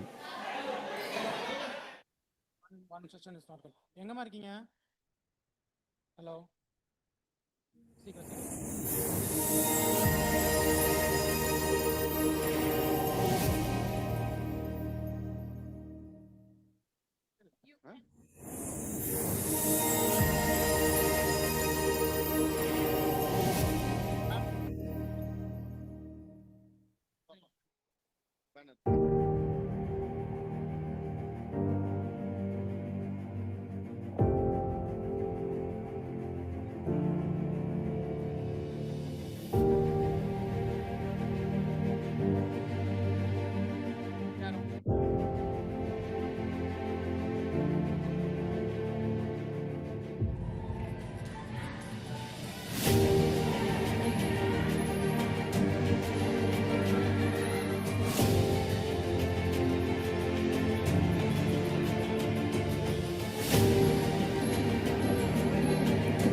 It's the time for the valedictory. Jangan meninggalkan kebahagiaannya, yang NTT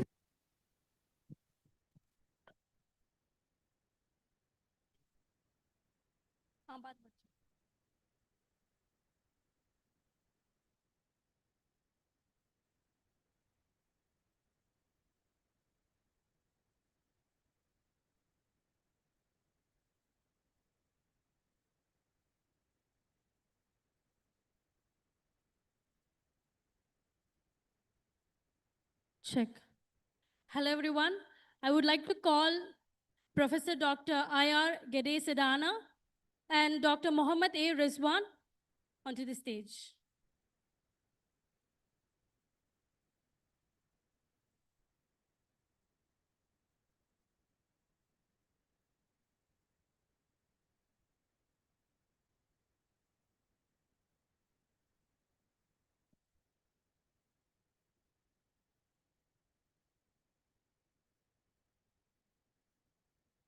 First, we start with the invited speaker. So it's time to honor the invited speakers. Dr. K. Rao Prashant Jyoti, sir. It would be great if you give a room full of claps. Next, Dr. P. Subha.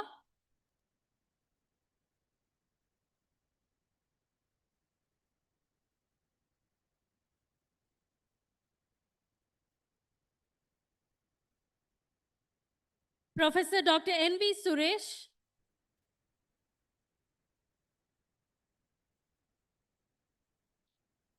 Dr. G.A. Hasif Jamal.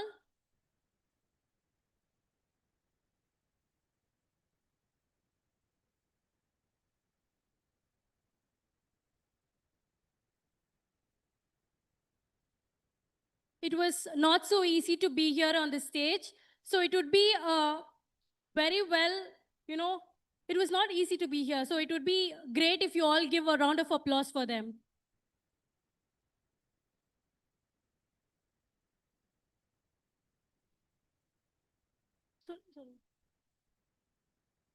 Dr. Amzid Basha Kolar.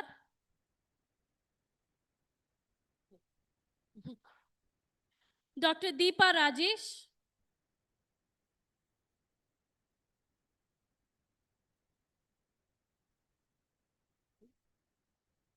Next, we would like to have an award with the Innovation Education Award, with award from ESN Publication and Rijvedra University. Honoring Dr. G. Hasif Jamal with the Best Professor Award. Mr. Jiauddin A. with Best Entrepreneur Award. Mr. Karthik Sridhar Khalidas with Best Paper Award.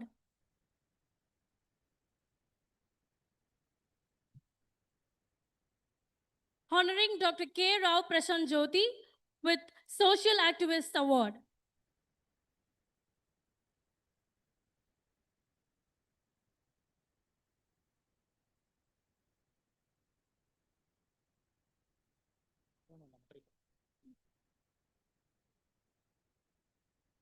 Dr. A.M. Sangeeta with Best Contributor Award for Environmental Profession.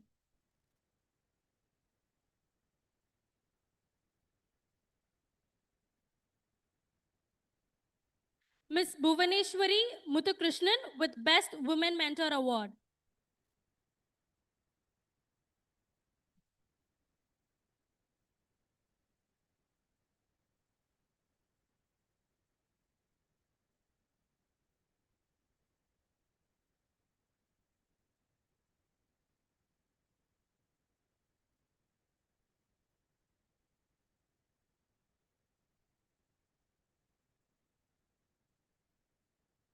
Honoring Dr. Padmavati Kannadasan with Best Faculty Award.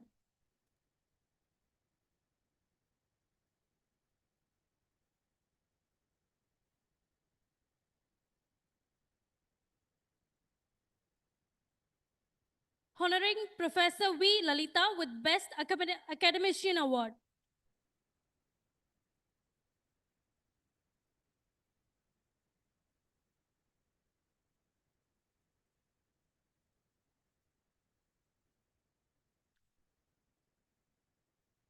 Honoring Rafat Afshan with Best Academician Award.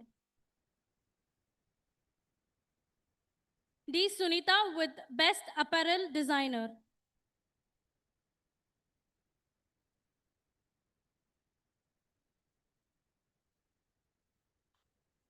Dr. N. Vijay Kumar with Best Researcher Award.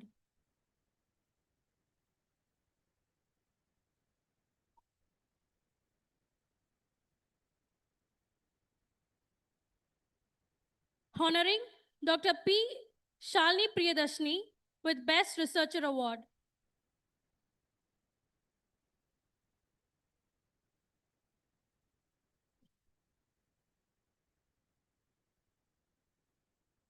Dr. K. Sivasubramani with Best Researcher Award.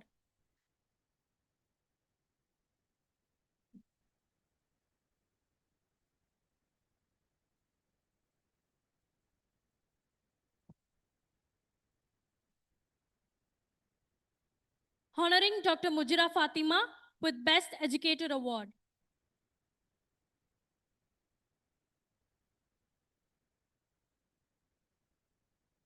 Professor K. Santosh Kumar with Best Educator Award.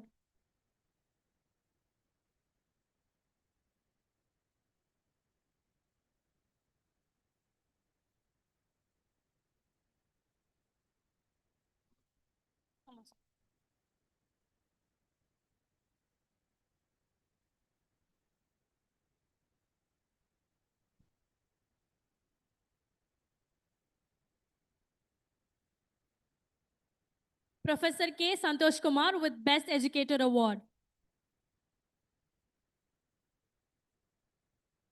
Dr. P. K. Kalina with Best Educator Award.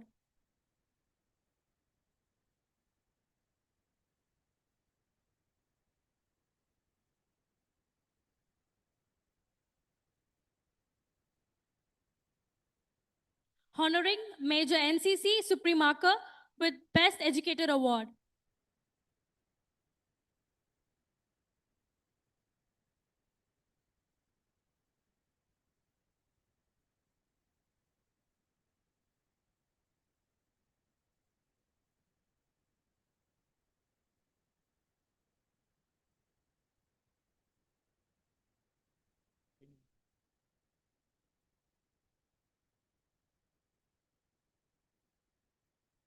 Thank you, sir.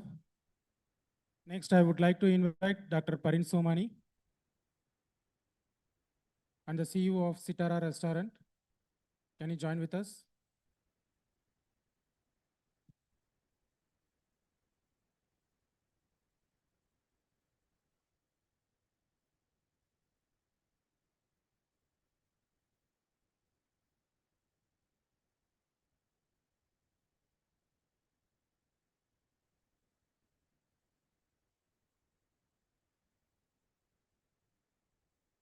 Honoring I. Gusti Ayu Indha Tirana Juliari with Best Educator Award.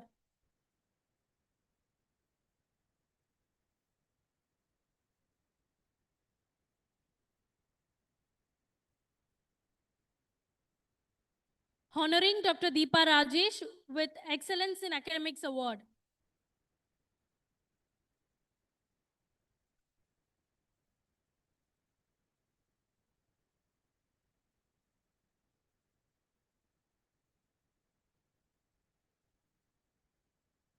Honoring Dr. M. Dinakaran with Teaching Excellence Award. Honoring Dr. Amjad Basha Kolar with Distinguished Professor Award.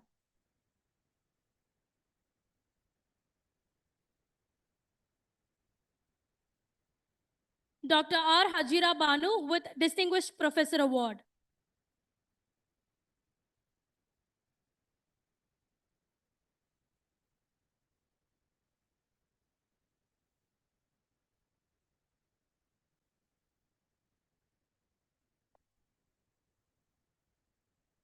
Dr. G. Uma Maheshwari with Distinguished Professor Award.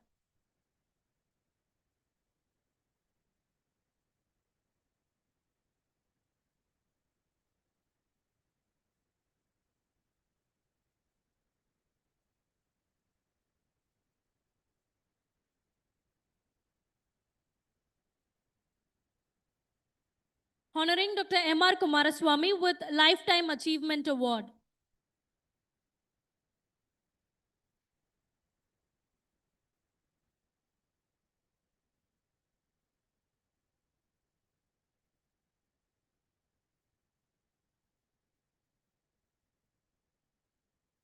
Dr. Mohammed A. Rizwan with Lifetime Achievement Award.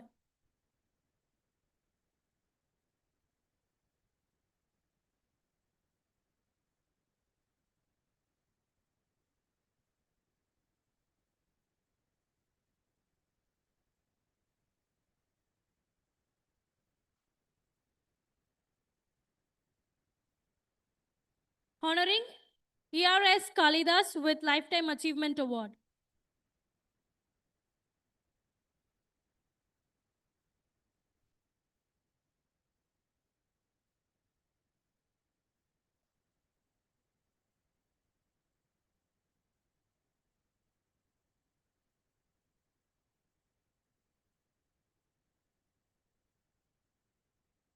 Honoring Dr. C.H. Suvana Ragini with Lifetime Idol Teacher Award.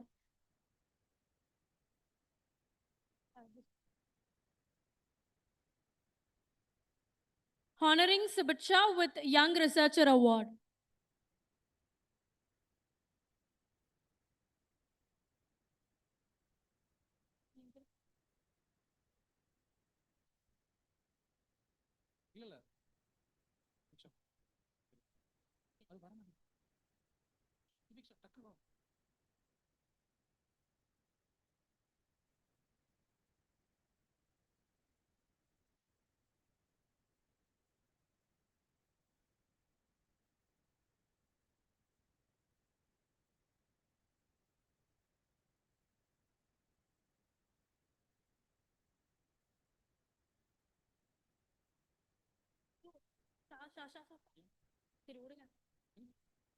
Professor Dr. N.V. Suresh with Young Emerging Professor Award.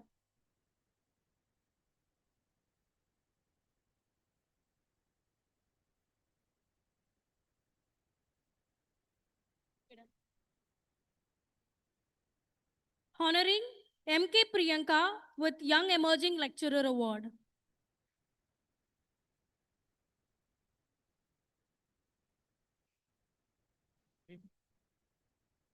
Sir, okay. Can join. Why you are coming here?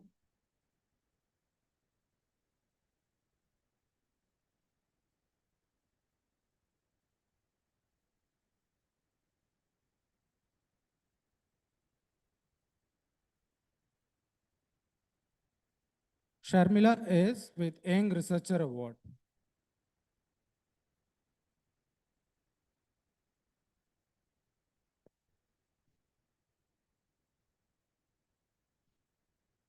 S. Sharmila with Young Researcher Award.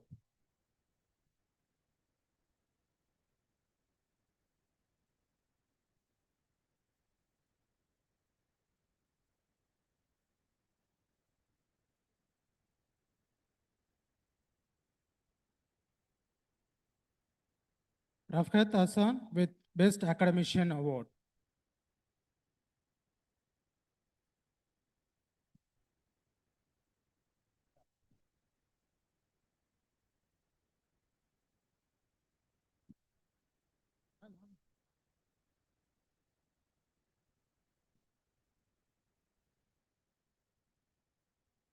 And next, we wish to invite the participants from the international conference. Dr. G. Uma Maheshwari. Dr. G. Uma Maheshwari.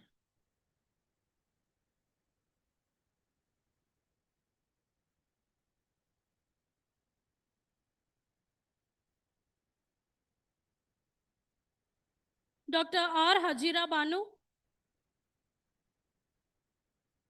Please make it fast. Dr. M. Sangeeta.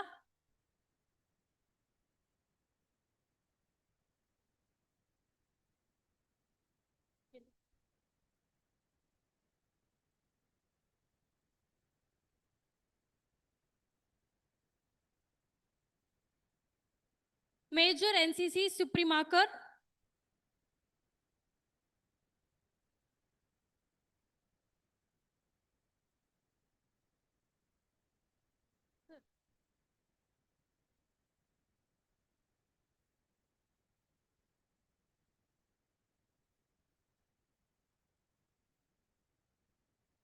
Dr. Padmavati Kannadasan.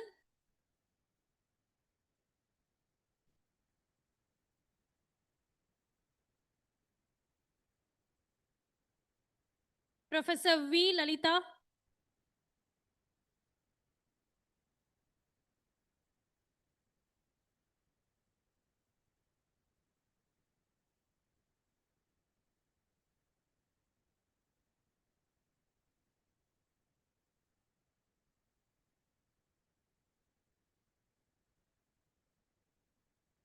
Subitsha.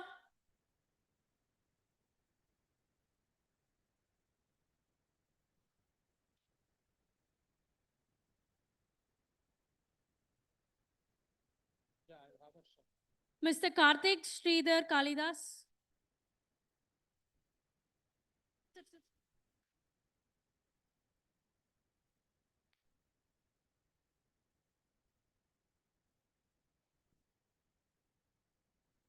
Shamila S.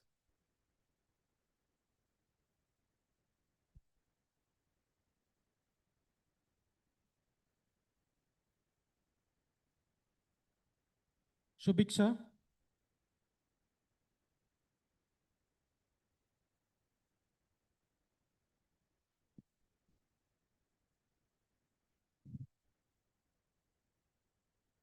I would like to invite the invited speakers, Dr. P. Suba,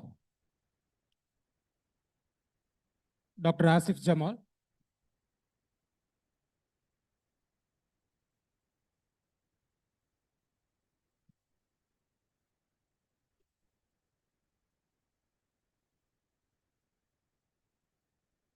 Dr. G. A. Asif Jamal,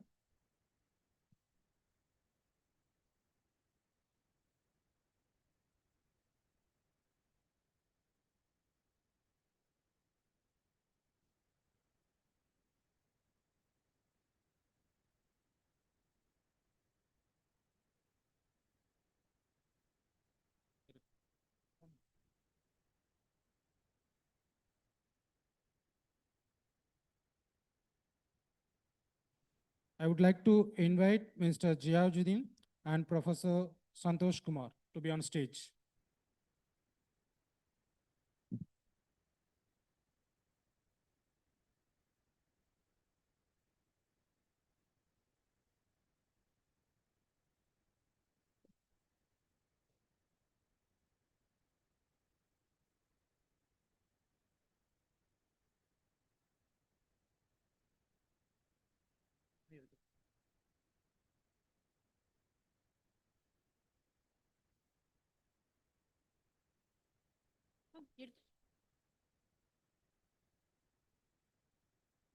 Subitsha.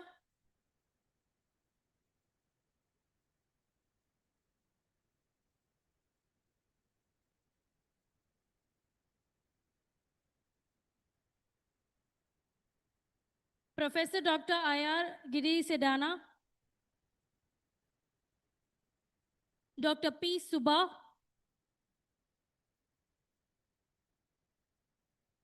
With Best Academician Award.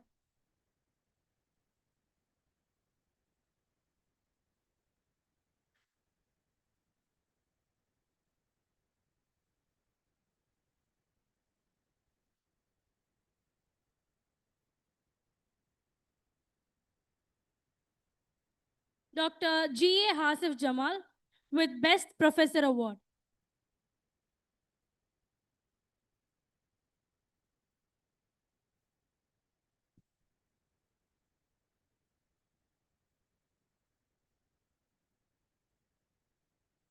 Honoring Professor Dr. Parin Sonmani with Excellence in Educational Innovation Award.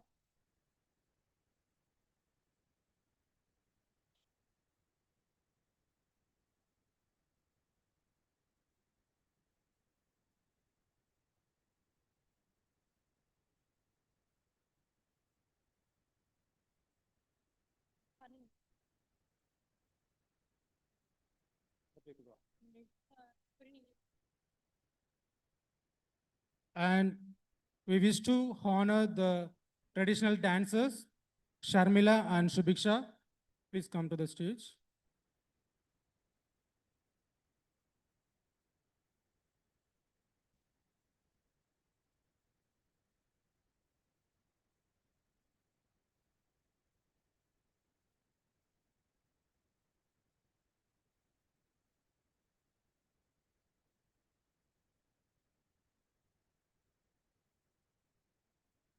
Dancers.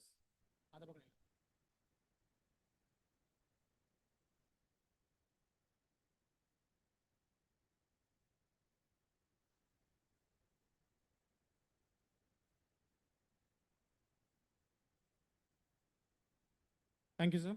And finally, I would like to honor the host institution, Rijvedra University, on behalf of ES and Publication, to give the great opportunity for us. Thank you, sir.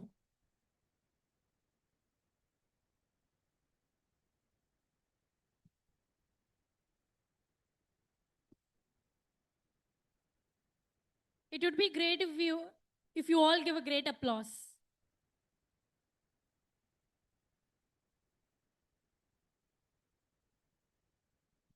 And ESN Publication wish to honor the Asset Group of Institution for their great support for this international conference. I would like to invite the Asset Group to be on stage.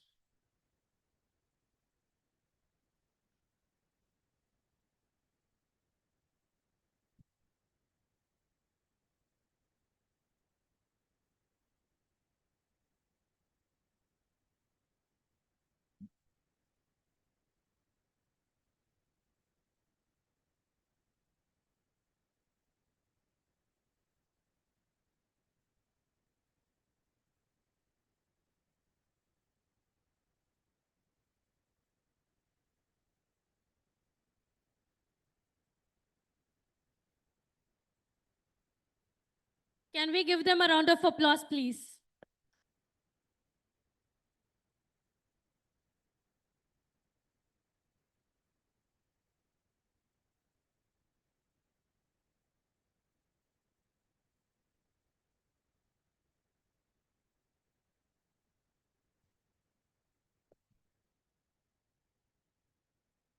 And finally, we would like to honor the organizer who support for this conference, Professor Dr. N.V. Suresh.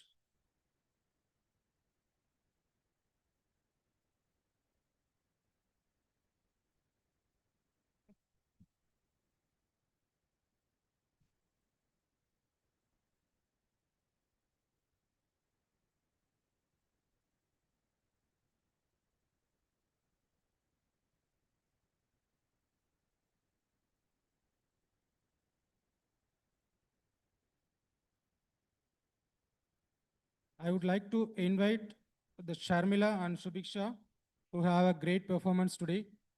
As a group of institutions, give a cash prize for you. 5,000 cash prize.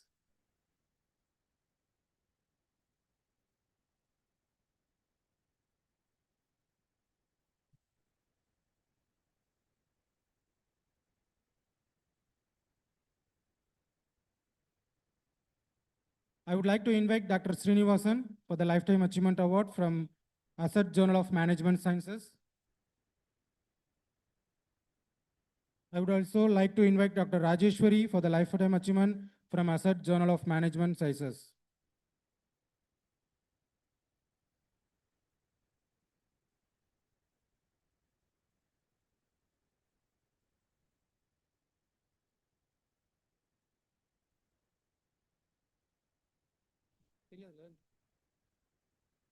Can you read the name?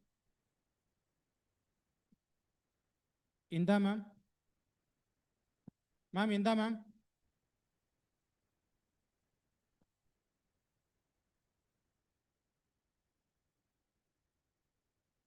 I would like to invite Dr. Kumarasamy sir, Dr. Swarna Rayana ma'am to be on stage, please.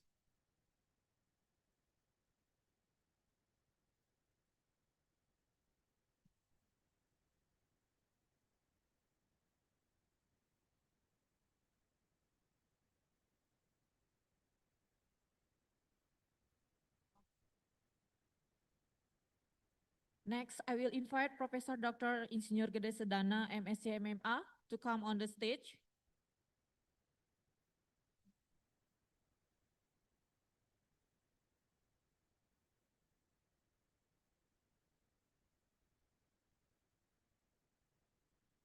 Next, Dr. Frisya Vriantari, STMT. I would like to invite Sitara Restaurant CEO to be on stage. Ma'am, Sitara Restaurant.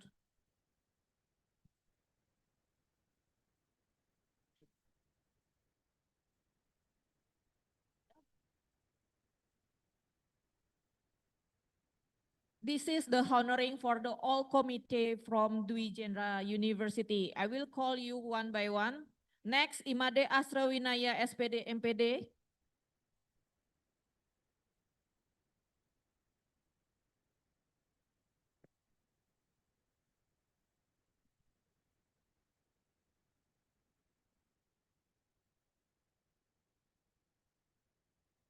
Next, Insinyur Arya Bagus Mahadwijata Wijatmaja, STMT.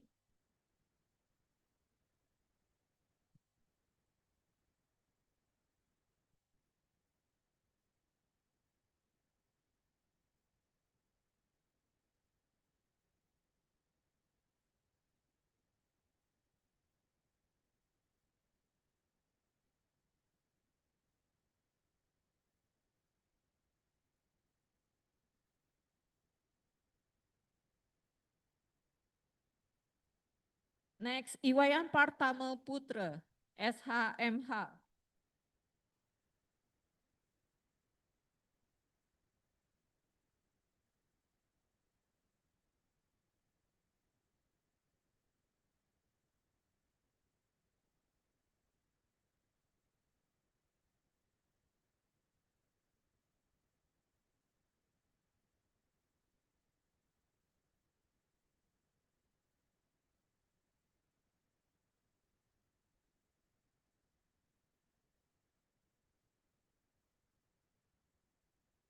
Next, Desa Made Sukma Widiani, STMT.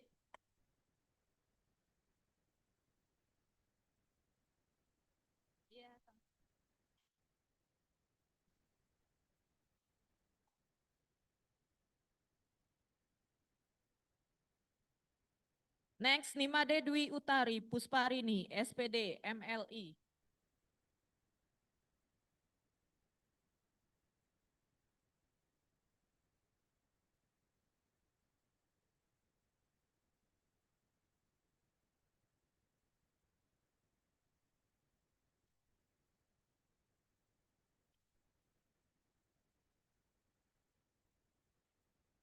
Next, Dr. Ranus Imade Sile, MPD.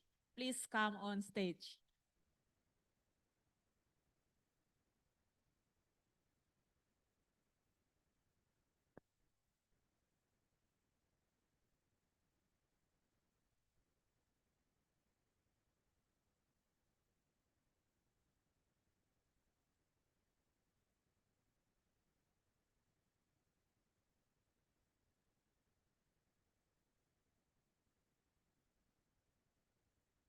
Next, Niwayan Swarniti, SSM Hum.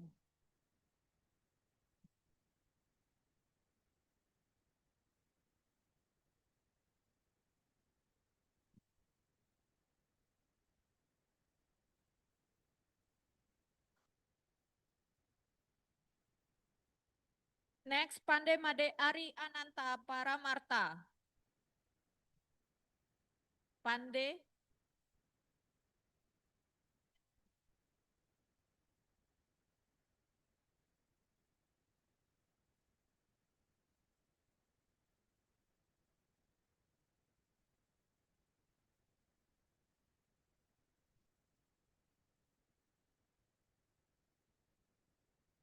Next, Ida Ayunovita Yogandewi, SPD, MPD.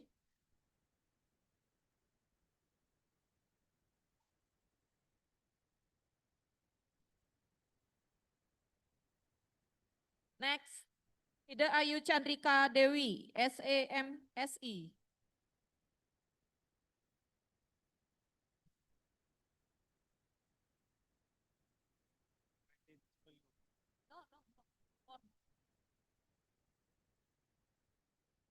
Next, I Gusti Ayumani Srinadi, SA.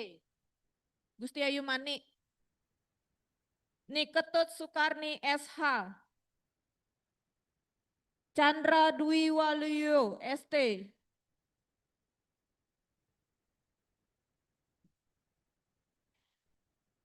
Ida Ayu Gede Anggreni Puji. Lo Gede Ayustiawati, SPD.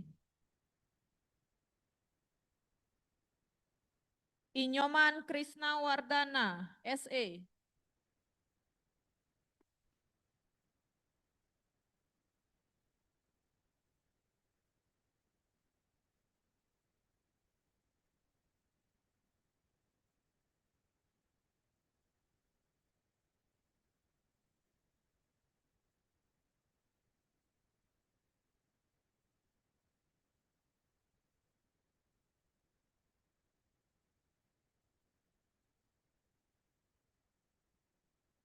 Niluh Najantari, Dr. Anus Nengah Sudiarte.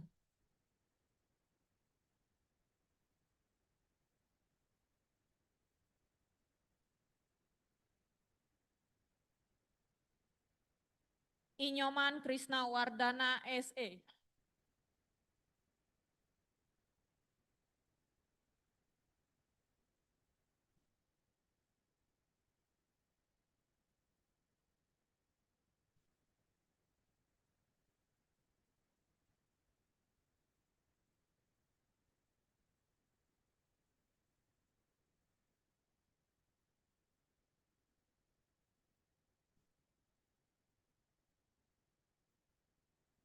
Well, ladies and gentlemen, by honoring the guests, we will end today's conference. On behalf of the organizing committee, we would like to thank for all keynote speakers, participants, dignitaries for attending this conference at Dwijendra University.